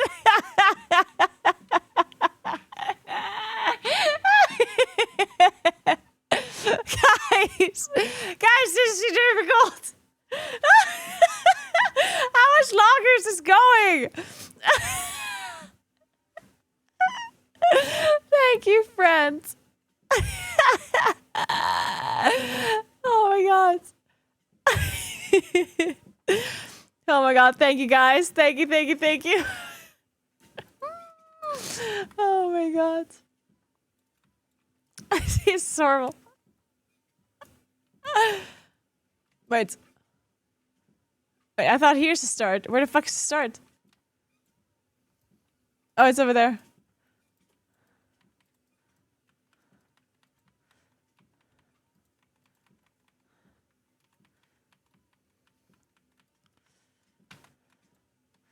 What about us?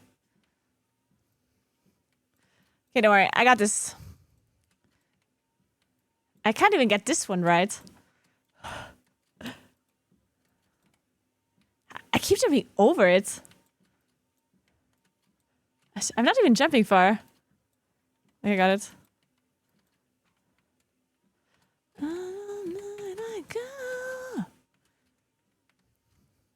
Okay, we're gonna skip this portal for now. I'm doing it ethically. I'm an ethical gamer.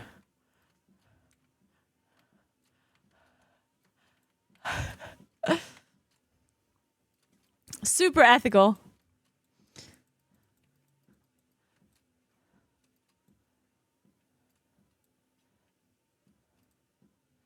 That's the smart work. Ah. Okay, got it. Okay.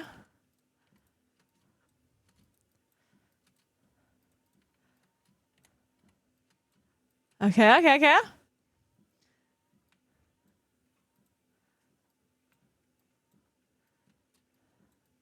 Alright, we're gaming.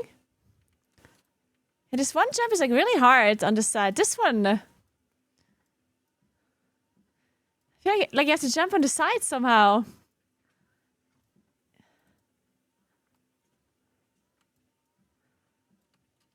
Oh, I did it. Dude, I did it. Okay. I did a side jump. Okay. Oh! No! Hey, that was messed up. That was so messed up. From taking every portal to ethical gamer.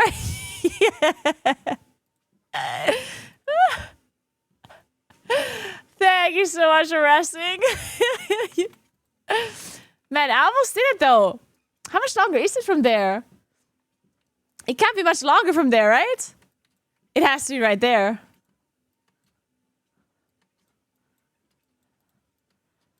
There's no way it can be much longer. Am I like slowed? I think I'm slowed.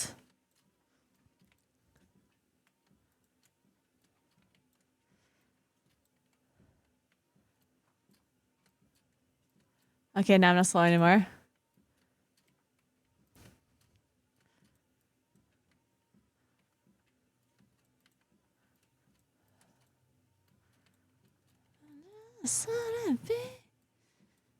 Whew. Oh my god, I almost fell off. Oh.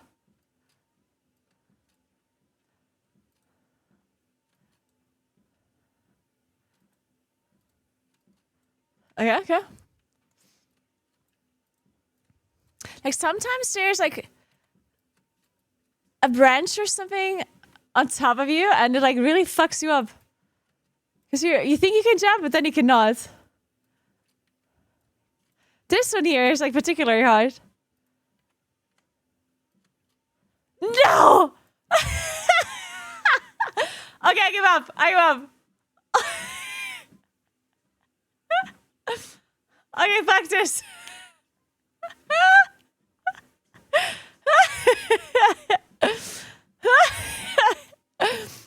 Okay, okay.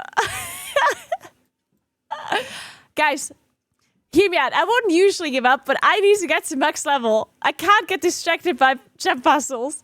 I eventually want to do all of these puzzles. I'm gonna get them all done. But after level, I can't just get distracted 24/7.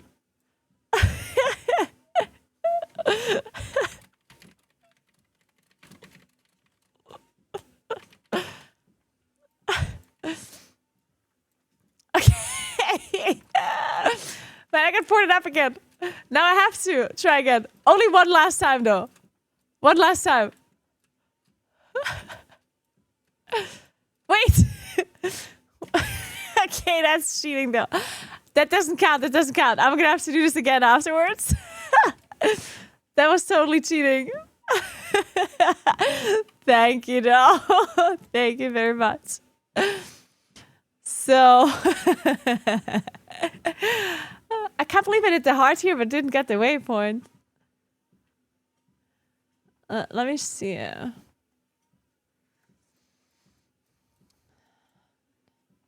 do we go then? Let's go here. The Jealous of Tears? No, I don't know. What is that? I feel like people have said the Jealous of Tears before. Is it a really hard jump puzzle?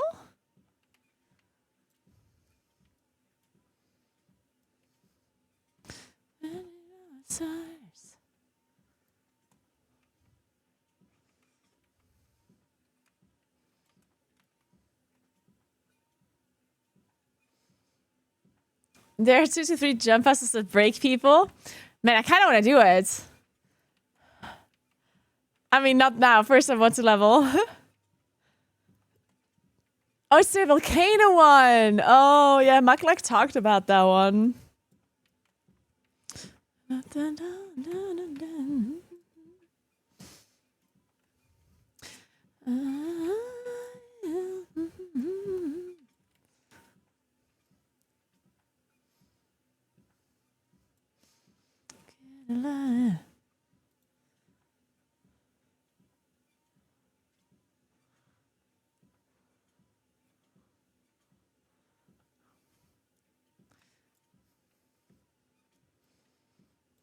Maklak had to make a guide for that. His pain cannot be measured.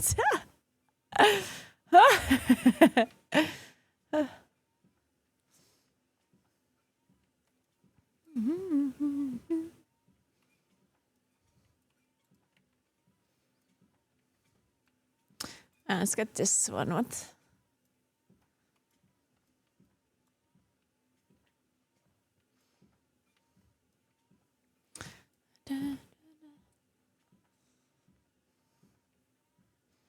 Yeah, I did do the winter jump puzzle. That one also wasn't that easy.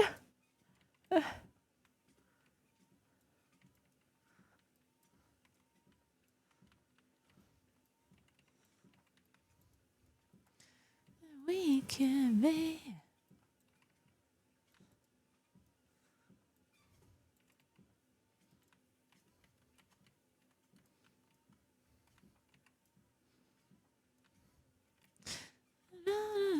We can be.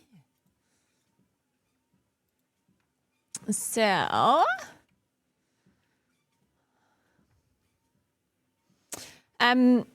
where does this forest continue? Upwards? I guess upwards. So I go here and then I move further up, I guess. Ooh, Loopy, that would be really cool. It would be fun if there was one jumping puzzle that both Naguura and Annie save and then do a race against each other on stream who can beat it first. That would actually be kind of cool.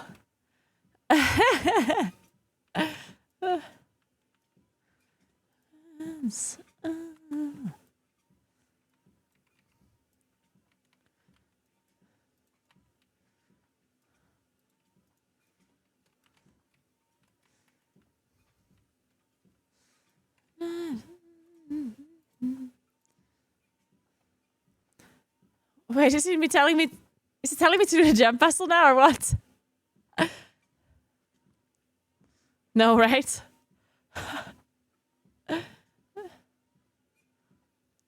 Oh, there was a world boss at the top. Ah, shit. That would have been fun.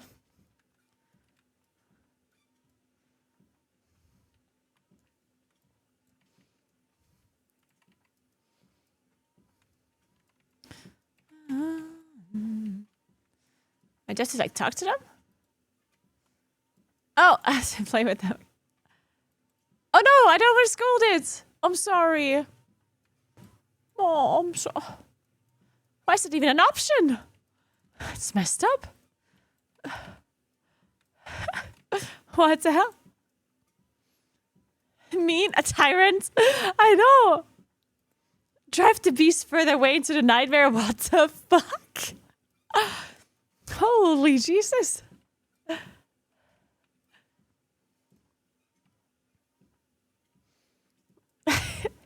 This is messed up.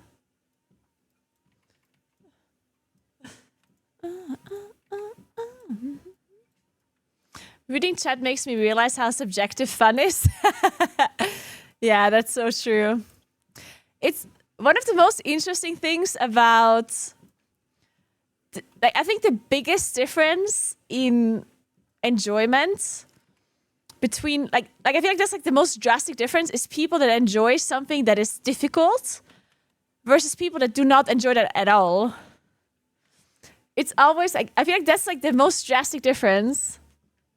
Like I think people that don't like difficult games that are like hard, they don't understand it at all how somebody could try something over and over and over and like wipe on something over and over and over in like a video game. And I always think it's really interesting to see those like two different opinions. Another like really interesting thing. Like, you know how housing came out in World of Warcraft? Guild Wars also has the housing system as well now, right? But in WoW, they also got like a housing system now.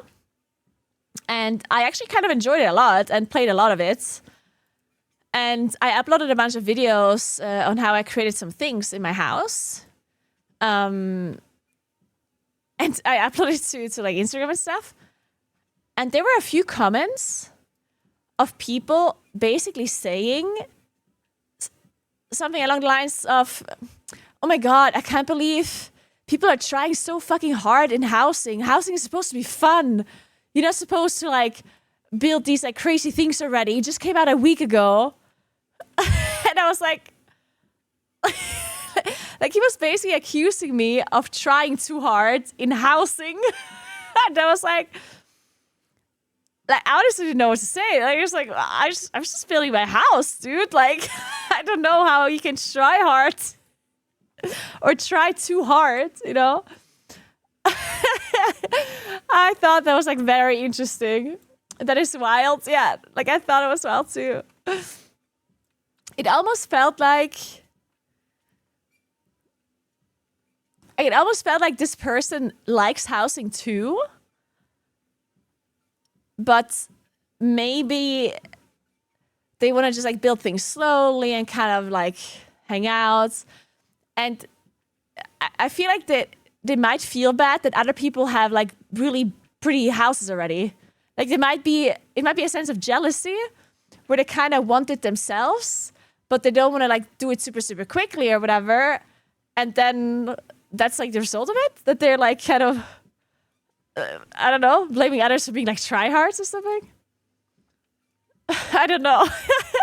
I thought it was interesting. It's like going to an orchestra and yelling at the players that they're trying too hard.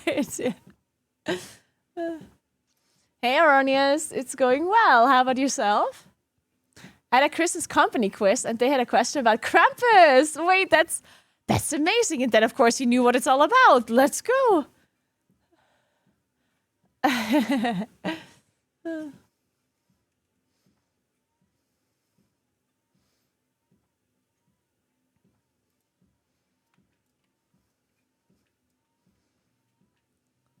I remember in 2020 how the Animal Cross subreddit would downvote / report islands if they were too developed or fancy. Really? Oh, wow. That's crazy. As if it was a bad thing. People made their places look nice. Oh, oh that's kind of crazy. I guess it's kind of similar. I don't know why I'm surprised, but I guess it's kind of similar in real life too sometimes. You know, when somebody has like a really nice garden. You know, when someone has like a big garden and they put a lot of effort into it and it's like all pristine and nicely done. There's definitely some people who like talk shit about it then. They're like, oh, look at this person like trying so hard with their garden and like having all of this stuff. And it's like, oh, they probably like spend all day in there, don't have anything else to do. Don't they have other things to do, like other hobbies or whatever? When I'm just thinking, just appreciate it, you know? It's nice. People can be people sometimes, I guess. One person making all the neighbors look bad. It's actually hilarious because that's the case where I live.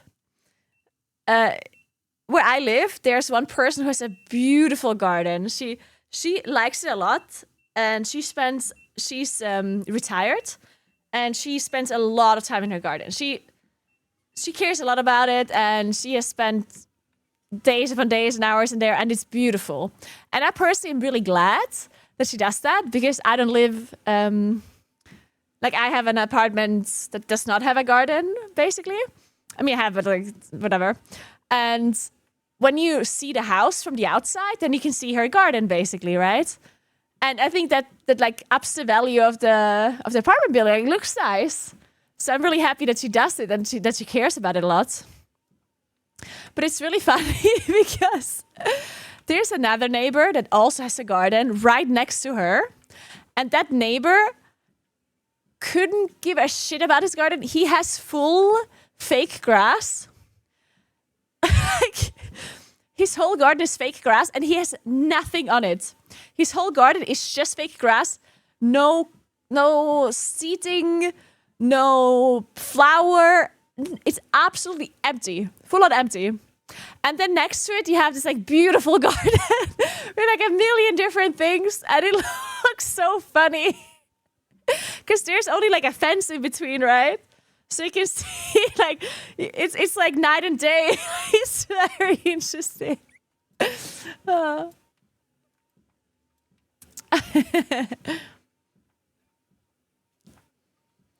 Okay, we still have to finish this. Is there like another area? I feel like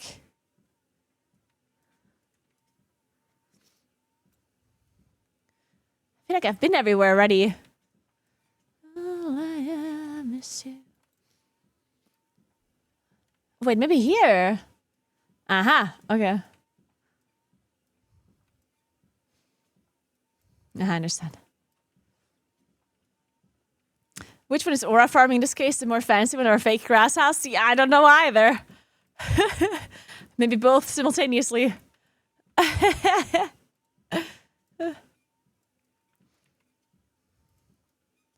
There we go, we did it.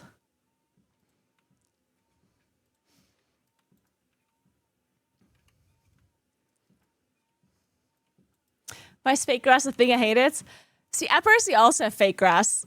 I made fun of his fake grass, but I also have fake grass. But I have a good reason. So I basically have a garden that is how to explain this?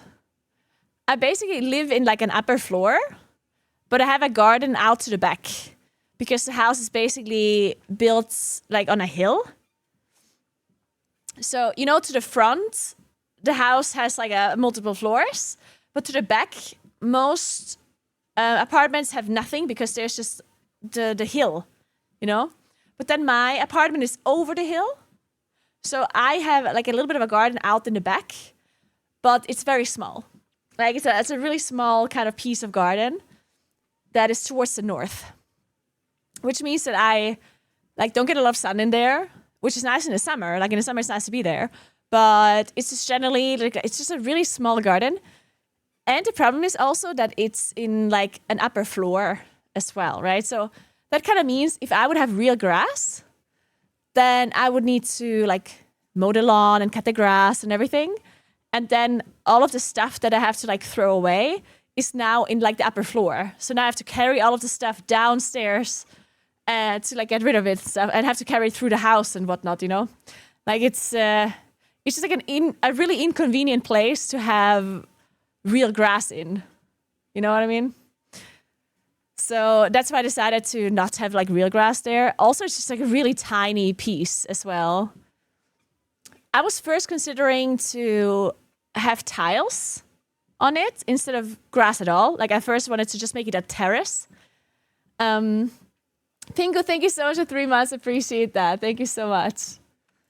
So because then it would make, you know, I wouldn't need to make this decision with the grass. So I was kind of thinking to just put tiles there. But then at the same time, I was thinking it is nice to have like some, like it's nice to have it a little bit green, right? Instead of it just being like a full on, like, I don't know, tiles or whatnot, because it's also like, eh. So I just decided to go with the fake grass, which honestly looks kind of nice once it's leveled. It does look a little bit weird right now because it's like kind of like wavy. Like the grass itself looks good, but because the ground underneath is not level, it looks wavy, and that's obviously, like, you can really see that. But they said that it takes like maybe like 1-2 years for the ground to fully set underneath, because the ground was like created by just putting a bunch of like soil in there. Like they just like put a bunch of stuff in there and like filled it up. And then as water came in and like stuff like that, it like started setting, but not evenly. So now it's like a bit wavy, right? But once it's fully set, then they can level it out again. So it's actually nice looking, and then it should be fine.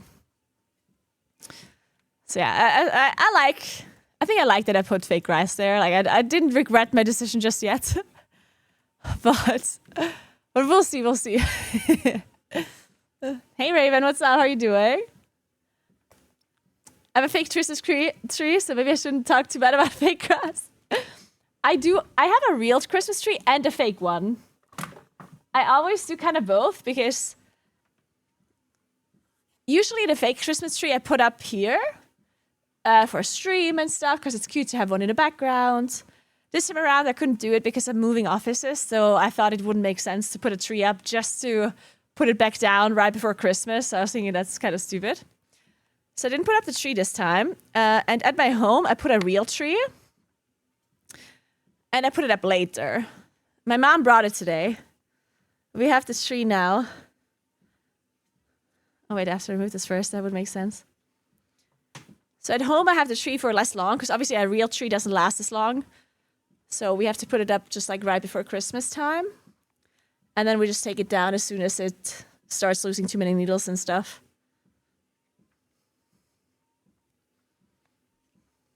But we usually go with a tree that doesn't lose needles at all, really. Or not as much. They start turning yellow at some point. It's actually crazy, those trees.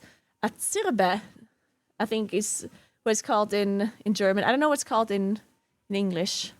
But they have needles that, like, they really just don't lose them. They start turning orange at some point, and then it takes a long time for them to fall off. So those are really nice trees to have in your house for a long time without you having to vacuum a million tree needles.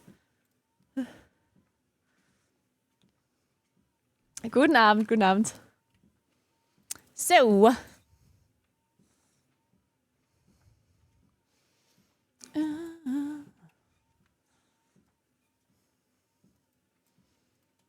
I've heard they breed trees specifically to not lose a lot of needles. Really, Luby? Oh my. Interesting. And I guess it's possible. Da, da, da, da.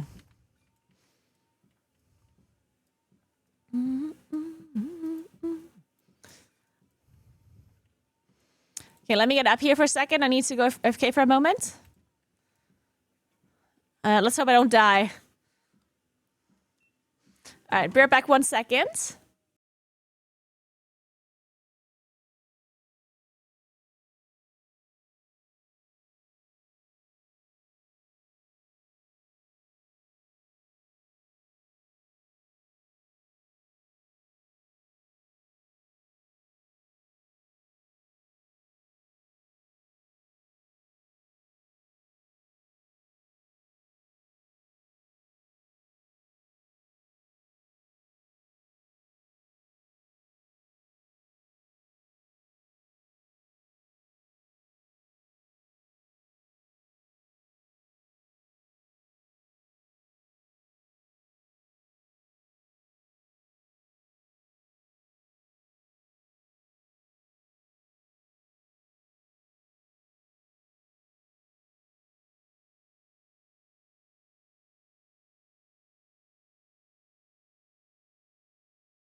So, I heard that there was like an event starting next to me while I was AFK.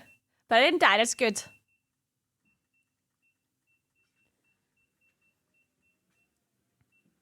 Yeah, how did the portals work? Because that was a Mesmer that put those portals, right? For me earlier.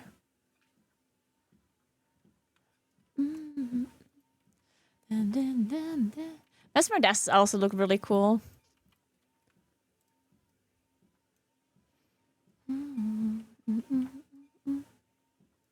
The road ahead is dangerous? Alright. I'll take care.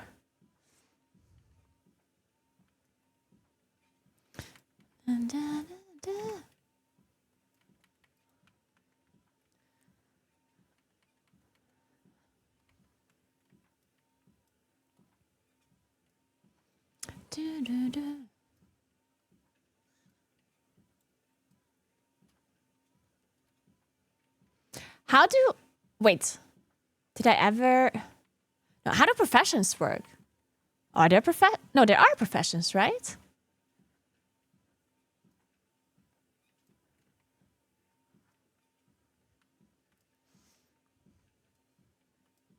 Hey, Averome. Thank you so much for the Prime. Welcome in. Thank you, thank you.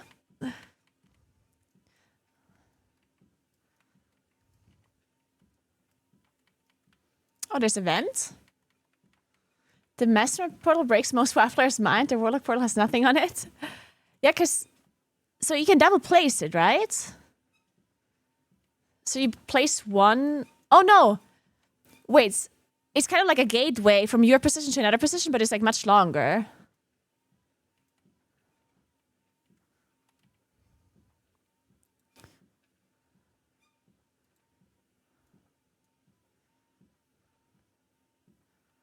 Oh shit, what am I doing?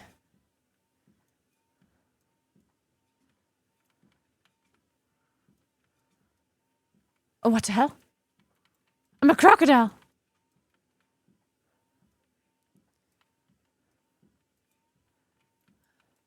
Wait, I'm confused. I'm a crocodile.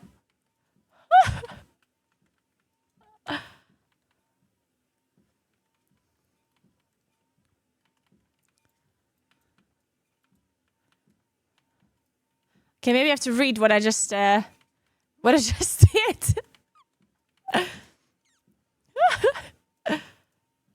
Patty, thank you for letting me out. What can I do? You can help the transformed Hylek. Know which animal are Hylek and which one are animals. So it's changed against their will. The transformed animal will usually appear. We will tell. What is this?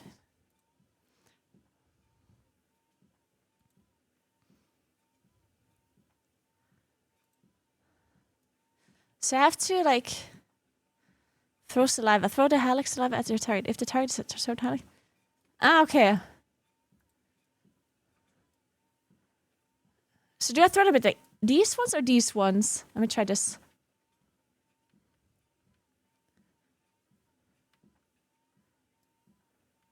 I don't think this was a Hylek.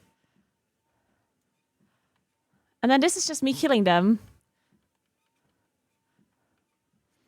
Finish and heal. Breathe fire. A tire is in front of you. Okay, the fire thing is very good.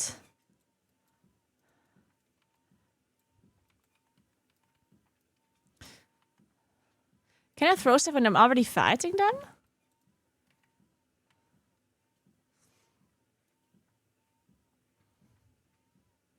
Holy shit, the fire is very good.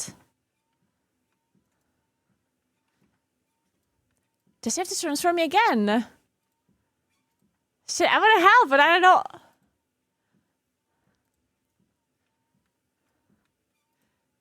This guy. Oh, yes. Okay, nice. So they're like, they have like the shine around them.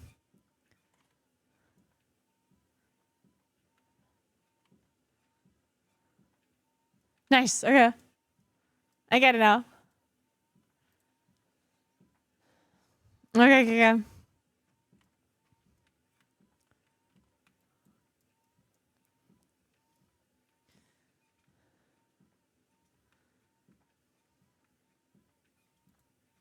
So don't have a necrold. What's a necrold? You mean instead of the Hounds of Balthasar,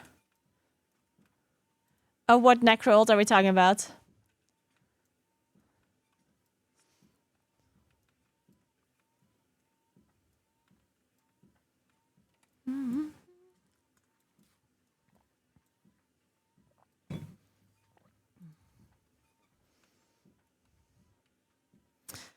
I don't know. I didn't actually check if I got anything new. Plague Lance is what I have. Reaper of Grenth, Avatar of Melandru, and Plague Lance.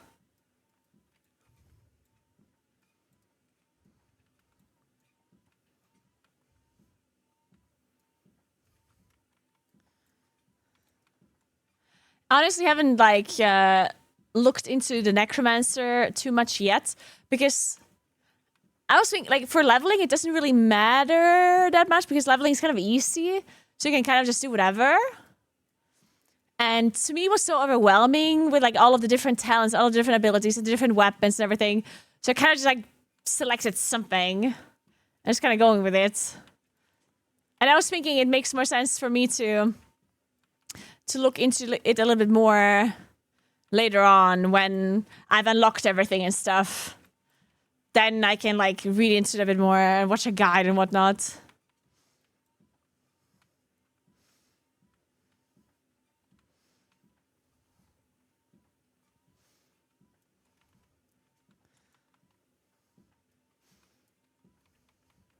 Because otherwise I might be, like, investing a lot of time into just learning stuff and abilities that I then maybe don't even use after, I was thinking.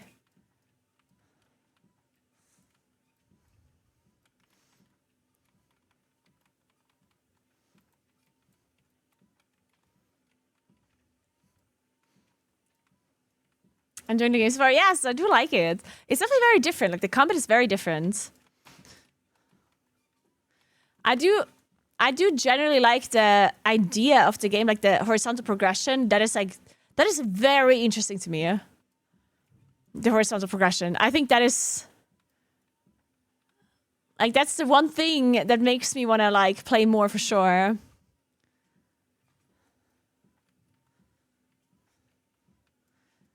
Locate and kill a transformed witch.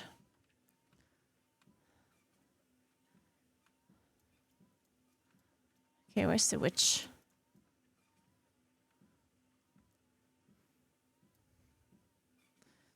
How do we figure it out? You said, it's alive. Okay.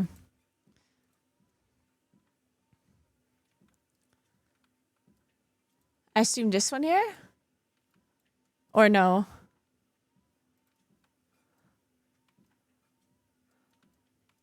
I guess not. Okay, wait.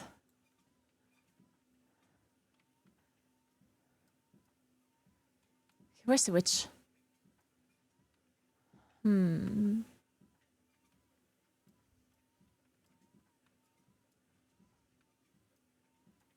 understand. Let me read again.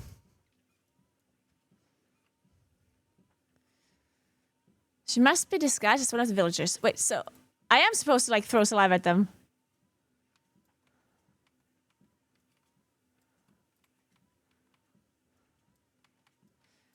Why do I keep missing?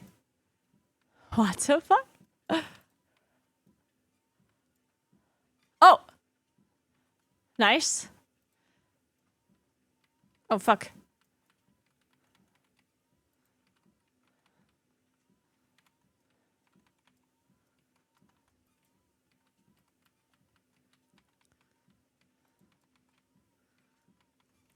Nice. Okay. Liquid karma. We do like karma.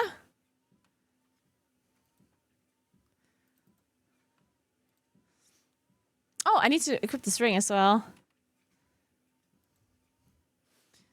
Which one do I unequip? Perhaps this one, I guess. Cool, cool, cool.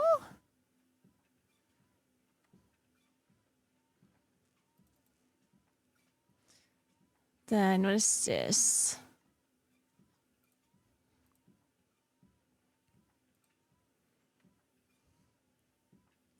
Now that's just worse.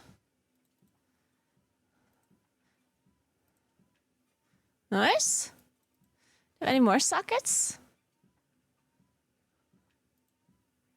Sure. Okay. Let's get rid of some stuff here.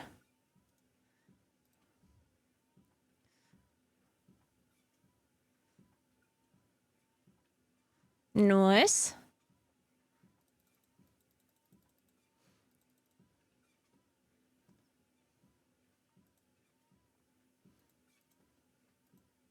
Okay.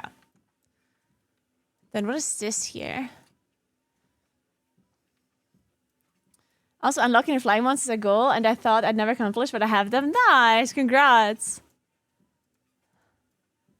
Speak to join the battle.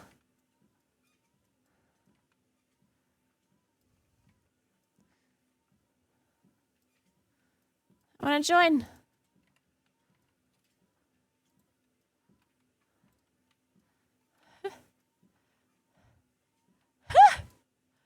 I'm a crap. He's blocking everything.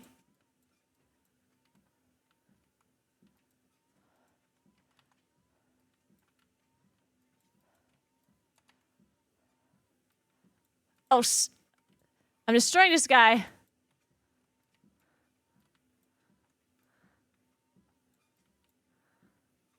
Where are you going? Oh, he's in block mode.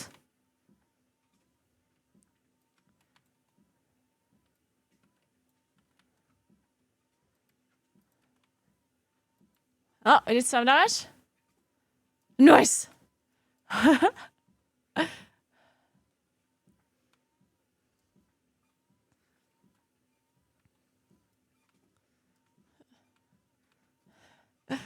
right.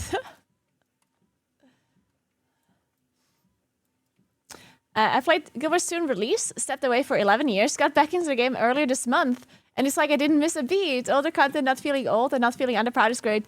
Yes, that is like the number one thing that is like the most interesting to me about this game. Because I've never played an MMO that has that. So it's really cool. Like, it's really cool that you don't have this pressure to like either fully commit to it or you don't play it at all. Because that's something that always like bothers me about MMOs. Because I obviously love MMOs, right? But you can't play like a million MMOs at the same time. You kind of have to stick to one usually. And that always sucks because most MMOs are a little bit seasonal, right? They get new patches once in a while, new expansions, but they're not always like super relevant and you don't necessarily want to play MMOs like all of the time. So it's nice that this is a game that you can play when you kind of like, I don't know, like you just feel it right now. You're just feeling it. So you're playing. And then if you, I don't know, if you want to do something else or you want to take a break or whatever, then you can do that. And then you just come back. And it's not like all the things you did before were completely irrelevant. Because I feel like that's very demotivating about other MMOs sometimes when it's like you know that if you don't stick to it, then you're just going to be behind. And then all the things you did already are kind of going to be irrelevant later. Maybe not fully irrelevant. Like, obviously, things are always going to stay a little bit relevant when it comes to, like, achievements and whatnot. But I guess you know what I mean. Dun, dun, dun, dun, dun, dun.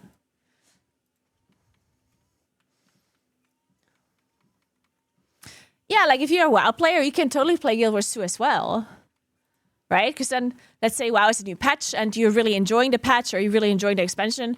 Well, then you just play WoW as long as you enjoy it. And then when you don't enjoy WoW anymore or you want to do something else, then maybe you feel like playing Guild Wars 2 again and you just pick it back up and you can continue and it's very nice.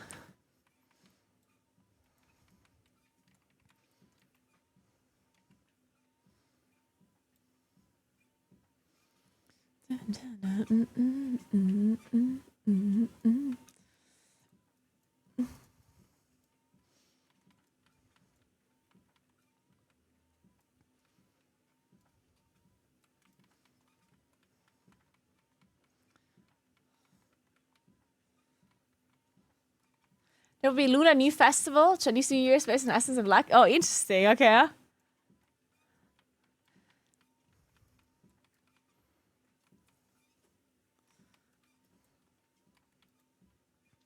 Why is it obstructed? Huh.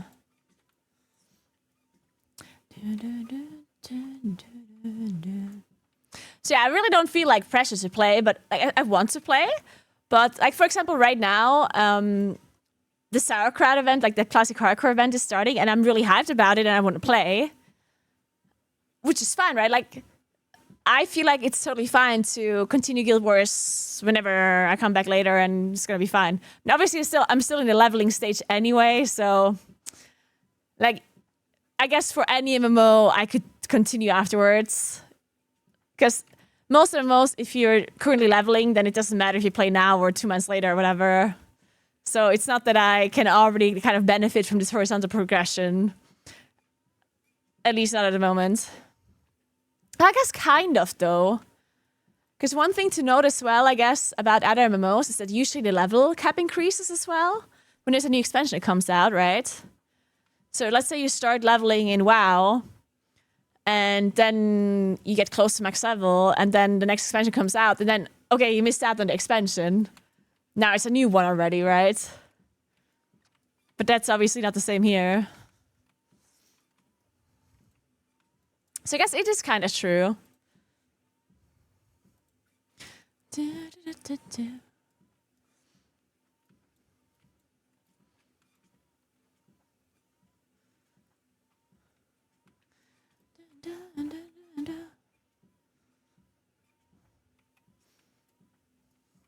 Hey, Baum, good evening.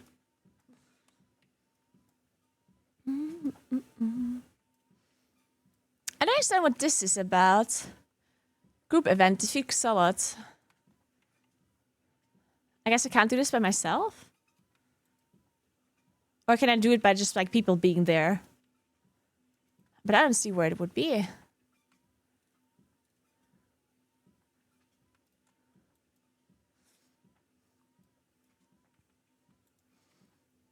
Hi, Senna. I'm good. How are you?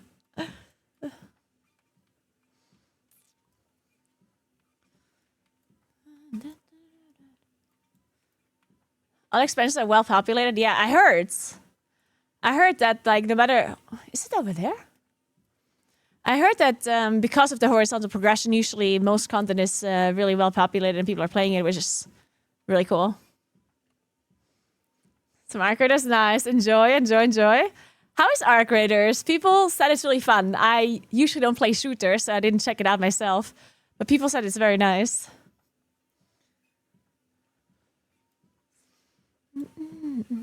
The voice actors are very good in this game for sure. I did notice that. Oh no, that's something else. That was like very bright. I thought this was like some event.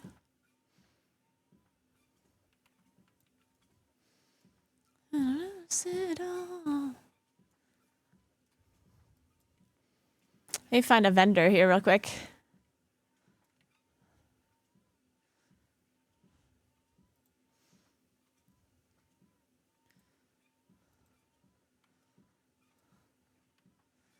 Okay. We sold some junk at least. Run. Okay, that's a key.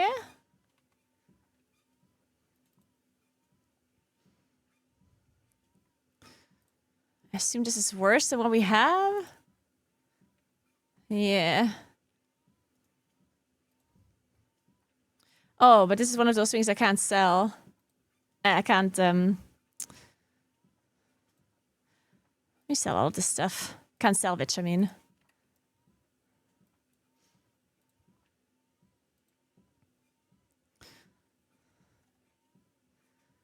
Oh, I can't sell it either, so I guess I have to throw it away. This too? This too, I guess.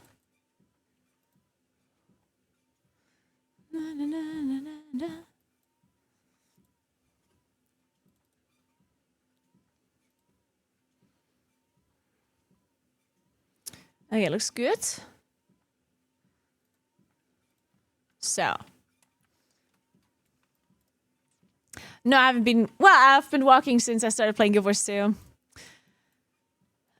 I generally like walking during my streams and during my gaming sessions. If it's not something that is like super difficult to do, then of course walking is gonna make it a little bit worse. But the main reason why I'm walking is because this place that I'm in, the heating is partially broken and partially the landlord is being a prick and turns off the heating at 5 p.m. Like, until 5 p.m. it's somewhat acceptable.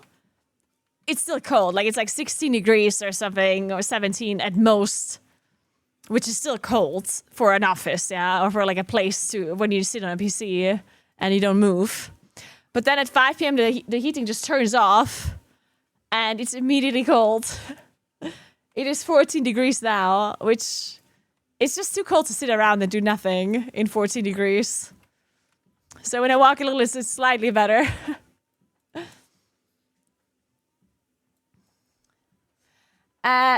Tomorrow I'm not streaming because tomorrow I'm invited to a wedding. So I am streaming again on Saturday.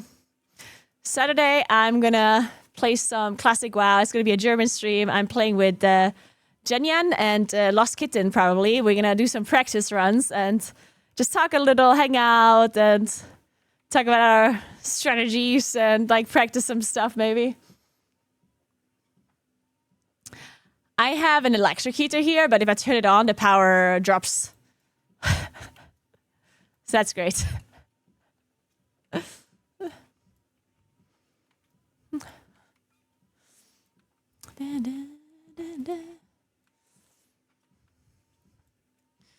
But I'm only going to be here for like 3 more days. I'm here on Saturday for the stream.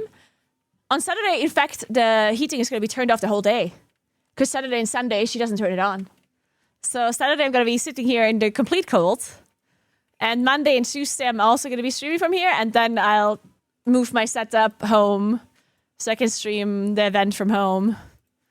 Which is going to be much better anyway to stream from home during the hardcore event because I'm going to be playing like 24/7. I'm going to like full on nerd into that event. So it's better to be home anyway for like food and stuff. And I don't have to put on like clothes, you know. Should I deliver a 10-liter Glühwein fastly? Yeah, I'd need that. Yeah. I gotta make a nice fire. Honestly, I should.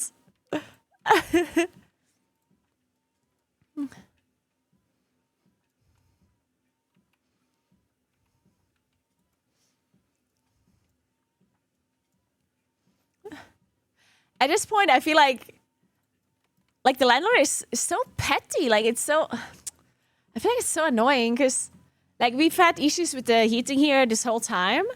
And even last winter, it was, like, all messed up. And it's just an old building. Like, I get this an old building, right? Like, I totally get that. And the insulation is just really bad. So, like, it makes sense. But it just feels like... Like, I don't know. Like, it feels like...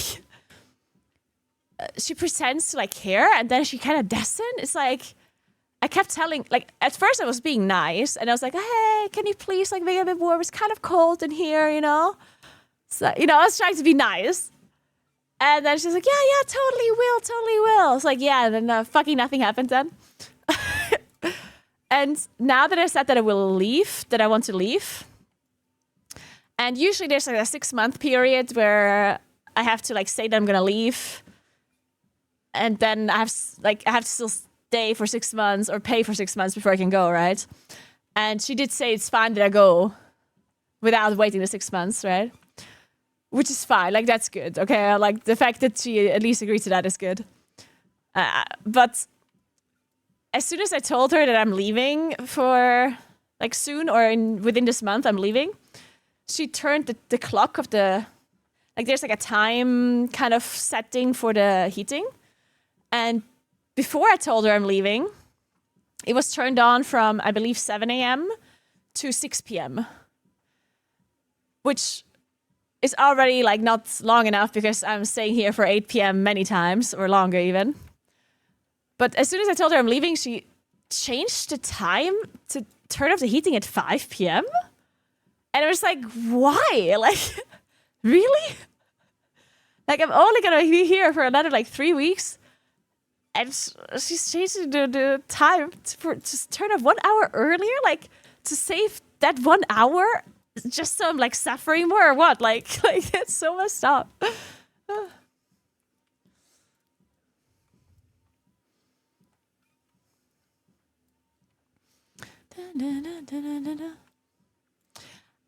We don't have decent insulation. It's absolutely horrible insulation. The windows might as well be made out of paper. No, it's not hotter at nights. It's colder at nights. But maybe I should be playing. It would be nice if it was hotter at night, then I could just start gaming during the night.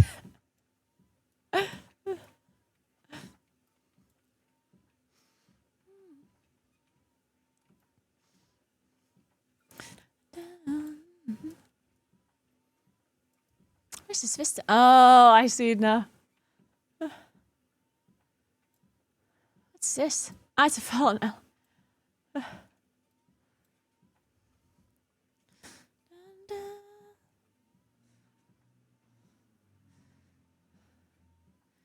Is there no more hearts, or do I just have to? I think I just have to scout them. Should I go up or down? Let's go down.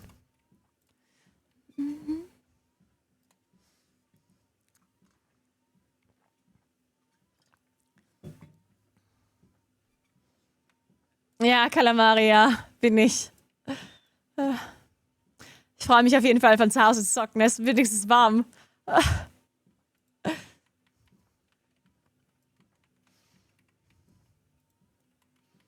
Oh, there's a heart.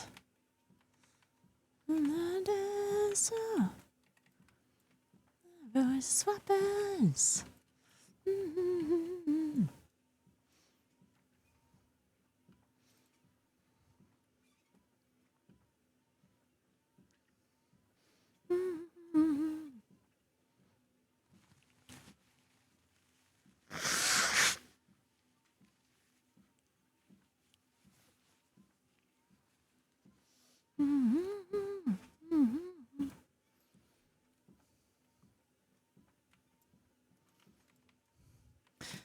Where's the weapons?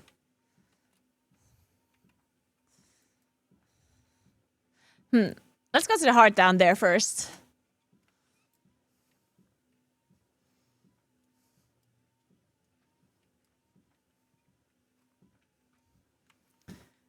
The name of the add-on that allowed you to buy bigger amounts of things in WoW. And that's not an add-on, that's just shift clicking. Or control click. With shift click, I think. When you buy it, instead of just right clicking, you do shift right click or control right click, I think.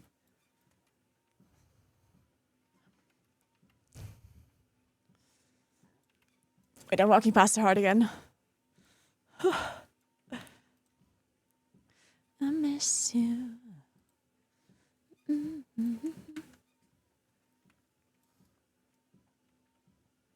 I'm working for the city for 2 months now, and there are so many weirdo people that are so petty. It's insane.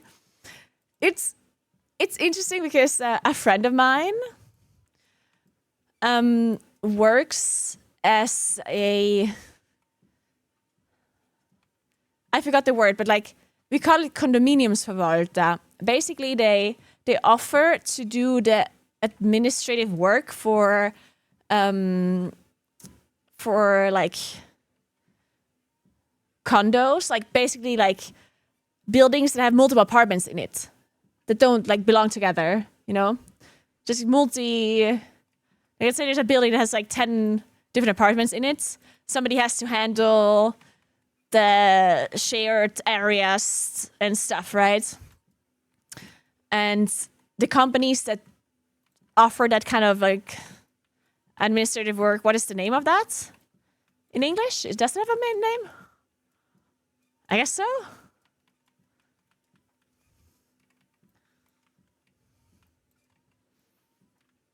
Yeah, property management, I guess. That sounds good.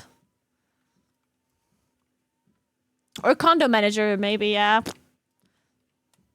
Either way, I do not envy people that do that kind of job. Because, like, you have to deal with all of these, like, issues between, like, neighbors. And, like, I'm guessing there's a bunch of, like, really weird and strange requests where you're just, like, thinking, what the fuck? People are probably gonna email you about, it's like, oh, my neighbor keeps leaving his bicycle in the hallway all the time, and like stuff like that. Oh.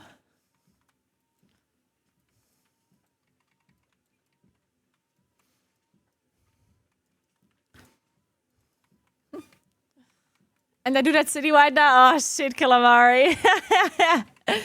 Oh god, I can only imagine.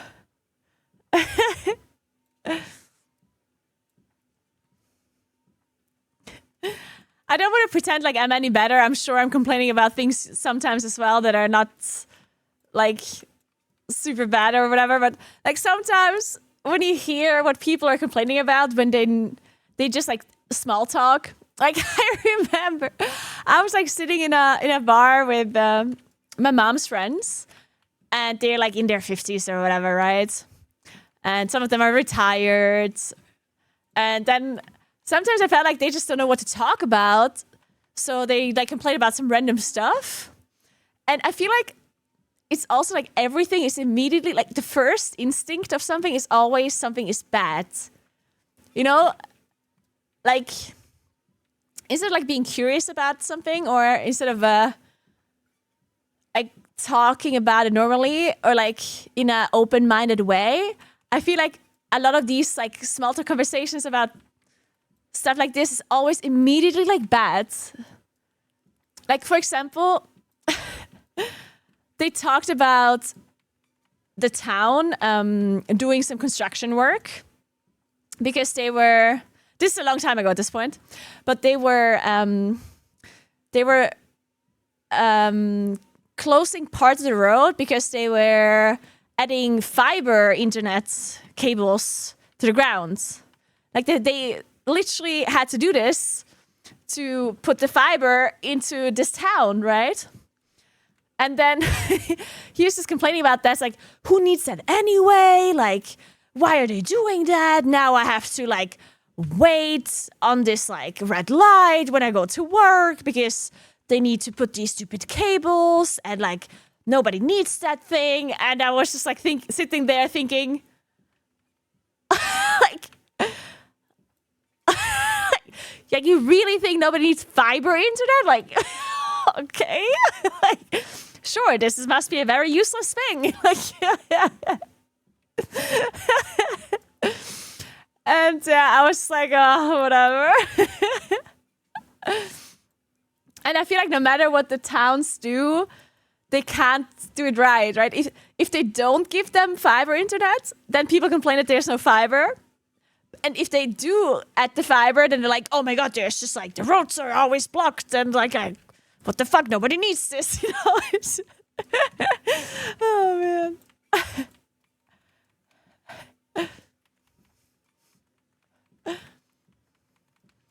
I don't think this internet will catch on. Yeah, that's the Südtiroler mentality. Unfortunately, it is true. Like, I do love South Tyrol very, very much, but the people sometimes are very like sometimes people are very like negative towards anything, like any kind of change, any new stuff. It's always like, why do we need this? It has worked this whole time without fiber internet. Why do we need that now? That kind of deal, you know?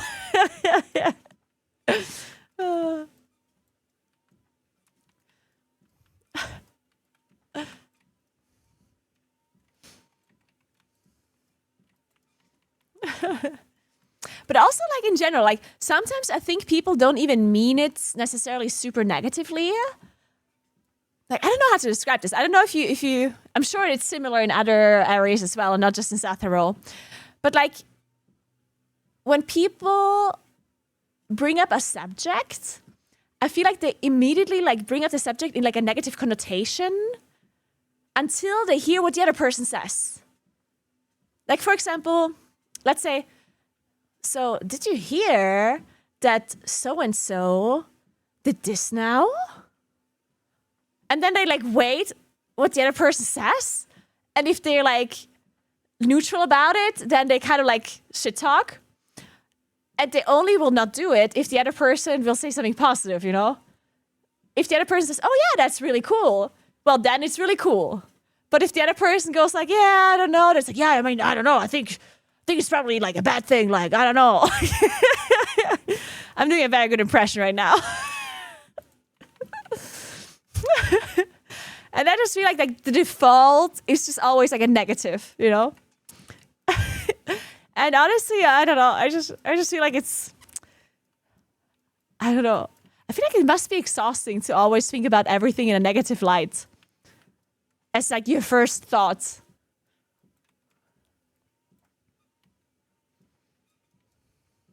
How can you enjoy life if everything is immediately negative? Hating on something is just so easy. If you like something, you open yourself up to criticism. That's actually a good way of looking at it or of like describing it. I think that might be why people are like that. Maybe, yeah.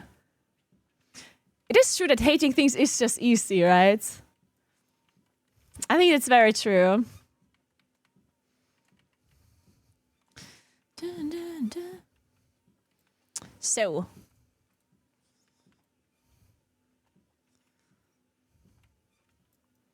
We're already 48, guys. Let's go, let's go. We're getting someplace.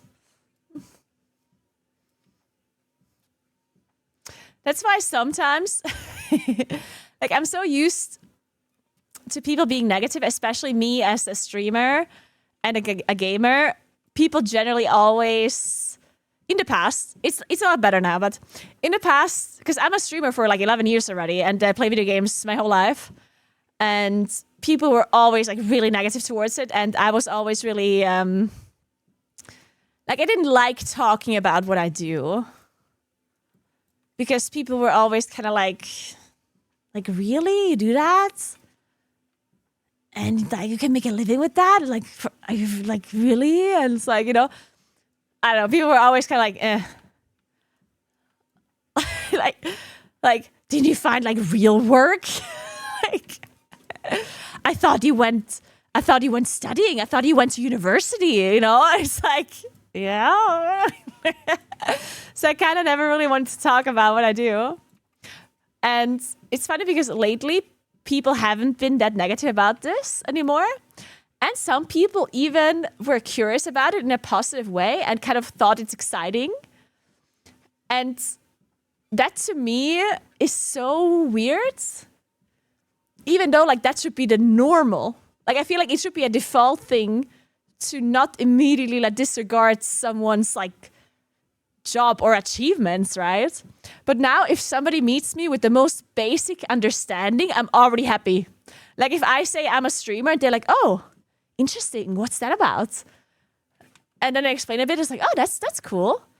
Like if that's just what they say, I'm like, oh my God. Like, what?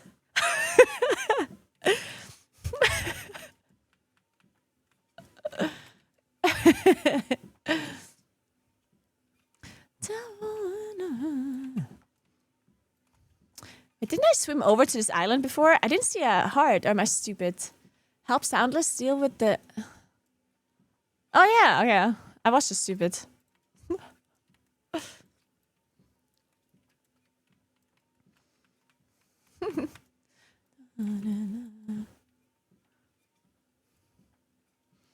Repair fishing nets and traps. Okay.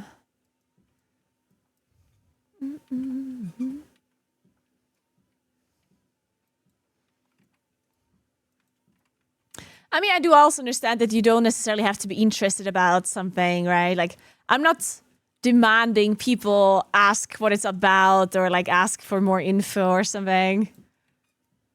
That's,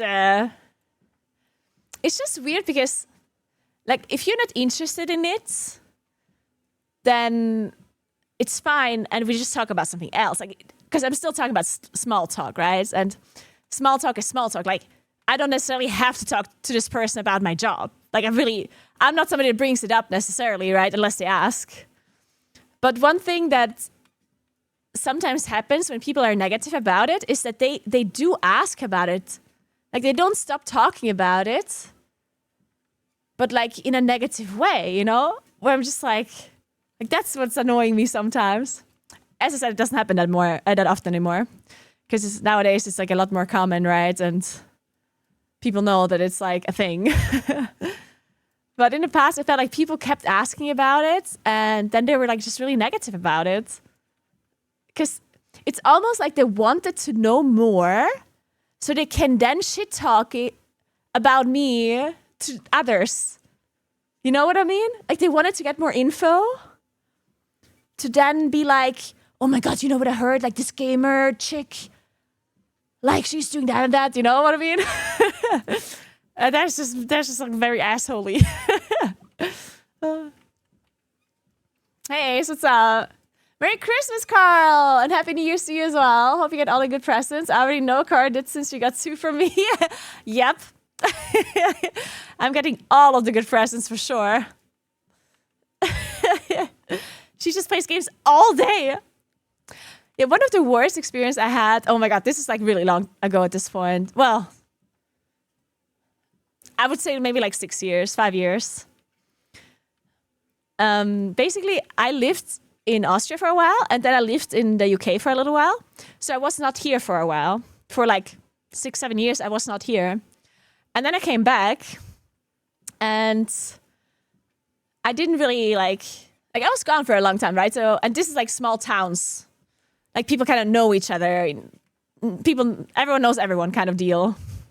So I came back, and like one of the first times I went like to a bar, like I went out, I remember that I was like sitting there talking to my friends, and you know, it was late, so people they were drunk, it was a weekend. And this random like dude that I didn't know, that was older than me for sure, like that guy must have been like 10 years older than me at least. He came over and like sat down next to me, and he was like, oh, hey, like you were Caroline, right? I'm like, yeah. And he goes, I heard you like doing this gaming thing. I read like an article about you. There's like some local newspaper that wrote about me. And I was like, yeah. And he sounded as if he's like actually very interested in it. Or he pretended, I guess.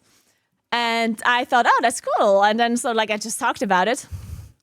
And then he said, so how much money do you make with this thing? And I was like, well, like I didn't want to tell this guy like, what the hell?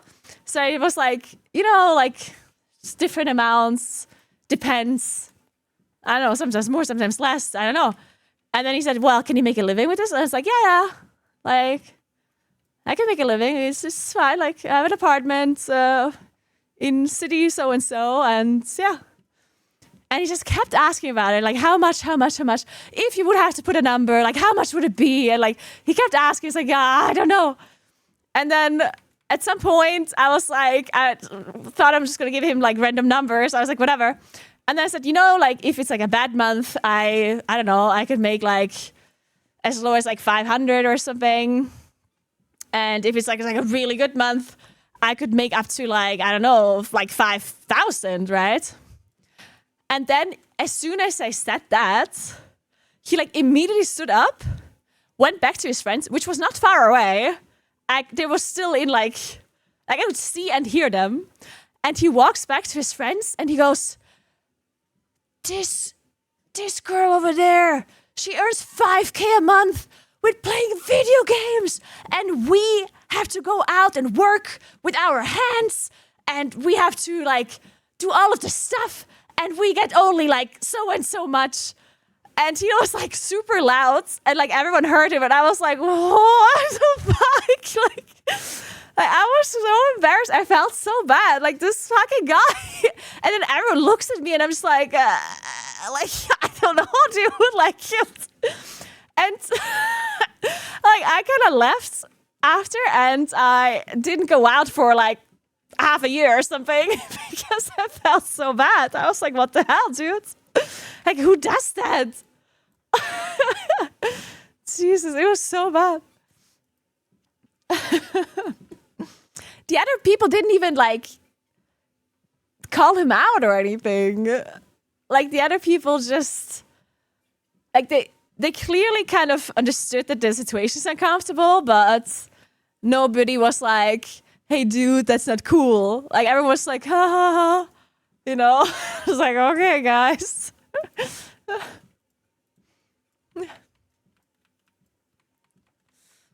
Welcome back, Alandra. What's up? What's up?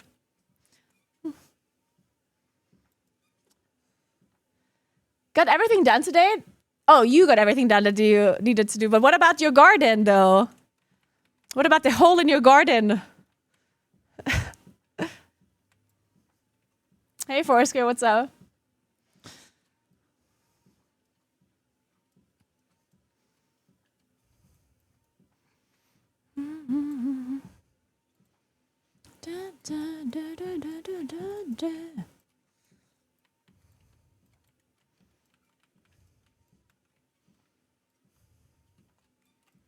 Okay, I need to...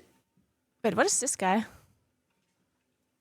I'm getting distracted. I'm gonna do this hard before I go there. The guys outside are digging the hole right now. Okay, okay. Good luck with the hole then. Good luck. Good luck with the hole.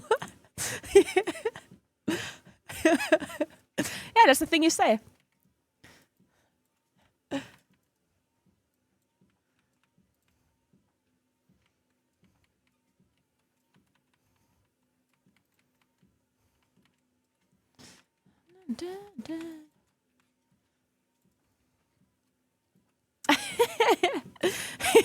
Thanks, it means a lot coming from you especially.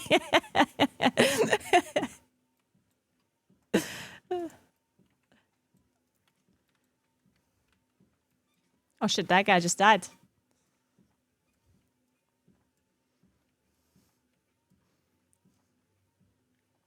You also need to consider that like 1 out of 10K streamers can actually make a living from it. Yeah, obviously, like, I think streaming is a horrible choice of career. Like, obviously, if you can make it as a streamer, that's amazing. And I'm obviously like super blessed that I'm allowed to do that. That I can play video games for a living is just incredibly fucking cool, right? But I mean, to say that this is like just something you can do is obviously like stupid. Like, it's like saying, oh, look at this singer, they make so much money. Why don't I just become a singer? It's like, yeah, well, try. I mean, just do it. I don't know.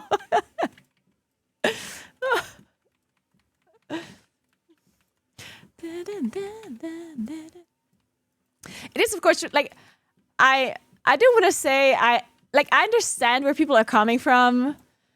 Because people in the like entertainment industry make a disproportionate amount of money to like what makes sense in like in a society, right? Because like if you think about it that way, like if you think about it like logically, right? Or like if you're saying, oh, like some of the like really hard, really important jobs for like humans, as in like a doctor, right? Would like a doctor won't make as much money as the most famous streamer or the most famous singer or the most famous actor, right? Obviously not. And that kind of is like that's if you look at it in a societal way, that obviously is not really like quote unquote fair, right?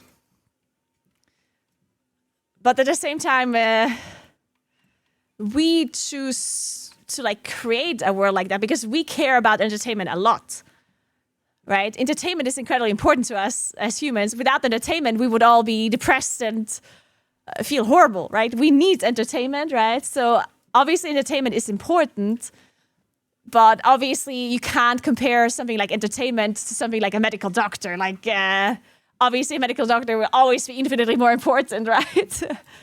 And the fact that the money comparison here is just not fair in that sense is true. And not to mention also like really demanding jobs, like let's say like a physical demanding job, like let's say a construction worker. People that do construction work, like they are really important people. We need construction workers. And it's really rough and like tough work, right? Like you have to like it's very physically demanding, and there's many physically demanding jobs, and physically demanding jobs usually don't pay that much because usually, I guess, the requirements for physical demanding jobs are not like super high. Obviously, you need to be physically capable of doing it, but you usually don't need to have studied 10 years to do one of those jobs. And then you don't earn as much in comparison, which people fairly think, like, people think that's unfair, right? Which, like, I get that. Like, it's not that I'm completely, like,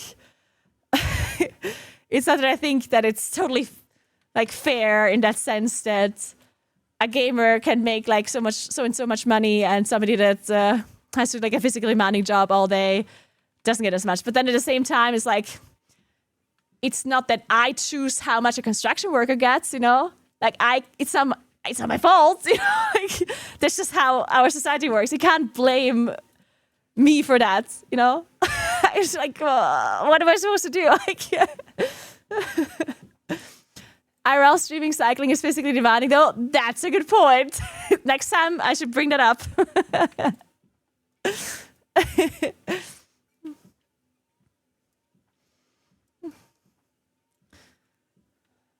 The saying goes, you aren't paid for how hard you work, but by how hard you are to replace. That is that's a cool thing to say. Actually, that makes so much sense, and that's something you need to remember. Actually, that is a good way of thinking about it. Yeah, that makes a lot of sense, right? Because obviously, the harder you are to replace, the more a company will have to pay you. Unless we are living in some communist state or whatever.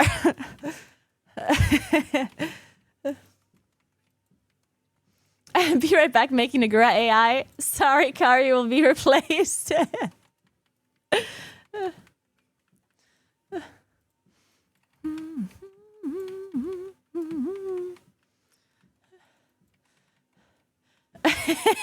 Tell Sater, yeah.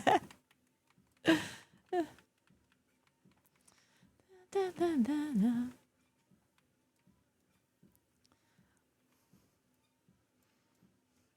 feel like teachers should have the biggest pay.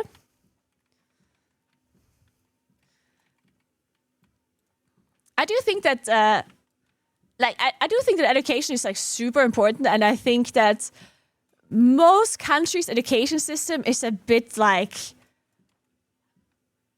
and not every country, right? But I feel like most countries' education system is pretty bad. Like, I think the main reason usually is because it's like publicly funded, right? And most political systems kind of work like if you're in a democracy, then politicians need to be voted in, right? Obviously, and supporting the education system usually is something that people don't necessarily like super vote for, because the people that care about the education system, they are the people that are in the education system and they can't vote, right? Number one. And number two, if you're like, the education system is usually something that needs changes that are like, that take forever to actually like apply. Like, these are like long lasting effects that you would have to like do to change the education system. You can't just from one day to the next say, hey, we're gonna do this, and then you do it. In the education system, these are like very like long processes that take years upon years to actually like take effect and actually be impactful, right? And usually those kind of like long changes, they are things that politicians don't want to like support in a sense, because people always want change now, and that's how you get votes, right? That's like a little bit of a flaw in our democratic system, I guess, is that if you want votes, you kind of have to try. You don't have to, but it's much more likely that you will be voted if you have changes that happen in the immediate future and not something that will happen in like 10, 20 years. Because at that point, the people will be like, well, at that point I'm dead, or at that point I don't care anymore, or you know what I mean?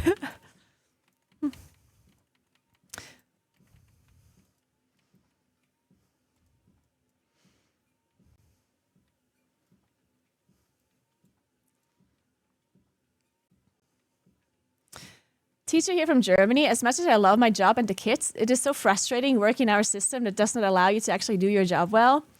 I can only imagine. I have a lot of teacher friends, and they're like, most of them are like such kind people that really want to do a good job. And I could just like many times to talk about how frustrating it is to work in a system that you can't control, right? You would love to like obviously teachers, I don't want to say all teachers, but like a lot of teachers really, really care about the kids and dedication that they want to provide, but you can only do so much, right? You have to adhere to the rules of the system, and there's only so much they can do sometimes. Also, considering the pay sometimes is very low. I feel like sometimes teachers are being blasted because they don't do enough in their eyes. Because it's true that teachers sometimes have like many off days and they technically don't have to work that much in the day, at least not at school, right? Because you're not at school for 8 hours. But obviously you have to do stuff outside of school too that people sometimes don't consider. And one thing that I feel like a lot of people also don't consider is a lot of teachers are not being paid that much. And at some point, some teachers say like, okay, why the fuck would I put so much work and time and effort into this when I'm paid that much? You know what I mean? Like some other people would say the same thing in an office. Like if you're in an office and you get paid not too much, then why would you put so much free time and like effort into this when, you know what I mean? Obviously you can say, oh, you should care about the children. It's like, yeah, okay, but like maybe they do, but if there's only so much they can do, right? Mm-hmm.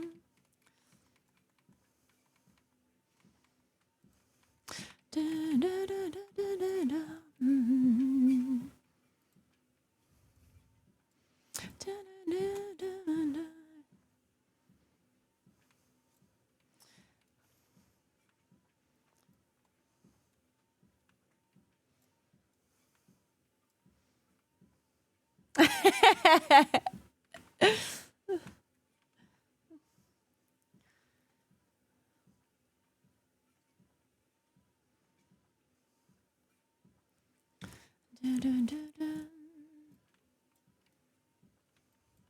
Yeah, social jobs are usually underfunded. Yeah, and usually the one thing that you have to say, at least in Italy, I'm not sure if it's the same in other countries. One thing that is like definitely true is that public jobs have very, very good.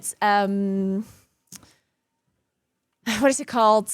Like kind of like how do you like for example, if somebody needs time off work because let's say somebody is pregnant and then also to care for children afterwards, like usually benefits. Yes, that's the word I'm looking for.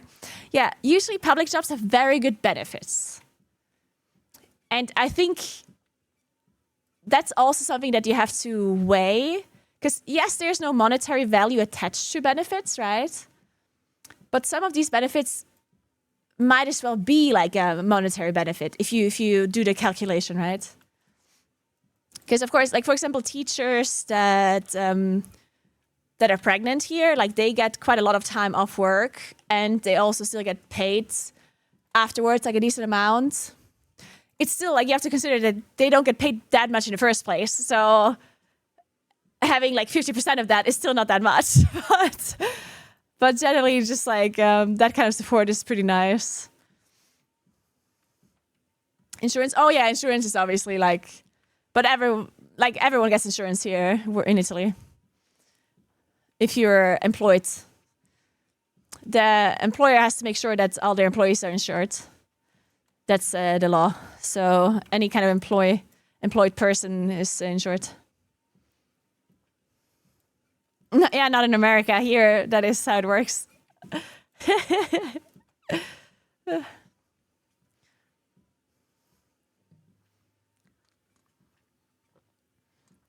it is getting deduced from your salary, which,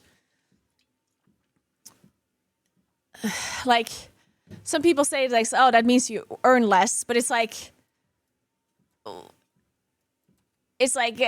yeah, but like it's kind of the same thing in the end. It's not really the same thing. I would say it's better. I think it's better that the employer has to pay for the employee's insurance, just because people have a hard time understanding how much they have to pay for insurance and stuff. And then because the salary depends on who takes your jobs, right? Because if a company says, hey, I'm going to pay you this much for this job, and then nobody does it, then they have to pay more, right? So the salary kind of depends on if people are going to do it for this money or not. And I think if the insurance is already removed from that amount, then people will have a better understanding of that, if they can do it for this amount of money or not. But if the insurance still has to be paid afterwards, then a lot of people think, oh, that's good. And then afterwards, the insurance, everything has to be removed. And then all of a sudden, it might not actually be that good, you know? Like, it's hard if you have to do those calculations after, instead of just seeing the amount of money that actually stays with you after, you know? If you see, okay, that amount of money, that's what I'm going to have. I don't need to remove stuff for insurance. I don't need to remove stuff for taxes afterwards. Like, this is what I'm going to get.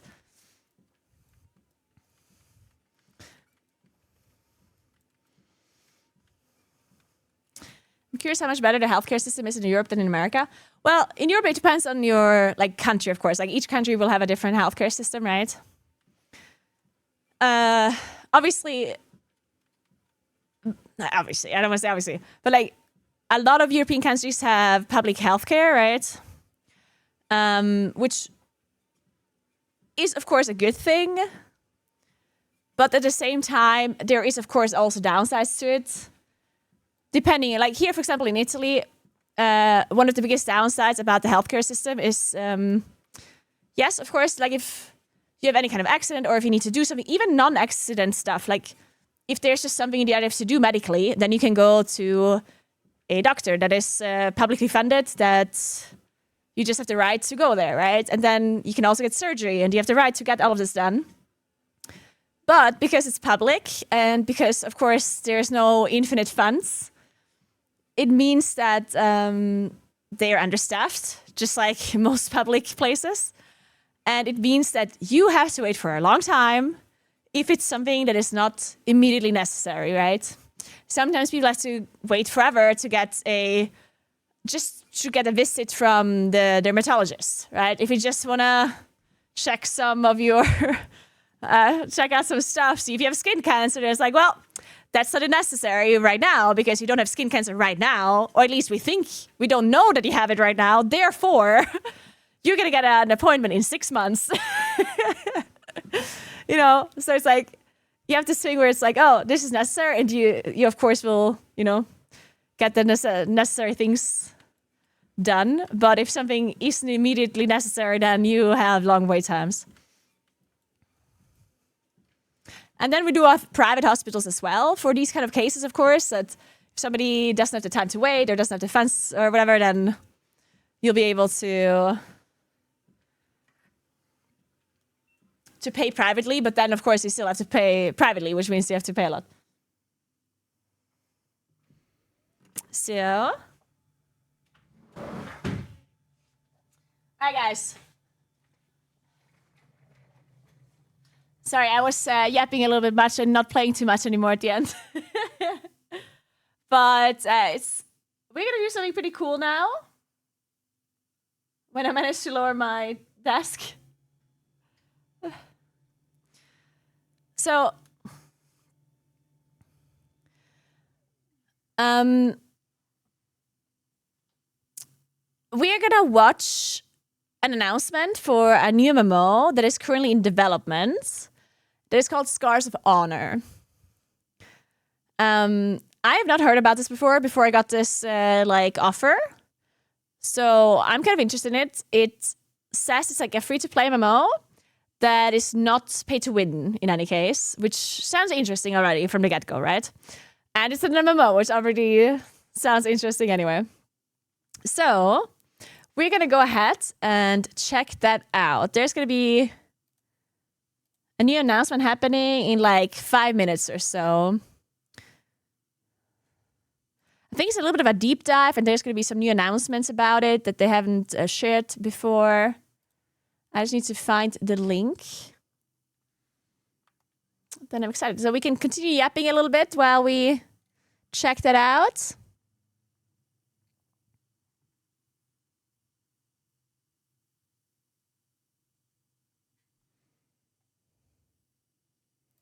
Let's watch on Twitch.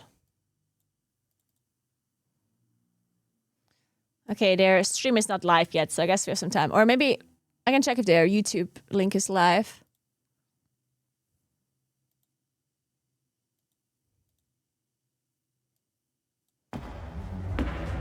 No, it's not. Okay. If you want to know about the game, there should be like a command somewhere.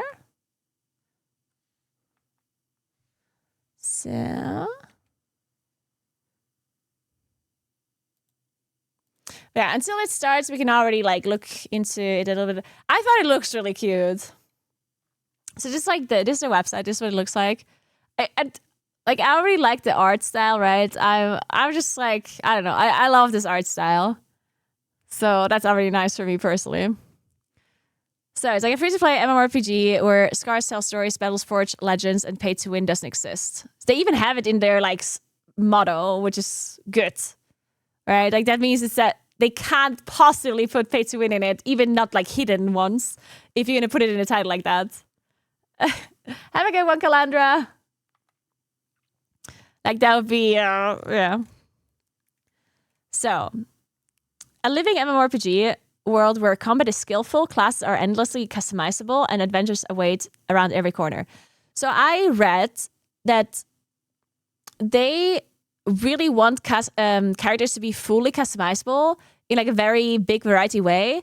They kind of compared it like to PoE type skill trees, where you have really big skill trees, but you can only fill out like 20 to 30% of it, which allows obviously for like much variety, which I think that's interesting for sure.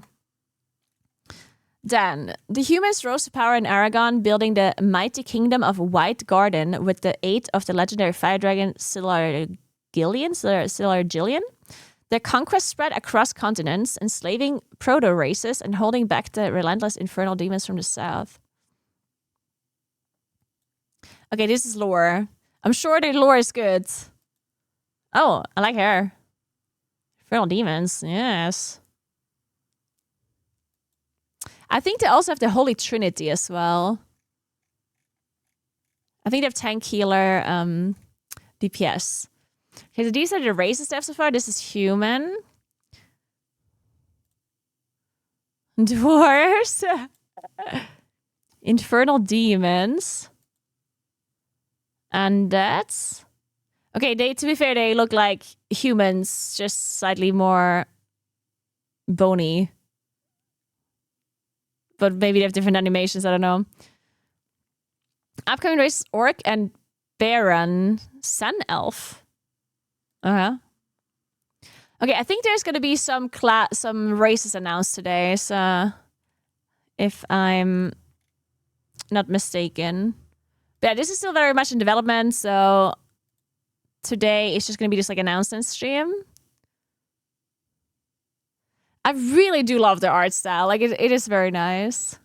What does this remind me of? This art style. It reminds me, like, 100% of, like, something very particular.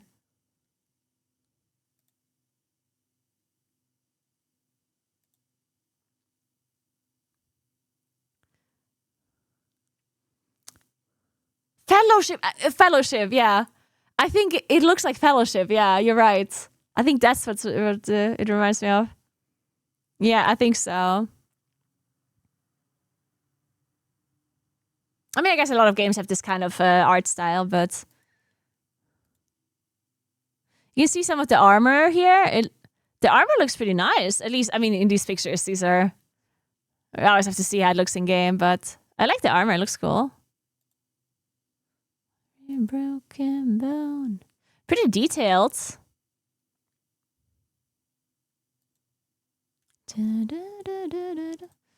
This one, like, I'm not sure if they're going to be reworking this or if this is just how it's going to look like. This reminds me a little bit of a, like, of not an MMO, but like more of a, like almost like Valorant or something. Where it's like you have your hero in the middle. And it's like, but I guess there's like most games have this like, this type of, yeah, I guess most games kind of look like this nowadays. Oh, it's starting. Okay, nice. Let's watch it. Or not.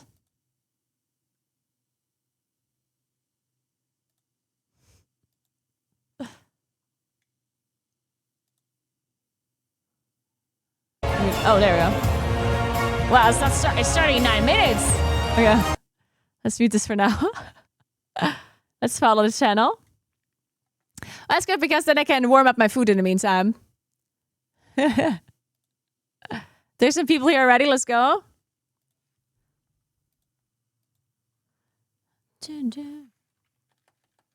Oh, shit.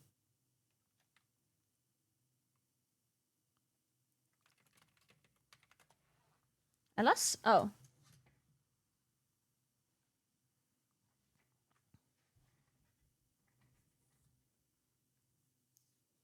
Comms manager of Beast Burst here. The screenshots are directly taken from the game. Oh, really? Okay, that's good to hear. Hey, Puffy Muffin. What's up? What's up? So they're directly taken from the game. Okay. In the great world of Sky. That's awesome. Okay. So that means that's actually what the armor looks like and stuff. Okay, that's very cool. Buenos días, or hello. A cat? Hey guys.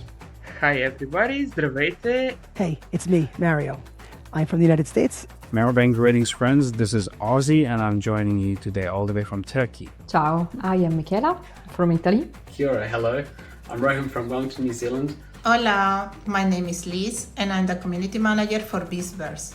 My name is Ivo. I'm from Bulgaria and I'm currently working as a lead 3D environment artist here at Beastburst. I love this. This is amazing. Lead game designer at Beastburst Entertainment. I'm the resident writer. I like that he was wearing like a shirt from a different company. And afterwards they had to blur it out and they probably were saying, really? I'm a 3D animator here at job. Beastburst and my job is here to bring your favorite characters and creatures to life. I'm a tech artist at Beastburst working on Scars of Honor. I am project manager for business development at Beastburst Entertainment. I'm the quest designer at Beastverse. I really love what the team is doing with the SCAR system and actually cannot wait to dive into that myself. Ooh, I had to look at what games were in the background for the quest developer. What I really like is how the game is being built with the community and how the team is fully committed to listening to players, and that's something you don't see everywhere. What I like about the Scars of Honor is this vibe of old school MMORPG game it has. It brings me back 15 years ago. I really like that. I am absolutely Old in school love of MMORPG every style, single nice. skill set of each class. And I'm looking forward to play them in PvE actually. One thing I truly admire about Scars of Honor is the extensive amount of its races and their designs. That being said, I was fully responsible to animate some of these guys. Barons, Undeads, your all-time favorite female orc, which you guys like to call Donny Money. I didn't want to say it, but yeah. To design some potions and foods to help you win and survive in the game.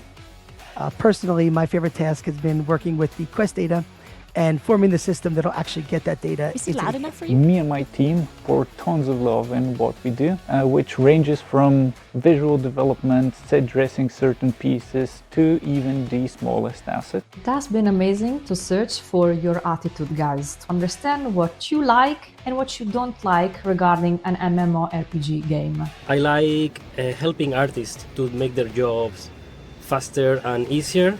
This is my favorite part, making people's life easier at work. This is Was he paid to say that?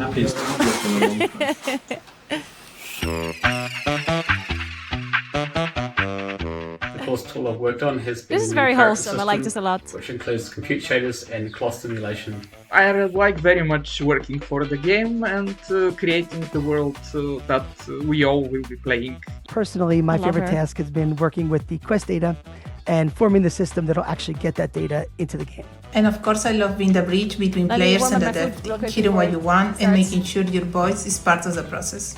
Our team is preparing some awesome cinematic trailers. We're gonna show you our unique races like Grontars and Barons, and we're definitely gonna rock you.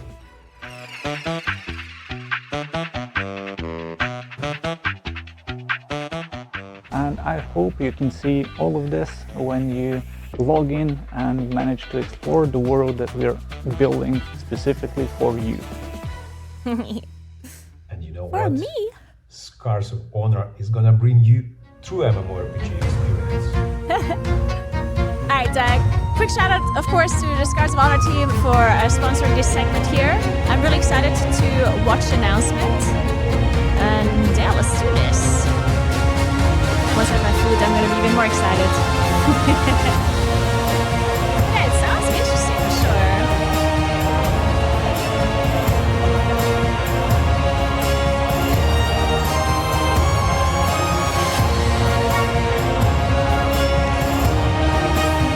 It's very loud though, sorry.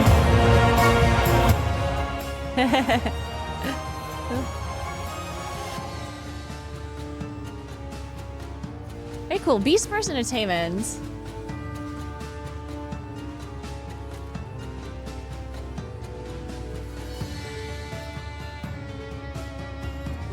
Let me see about them. So Beast Burst Entertainment, they're... Like, did they do anything else before? Or is this their first game? They're... Like, they're situated, or the office is in Bulgaria. And in Turkey, they have an office. Ooh, guys, European game. Let's go. Welcome to Scars of Honor, a free-to-play MMORPG built first for PC. What began as a small passion project by our founder, Venelin, has grown into a full-scale production with over 100 people at Beastburst now bringing this world to life. Our vision is to revive the challenge and depth of classic MMORPGs, while combining them with modern systems and fresh ideas. And above all, Scars of Honor is truly free to play, with no pay to win. We hope you enjoy the showcase. Very cool. So they started in 2020, and these are like old...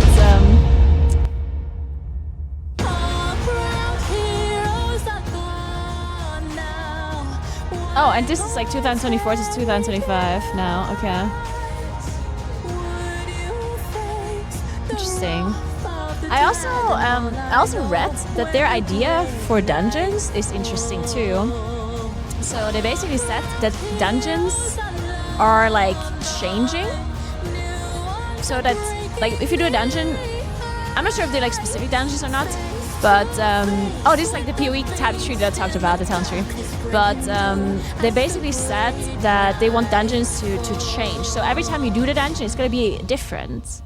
Which I think is a very cool way of making dungeons repeatable without them becoming repetitive. That's... I wonder how they want to, like, actually do that properly. That's interesting to me.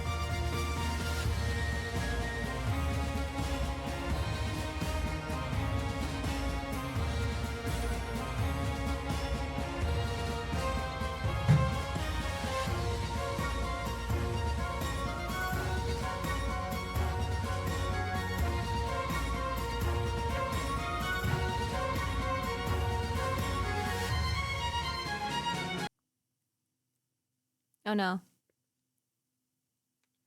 Oh no. Oh no.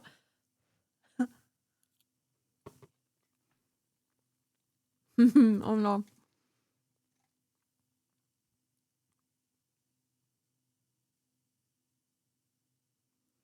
I think they might have restarted the stream because some people had issues like loading it.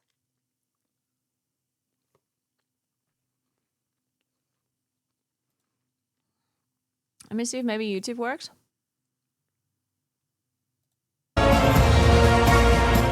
let's just watch on YouTube then.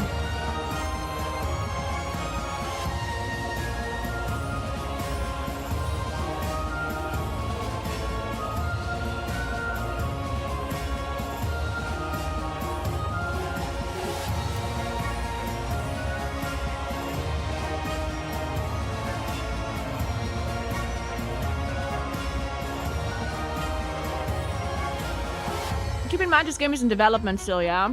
So when you say, ooh, what is this? That's like the early, some of the pictures we saw were like really early development, yeah? Community. Long time no see. Oh no!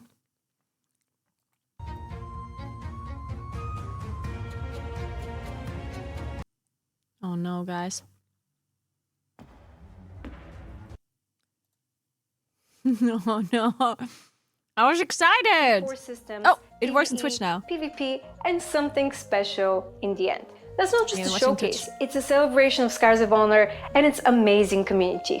We've met and we've surpassed our goals, shaping Scars of Honor into the product we aim to release next year. There's a lot to show they you. want to release it next year already. Oh man. What is going on? I want to watch. Let me watch.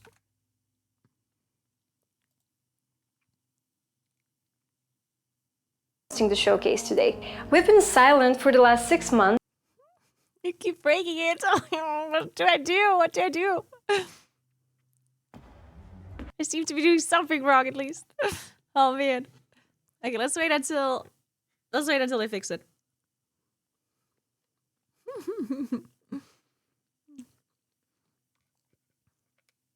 Make sure you're nice though, guys, okay? Like this is like a small team. So like they're 100 people now, which I guess, I mean, that's not even that small anymore, but like they working. I assume that when they started, they were only like a handful of people. It's like a small studio that is making this, okay? So don't be fucking idiots or something. Yeah, just be nice. Also, they're trying to make something really cool.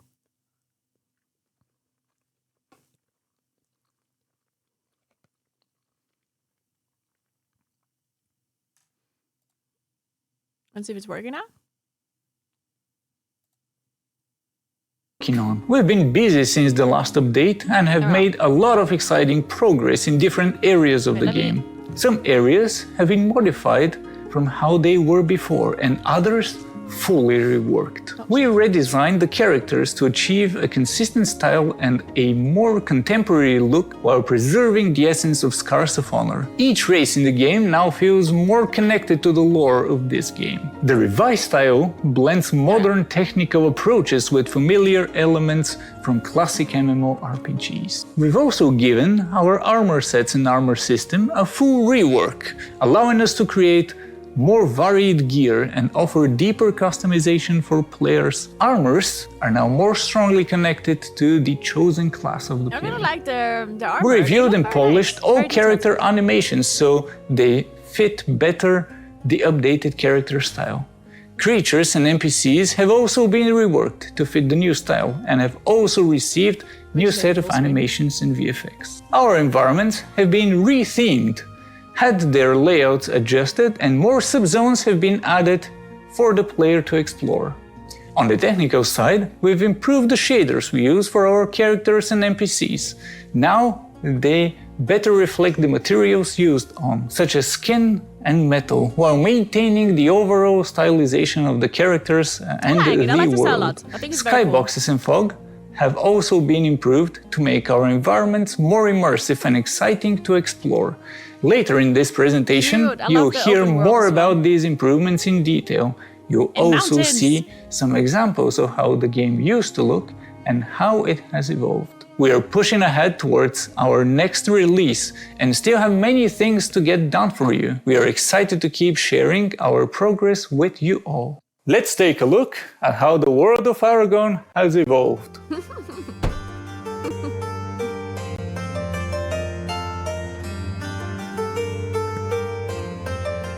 Oh, okay, yeah, that's a huge improvement.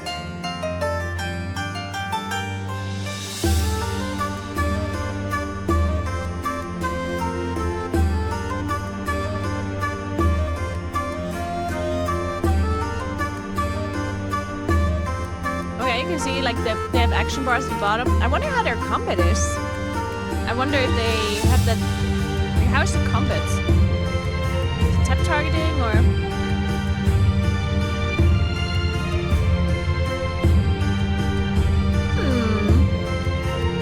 The Danis do look kind of cool, like that.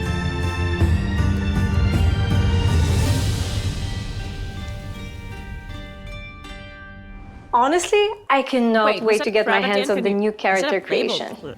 I am guilty of putting hours in that part alone, and I'm pretty sure that my friends will hate me for spending so much time on making my avatar. But hey, it's important to look amazing because I will be the last thing my enemies are gonna see before they die.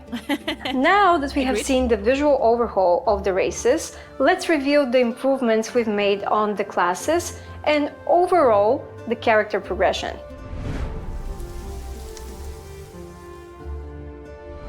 Hey everyone, I'm Vanillin, Creative Director on Scars of Honor. When we talk about your hero's journey, progression is at the heart of it. It defines how your character grows, how your playstyle evolves, and how you leave your mark on the world of Aragon. To support that vision, we've rebuilt the entire quest system from the ground up. Each quest now comes with its own mechanics, its own visual identity, and a playstyle that feels truly distinct the moment you step into it.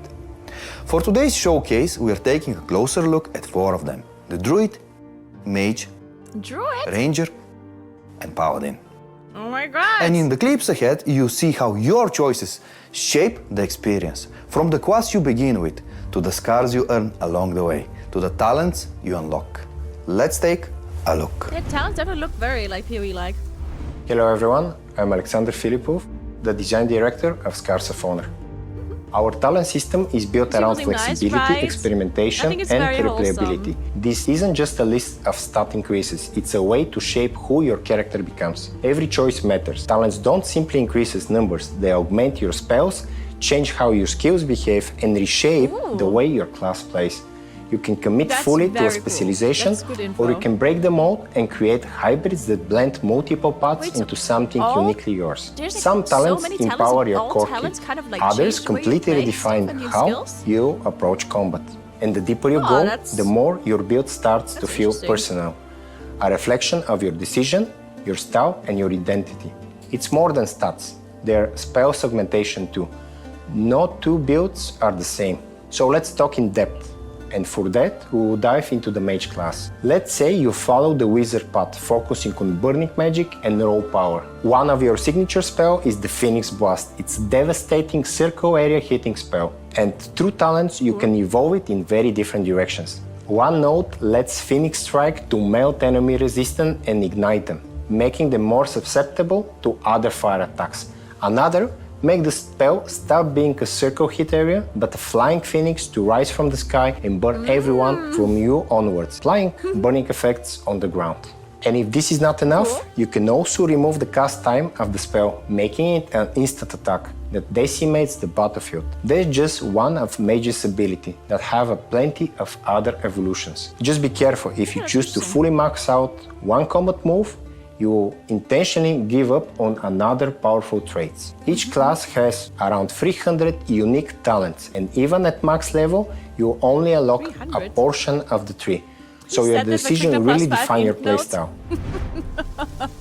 Yeah, I'm assuming they The have some filler Paladin notes. is the frontline defender of Scars of Honor, the heart of every battle. This quest is built around protecting your team, controlling the fight, and standing your ground when everything gets chaotic. One of the biggest additions is our new shield mechanic. It allows the Paladin to actively block all incoming projectiles, creating real defensive moments your team can play around. And with a mix of revamped abilities and brand new skills, the quest now feels more dynamic, more tactical, and more rewarding to master. The Paladin really embodies the melee identity of Scars of Honor. And as we move forward, the talent archetypes we are planning will let you shape the quest into exactly the frontline style you want. From heavy defenders to aggressive holy warriors, watch how the Paladin holds the line. Reintroducing the Paladin, formerly known as the Knight, a versatile frontline class capable of acting as a tank, damage dealer, support, or anything in between. This beast has a devastating auto attack, and the Leap of Judgment makes an impact enemies won't forget. Paladin by default doesn't just come with great offense. There's also defensive skills to protect players in range. You can provide armor and help to your teammates, empowering them back to battle. Having trouble against range attacks? That's where the shield comes into play. The Paladin can now block incoming projectiles for 5 seconds, whether it's the mage's spells or the ranger's arrows. Now, you're less likely to be sniped by the elemental beam as the shield consumes a ton of incoming damage. Interesting. The mage, the bringer of destruction. We are truly excited about where this fan-favorite class is going. If you follow the wizard path, you will fight at range with wands channeling beams of raw elemental power with a much smoother, faster combat flow. But if you want something more aggressive, the battle mage puts you on the front line, staff and sword in hand, mastering barriers and defense while you refuse to give your foes even an inch. And for those who crave the unknown, you can tap into the cosmic magic itself, bending reality, controlling space, and turning the battlefield into your playground, sometimes by dropping a black hole right in the middle of a group of goblins. Talking about overkill. The Mage is an aggressive caster class, able to focus on any combination of consistent or burst damage, single target or multiple targets, thanks to its mastery over elemental magic. It can even become a tank with energy shields generated depending on dealing damage. For now, we're going to focus on the aspect of a damage dealer with heavy crowd control and area damage. As a master of the elements, the mage has access to a wide variety of spells that can pack a punch from a medium range with different damage types to choose from, whether it's cosmic energy, fire, ice, or lightning. This class can even conjure up a black hole that pulls nearby enemies towards its center, enough to follow up with another devastating spell. Is it better now? Sorry, I didn't realize it was that loud. We good now? My favorite class is the Ranger. There is much to this class that really makes you play carefully. It has great mobility and range, and keeping that range is crucial when to engage, disengage, and when to chase your targets. I love him. Things can get ugly really quickly for the Ranger, as most other classes are tougher. I can't hear anything, but I guess it's better. So you can't hear it anymore? Trading damage is not an option. The Ranger is really for players that are great tacticians. This class has a lot of ways to outsmart and disable the enemy, silencing them, slowing them down, and now placing mechanical gadgets like turrets, for example, a new addition to greatly complement their gameplay and make the movement and control of the area even more impactful. Let's see how the Ranger takes aim. If contributing to the battlefield from afar is more of your style, so it's like a Ranger, look no but further than the Ranger. It seems to have like pets, but they can put down turrets and stuff. Class, focusing on staying unreachable by enemies while wearing Ooh, how cool is that? Deadly shots, I love that like mirror image mechanic. Marksmanship it looks cool. is what makes this class a cut above the rest.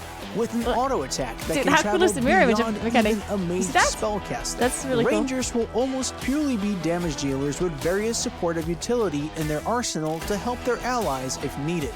They can silence enemies from casting spells or immobilize them, buying them time for the team to retaliate. The Ranger can throw a stationary turret, which automatically shoots energy bolts, dealing damage to any enemy in its line of sight.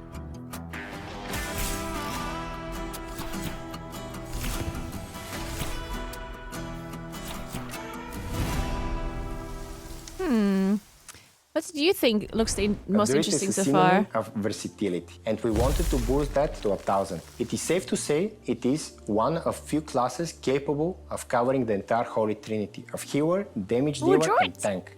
If you choose the caster route, you will find yourself manipulating the spores of the land to heal or inflict pain over time.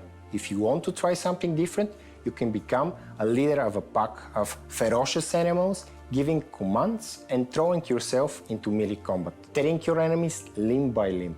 And of course, no druid will be completed without their legendary shapeshift transformation that let you become towering beasts and primal monstrosities, each unleashing its own ferocious powers, dominate the battlefield. Let's see the druid look and feel in action. Our current vision for the Druid is all about versatility. This class is able to fulfill any role and become any combination of hybrid between many paths, whether tanking or DPS. But as of now, we're taking a look at the healing and support aspects. The Druid's class mechanics are spores.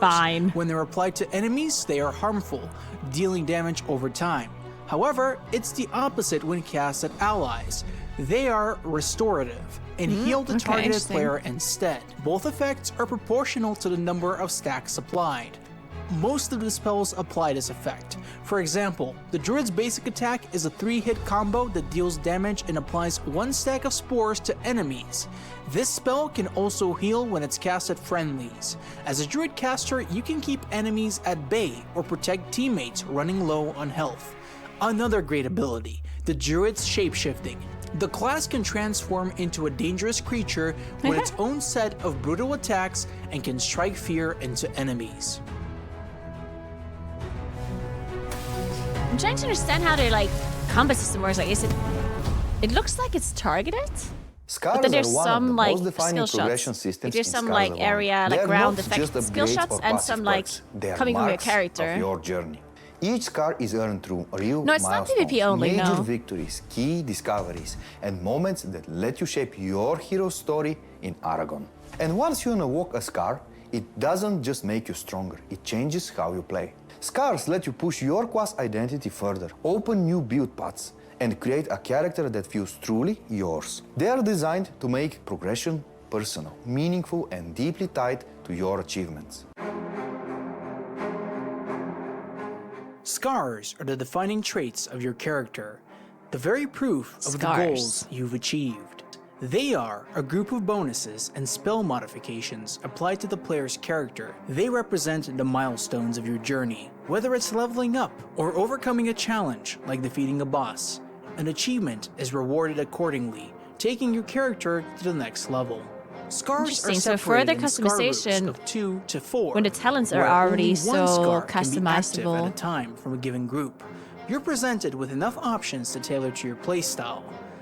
The active scar from an unlocked group can be changed by spending currency or using a consumable item. Interesting.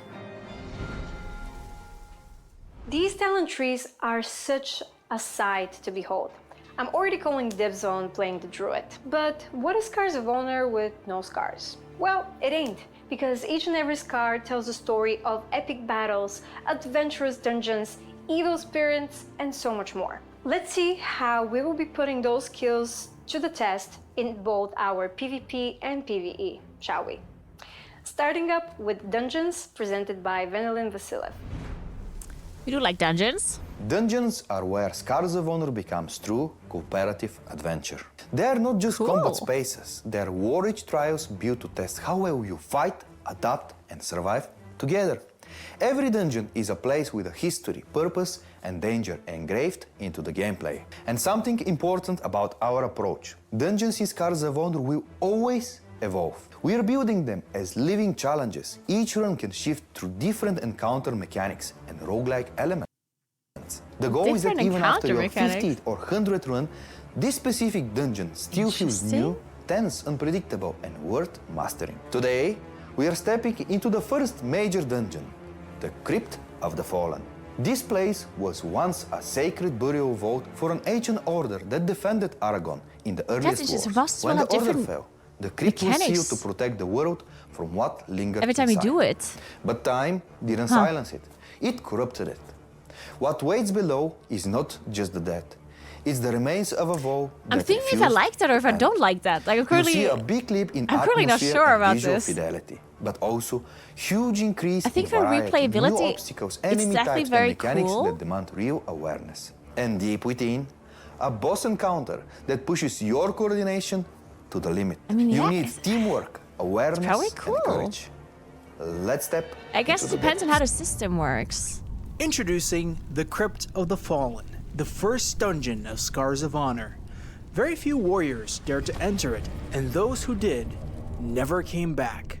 Whether alone or with a party, you'll have to pick your poison as you choose between rooms full of different challenges.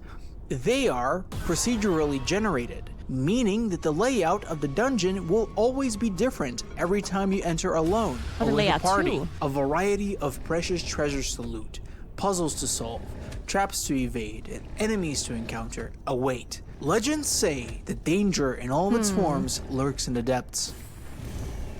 Enemies of different types and sizes seek their next prey, and amongst them, you might face venomous scorpions and bloodthirsty gorejaws. However, overcoming these obstacles They have is very simply clear a indicators, trial it looks like. before Very the ultimate FF14-like. challenge, the showdown against the terrifying Spider Queen.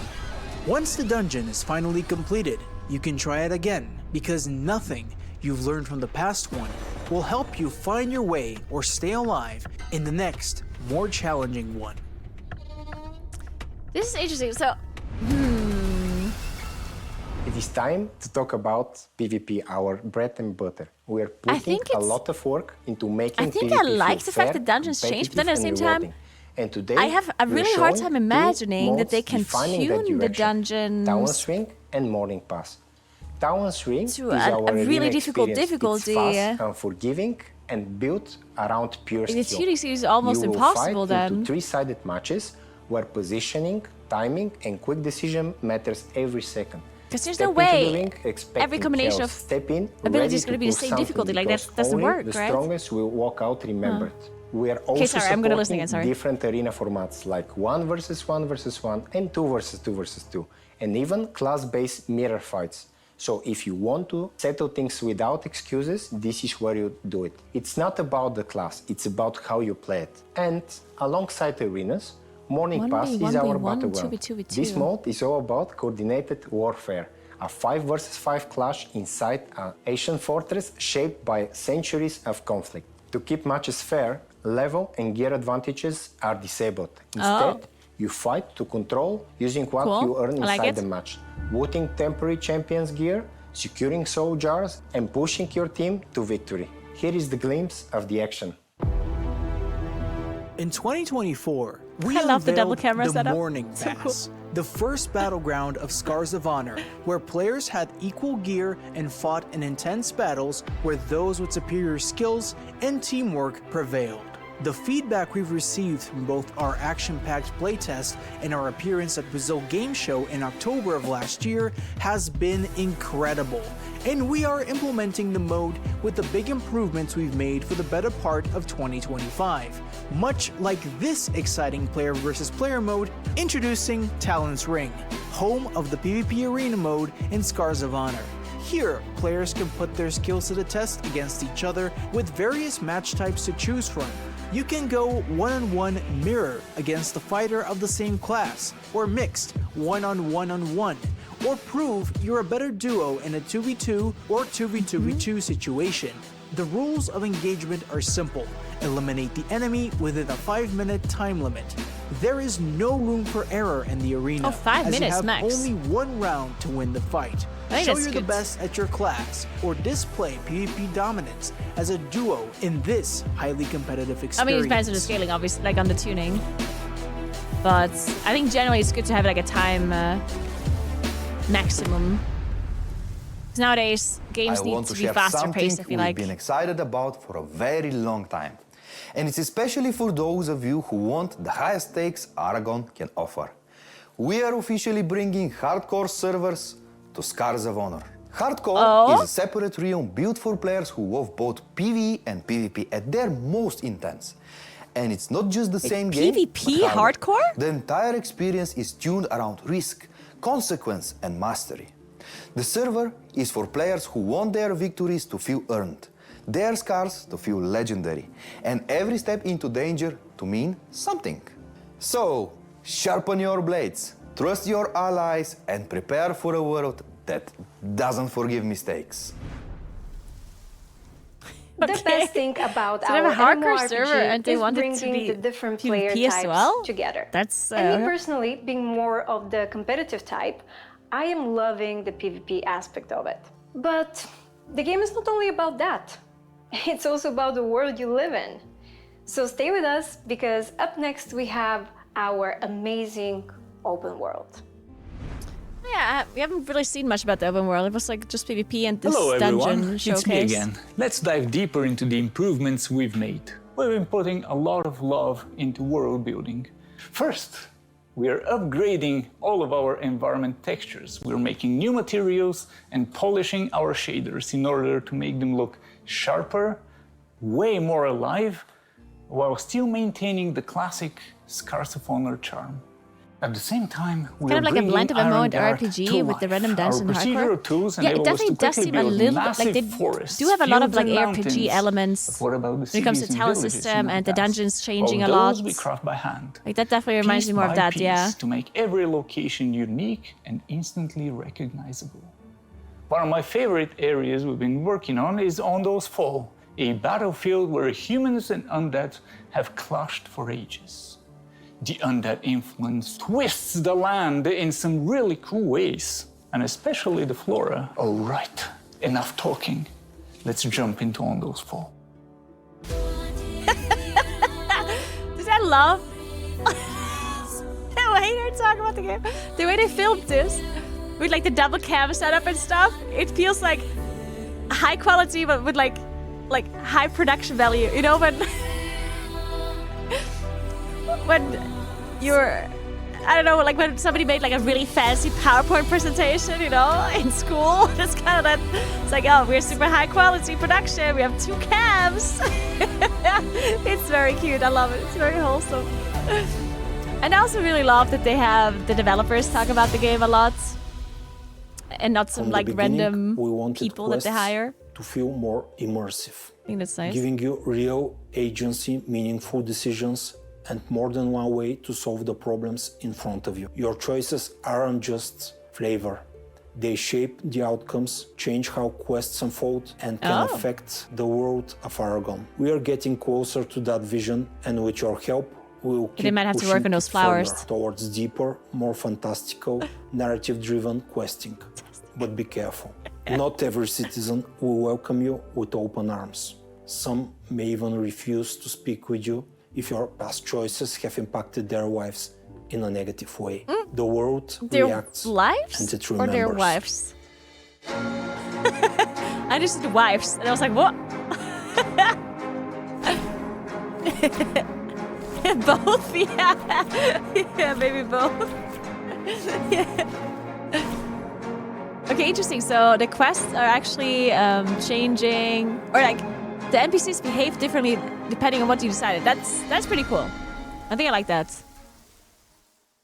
You also heard wives, right? In Scars of Honor, we wanted gathering and crafting to play an important role. To some extent, we can say we are even close to some survival titles in that regard. Starting with gathering, we wanted to extend the gameplay, so we went for the minigame approach. Different gathering activities like mining, wood cutting, and fishing, which are already in the game, have their unique minigames that require timing, precision, and reflexes. In the meantime, we tried to make each of those games represent the actual activity conceptually to be more immersive experience. The same concept is used in crafting. Like that. We have blacksmithing for equipment, alchemy, and cooking for food and potions. Of course, more crafting and gathering is planned for the future. We want being well prepared to be of high importance in the game, not just the gear. Yeah, okay, I can see that it could get tedious pretty quickly. Things like what food you've eaten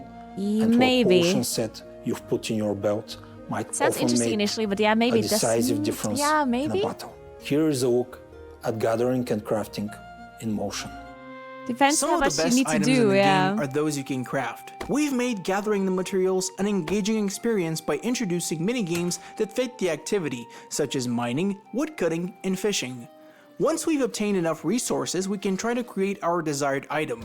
Much like gathering, we've taken a similar approach to crafting interactions by incorporating various mini-games for the different crafts. Because I kind of like the minigame aspect, but then maybe it's like too much eventually. So what if like initially you have to do the minigame, and then the more you do it... other items like a cauldron for cooking. We can filter Or you out can the build recipes something, we don't or you have can unlock a enough talent materials for where- at the moment. Now that we've selected our I don't item, know. we'll proceed to craft it by playing a timing-based minigame. The results have Actually, I think I different like it for outcomes. crafting If you more. Fail, you just waste part of the materials. Maybe they should focus on just Succeeding having it will on a deliver the crafting item you wanted. aspect. An excellent performance will provide you an improved version with additional bonuses. Because I to like its this for the stats. crafting aspect. I As think you for the can crafting, see, it's kind we of filled cool. out the bonus part of the bar, 'Cause you don't which craft that increased much, the item's like- rarity and gave I'm it an assuming at additional least. rating. And now, onto cooking. For the where we can gathering make aspect, food it does from seem gathered like it can fruits, get meats, boring really and fast. more, which provides effects on players' stats for a duration of time. Just like blacksmithing, for convenience, we can filter out recipes we don't have ingredients for. The cauldron needs wood as a fuel. The minigame for this one is a memory game requiring you to use the ingredients in the recipe in the correct order and with the correct heat level, which you can control by adding the right amount of wood and timing. I think I like it. With alchemy, you'll be able to craft potions by using resources gathered by herbalism that can provide vital bonuses like health and mana recovery, protection, I like or it that they negation have of this for negative like effects, some. and boosts I don't of think I might. character abilities. I think I might not like this Its for all functionality professionals, has but for a lot some, in common with I cooking, think it's cool. requiring wood for fuel and gathering, sharing the same minigame. I'm really unsure about the gathering one. The gathering one. I guess it depends on how you gather. Like maybe instead of having to gather like 100 trees, maybe you do it a few times and you get a lot of wood. You know what I mean? Like maybe you just generally have to gather less because of it. Wow, now that is something I've been waiting for Maybe. a long time. Quest and exploration kinda depends on are how they what implement kept me it. going in this genre. There's just something so magical about wandering into will a definitely zone prevent you've never bots. seen before and getting swept up in the story and the danger. Crafting, of course, on the other hand, seems like a lot of fun too. I want to see how it plays out in the final product. Some of you have been inquiring in our Discord channel about the action bar, and let's just say we've got some improvements to show you and much more on the UI side. Okay. Let's take a look as Alex explains the changes we've made so far.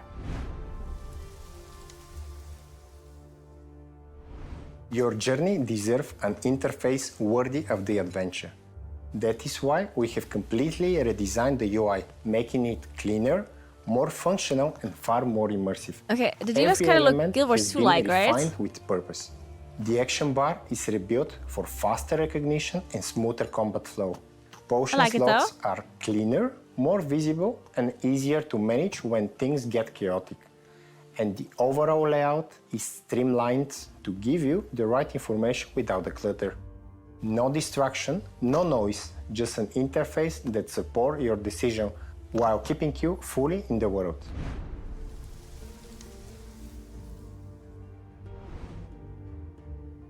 Our character team has been pushing the look and feel of Scars of Honor to a whole new level. We have upgraded the characters, creatures, and weapons across the board. Sharper silhouettes, think the art team is doing a pretty more good job. Like, believable I materials, really do like and the designs that feel truly alive armor to and the world everything. of Like, I think Aragon. they Each did a pretty good faction job. now stands out with its own visual The art identity. team is carrying. Every hero you play or enemy you face is built to tell a Can you story play the moment this? you see them.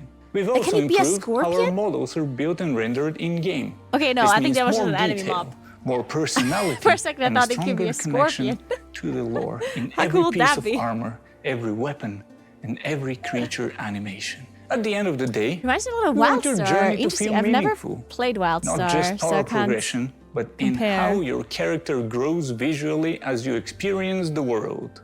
We are incredibly excited to show you what's coming in next.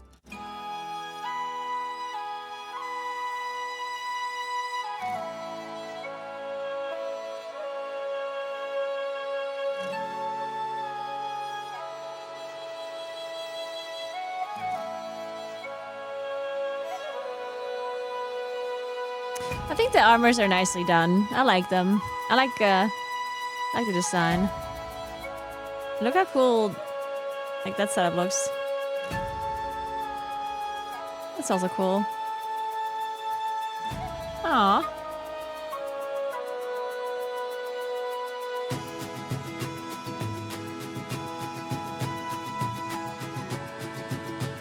The running animation also seemed kind of smooth. The undeads are growing on me, guys. Thank you so much for sticking with us. everything you've seen on the showcase will be featured in the demo, where every player will start at level 16. This way, you will have talent points, spells, and scars to see all of these in actions instantly. You will also create your character with 4 classes to choose from and can engage freely with the talents, discover the dungeon system, duke it out on the battlegrounds and the arena, embark on quests, among all the rest of the things.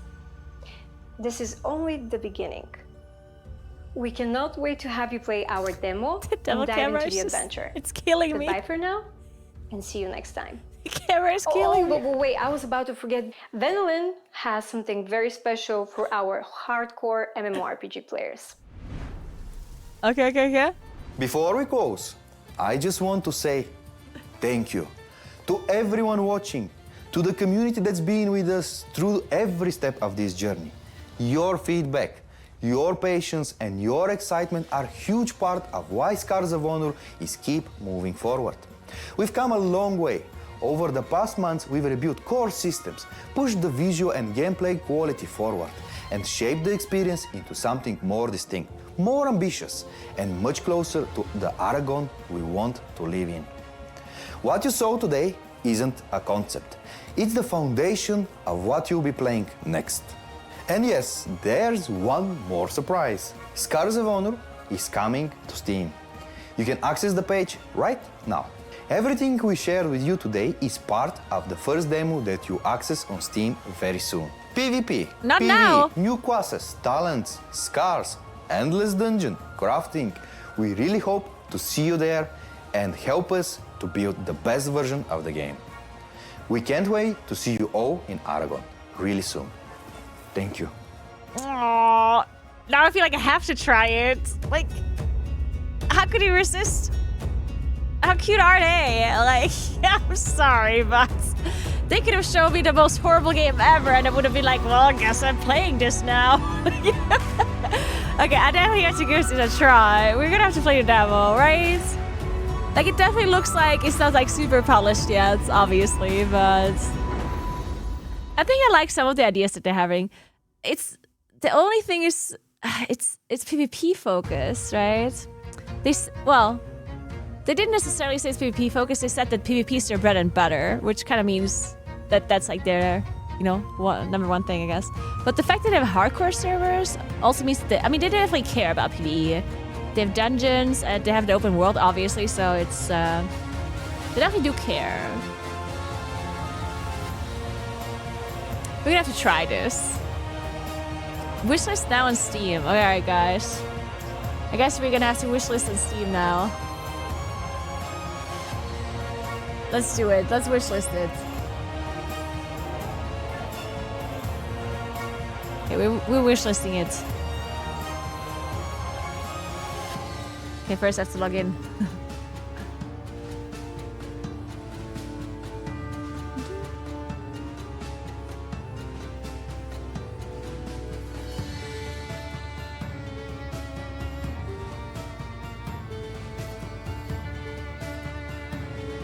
Yeah, we should definitely give it a try. If anything, for how wholesome that whole presentation was.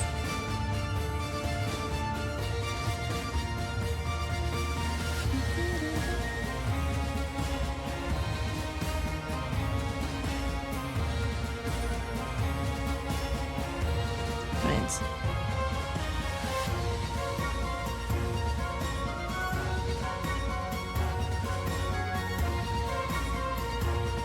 There we go. Now we wishlist this. Oh, we did. Did we? Oh, we didn't. Why am I blind? Wait. Okay, wait, let's try this again. Wishlist. Add to your wishlist.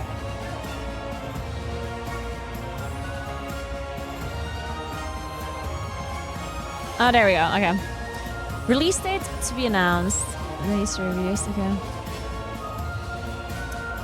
Okay, so they said it's gonna come out to try soon. Does it say anywhere? Let's see. Blah blah blah.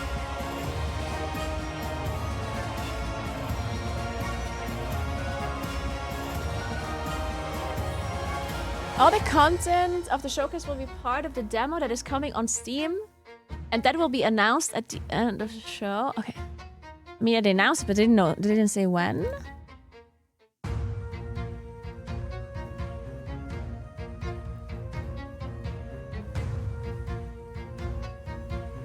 Let me see. I thought I read something about this.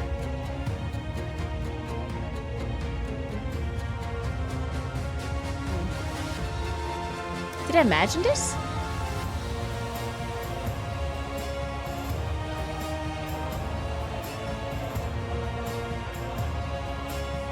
Maybe imagined it. Well, anyway, guys, I don't know. What do you think? I definitely think it's like it definitely doesn't seem like a full-fledged like MMO, at least not in the sense that I know MMOs, right? Like there seems to be an open world, but it doesn't seem like they have like a million stones already and like a vast like story or whatever. They do have a story, it does have open world, but it seems like for now they mainly focused on like I guess the PvP side and the classes and the mechanics and whatnot and the combat and I guess the dungeons that they also added. The art style seems generic at the moment. I mean, I personally like that particular art style of the like this kind of like what is called like this cartoon kind of art style. I do personally like it, but yeah, I guess it is true that at least some of the like the souls and stuff look a little bit like it just looks like there's stuff missing basically, which is understandable. I'm sure they're working on it and there's still going to be stuff added. I do like the characters though. I don't necessarily think it's like super generic. To me, it seems like the classes themselves with the armor and stuff. That one looks pretty cool. That one I do like. I also like the enemy NPCs that we saw, like the bear and the spider and this like insect. Like those, like that looks cool in my opinion. But yeah, like the open world and stuff, that one definitely seems like there's just stuff missing, you know. But I mean, yeah, open world, I guess it's like hard to design. I guess we just focused on classes and stuff first, which makes sense. Yeah, I don't know. Like, I think it has potential just because of the views of the... Like, I feel like that's the number one important thing about a game, especially an MMO, is that the people that make the game like have a certain like the vision of those people, right? And I think the team that makes it seems to be like a very wholesome team. You can like all of the people that were involved seemed very, very nice, and like the whole production of it was very wholesome. And having the developers talk rather than hiring some guys to talk about it, and the fact that they're like communicating with their own communities as much and listening to feedback and stuff, that seems very cool. And I think that's really important, right? And I think especially for an MMO, it's important that that's like the baseline, that you have a team that is kind of like, that cares about it and like involves the community and isn't like just trying to hit some numbers or whatnot. So I think that's really cool. And their vision also seems like generally like something that I personally would be supporting. They said, for example, let me read this to you. It said on the website, I think. I can find it.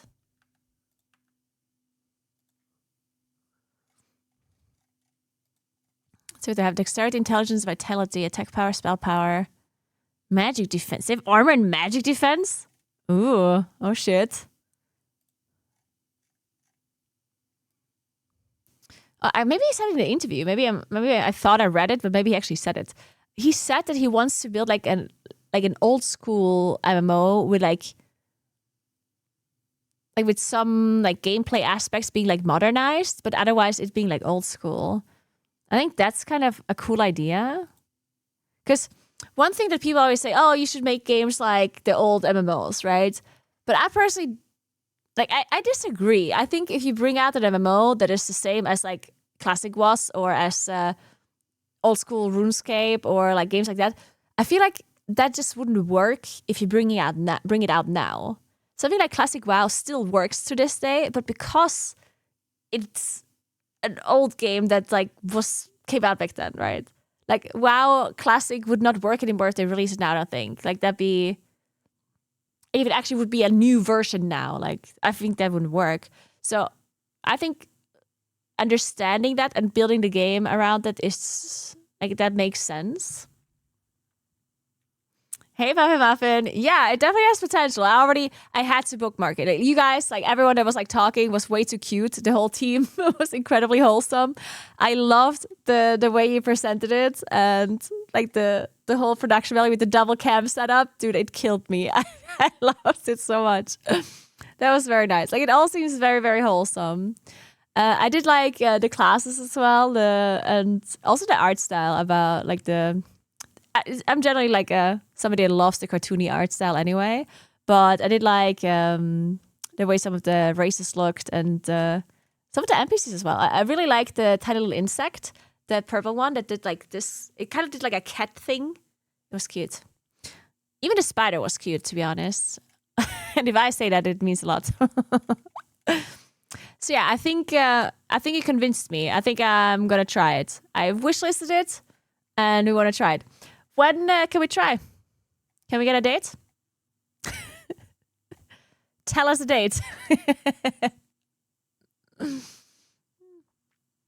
Thank you so much. We dedicated a lot of time to make it good, and we are pouring our heart and soul in the game. It definitely seemed that way. It definitely seemed like everyone that was talking about the game cared a lot about it, which is very cool to hear and see. Soon TM. Okay, well, soon TM sounds good. Okay, that's very cool. Yeah, there's some things that I have a hard time imagining. Like, for example, like the fact with the dungeons changing every time and the bosses having different mechanics every time, that is, I think it's like a cool thing, but it's hard for me to imagine this because I've never played an MMO where that was the case. So like I'm like weighing the pros and cons of this, and I'm leaning towards it being a good thing, but then at the same time I feel like it's hard to like balance it, right? Like, because then one time you do the dungeon and it seems impossible because the boss is like super difficult combo of abilities, and the next time you do it, it seems a lot easier. Like that is like the worry that I have, I guess, with the dungeons. But then it kind of depends on like what you even get out of the dungeons and why you do them, right? Because if you only like if the main thing is that you're, I don't know, like farming something, then I guess it's not that big of a deal. But if it's supposed to be like a really tough challenge, then I can see that being an issue. Because if I really want, like, let's say dungeons are like the high end, like most difficult content in the game, and then I have to like literally like reset the dungeon because I got like a combo that was too hard to handle, then that seems a bit rough. Like the RNG in that seems a bit rough. But maybe I'm reading into it too much. Like I'm gonna have to try it myself and see how it turns out. The rooms of the dungeon will change and shift each time you enter. Yeah, because on one hand, the positive side about it is that it doesn't get boring, right? Because that's a big deal with PvE content, that once you've defeated it for the first time, then you kind of are done with it. And yeah, you can do it again, but it's just repetitive eventually, right? So if it changes every time, like that's obviously like a really good thing in that regard. But yeah, I don't know like how balancing this stuff is gonna work. I'm pretty sure you'll be fine. All right. Okay, well, I'm happy to check it out. Let's say early next year. Okay, all right. Oh, that's pretty soon though. That might be less than a month. Damn, well then get back to work. No, that's cool though. Thank you so much for that presentation. That was very nice. I will definitely give it a try. Not on the first. No. I'm just joking. I would assume that you're not working at the end of December, at the start of January. I hope not.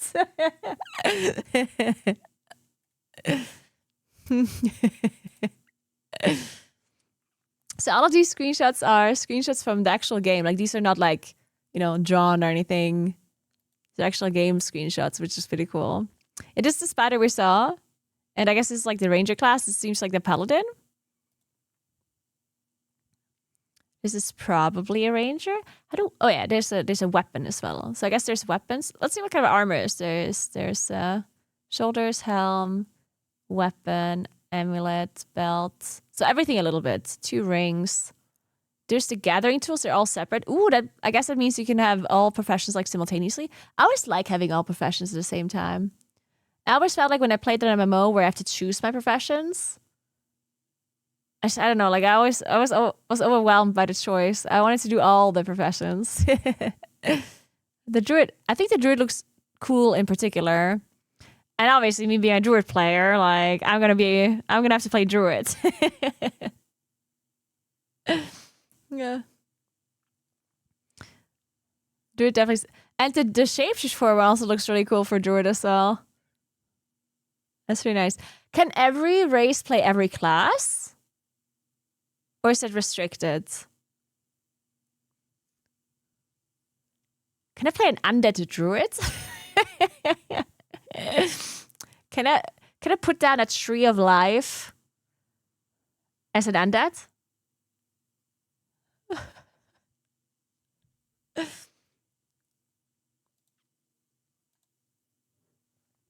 Yes. Oh shit. Okay. Then I think we might have to be an undead druid, guys.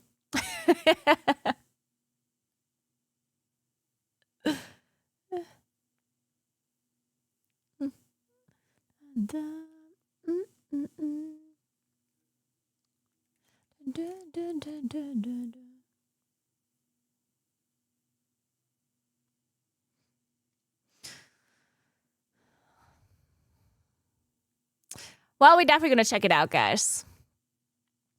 We're probably gonna try all the contests. You can start with level 16, which means that you have like all talents and stuff unlocked. We can try some different classes. I think there's 4 classes that are available, right? Like all 4 that they announced. So we can try all different ones, see what we like more. And I think you can test the dungeons too, right? I have a question about the dungeons. It looked like there were 3 people in a dungeon, but then somebody also said that you can solo it. So does it scale? Can you do dungeons solo and with 2 and with 3 people? Or is there like an ideal way of doing a dungeon?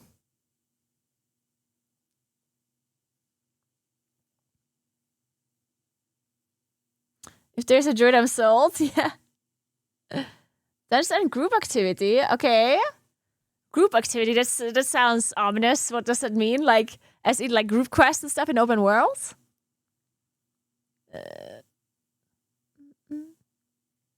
Oh, dungeons are group activity. Sorry, I read that wrong. And I read dungeons and group activity. Okay. You can't solo. Okay, I understand now. Okay. And how many people?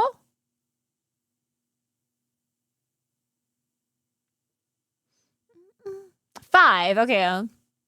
5 man dungeons. And I didn't quite fully understand how the Holy Trinity works. Because I did see that there's tanks, healers, and damage dealers, right? But so anyone can kind of be a tank, and anyone can kind of be a healer, and anyone can kind of be a damage dealer. But you do you at some point choose, as in I am like a tank, and then you have to like when you group up for a dungeon, then you need that kind of role to be there? Or is it all kind of like more free and people can just say, hey, I'm a tank, but then they're like half damage dealer, half tank kind of deal, and they just say they're just a tank? Because I understand that the talent system and everything is like very like free and everyone can kind of do many things, right? I'm just wondering if at some point do you have to like lock in a role and do you get certain abilities once you chose? Like if I choose to be, or if I get talents that are meant to be more tanky, do I also get a taunt, for example, that I don't have if I chose more damage type like talents, I guess? Hey Larsage, sorry I'm late. How is it free to play but no pay to win? I don't think they talked about the monetization model that they have, but I'm assuming it's cosmetics. Most free-to-play games that are not paid to win make money with cosmetics, right? Like if you think of a game like League of Legends or Valorant or whatever, they're also free to play and not pay to win, but you can buy cosmetics and stuff, right? So I'm assuming it's that. I don't think it's very deep, probably. You select the talent path and that locks you to the playstyle. Okay. Okay, I think that's good. Because I do like the fact that you can be like a little bit versatile with your talent choices. But depending on the game, sometimes I'm not the biggest fan if people can kind of do like everything like halfway and then they sign up for... Like you invite somebody, they say they're a tank, but then you can't really check if they really are, and then they don't have a taunt because, I don't know, they just picked some tanky talents, but ended up not picking the most important ability that you need to tank or something, you know what I mean? So I think it's somewhat important, in my opinion at least, that at some point you're like, okay, I am a tank, you know?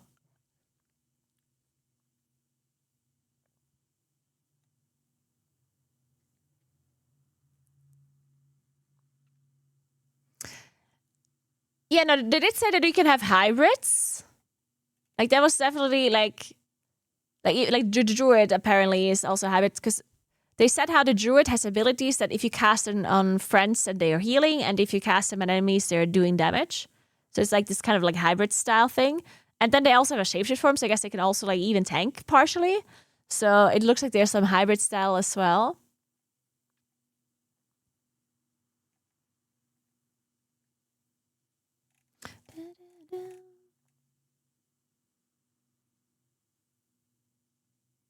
So you can be a mix between tank and healer or DPS and healer. Okay. A mix between tank and healer. That's interesting. But I guess it makes sense. I guess... No, I think tank and healer makes sense, right? Because I guess then you just... you choose to have a little bit less mitigation to go with a little bit more self-sustain. I guess a good example for a tank that also can heal is... like Prot Paladin and WoW, I guess. Nowadays, I guess they can't heal as much anymore, but there were definitely times in WoW where Prot Paladins were pretty good at like supporting a group with heals as well and stuff. Oh, I've been try. Alright, cool.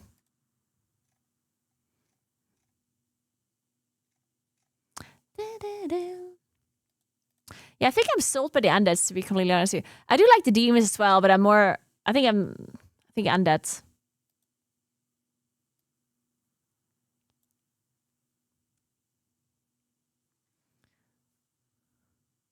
Guess we also have to look at the like new classes and stuff. New races, I mean.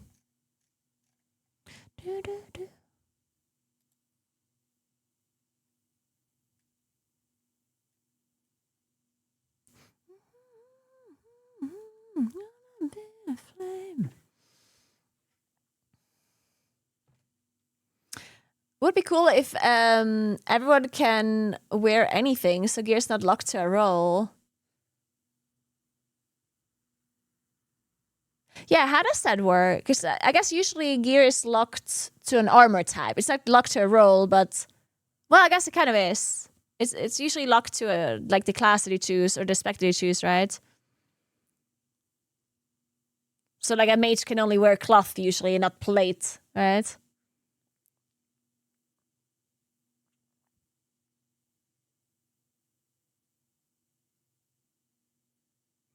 You can see more lore and information about the game on a game tab. Ah, okay. Oh, nice. Okay. Oh, so there's two factions as well. So human, Sun Elf, Dwarf, and Baron are like a different faction. The Sun Elves do look kind of cute, though, I have to say.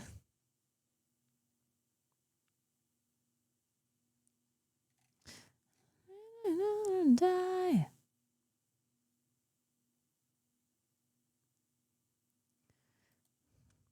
But dude, how cool do they look? The Baron. Look how he has to like, his shoulders are so big. He has to like put his arms out like that. Yeah. Dude, I might want to be a Baron. That's sick. What, Grunthar? Oh my god. Wait. Dude, what? Grunthar are like wild boars. They're like boars. Okay, that's kind of nice. Grunthar are smelly, noisy, and ferocious, taking life by the tusks in any way they please. Okay, how cool are those? Oh, there's more classes here too. Oh shit, there's a lot of classes actually. So they have warrior, assassin, druid, mage, necromancer, mystic, pirate, priest, ranger, paladin, melee and ranged hybrid. Cool. With blades and pistols and cutting tricks. Oh, that sounds cool. Mystic, debuffer and damage dealer. Wielders of forbidden arts. Mystics spread curses, plagues, and spiritual afflictions to weaken and destroy their foes. Vicatora, thank you so much for gifting us up to Puffy Muffin. Thank you so much. Barons are absolute machines. Yeah, they look really cool. I'm a fan. Spirit, fighter, and caster. Masters of forbidden arts. Necromancer command the dead and wield elemental, spiritual, and cosmic powers at a terrible price. Twisting life and death itself, they summon servants, drain vitality, and spread decay in service to the Doomfather. Okay. Then assassins, swift and lethal. Assassins trade resistance for speed, striking with blades, poison, or lightning before slipping back into shadows. Okay, that makes sense. Backbone of every army, warriors, disciplined melee fighters, built to endure the... Okay, I guess all classes make kind of sense. I'm interested in some of them, though. I wonder what... Like, what... Druid obviously sounds nice, but I think Mystic sounds pretty cool. Mystic is something that maybe I would like. Also, Pirate looks kind of sick. Like the melee ranged thing. Seems kind of cool as well.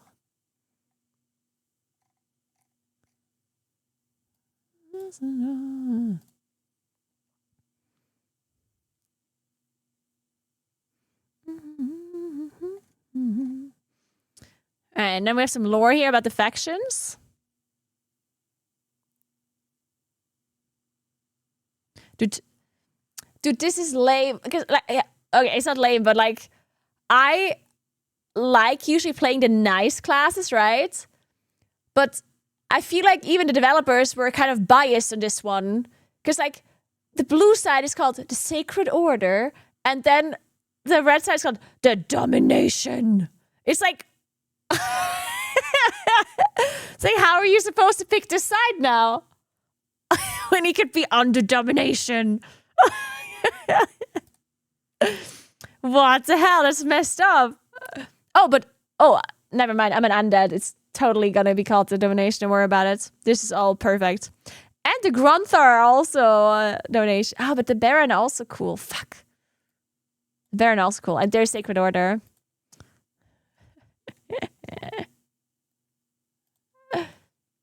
The nice guys or the murder masters of eternal doom. Exactly, Ice Patcher.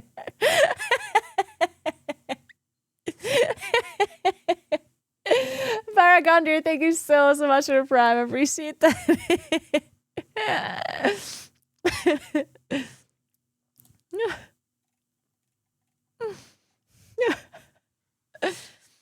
Alright guys, I'm gonna have to leave it though because I need to go out of this cold place, so I'm not gonna freeze to death.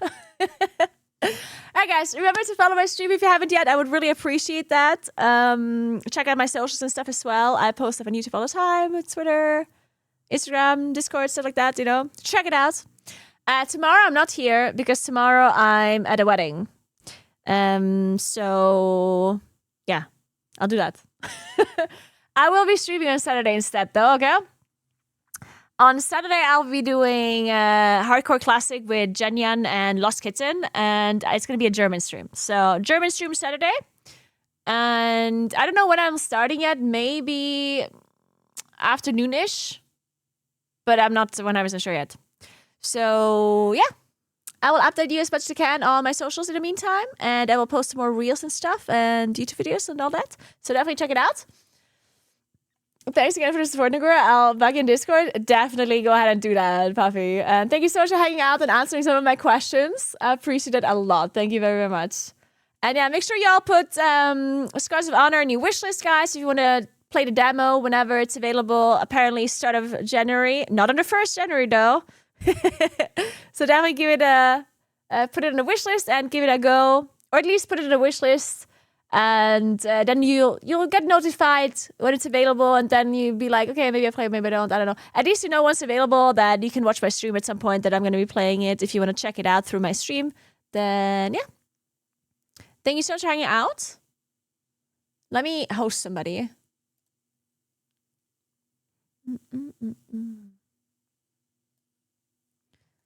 Let's see.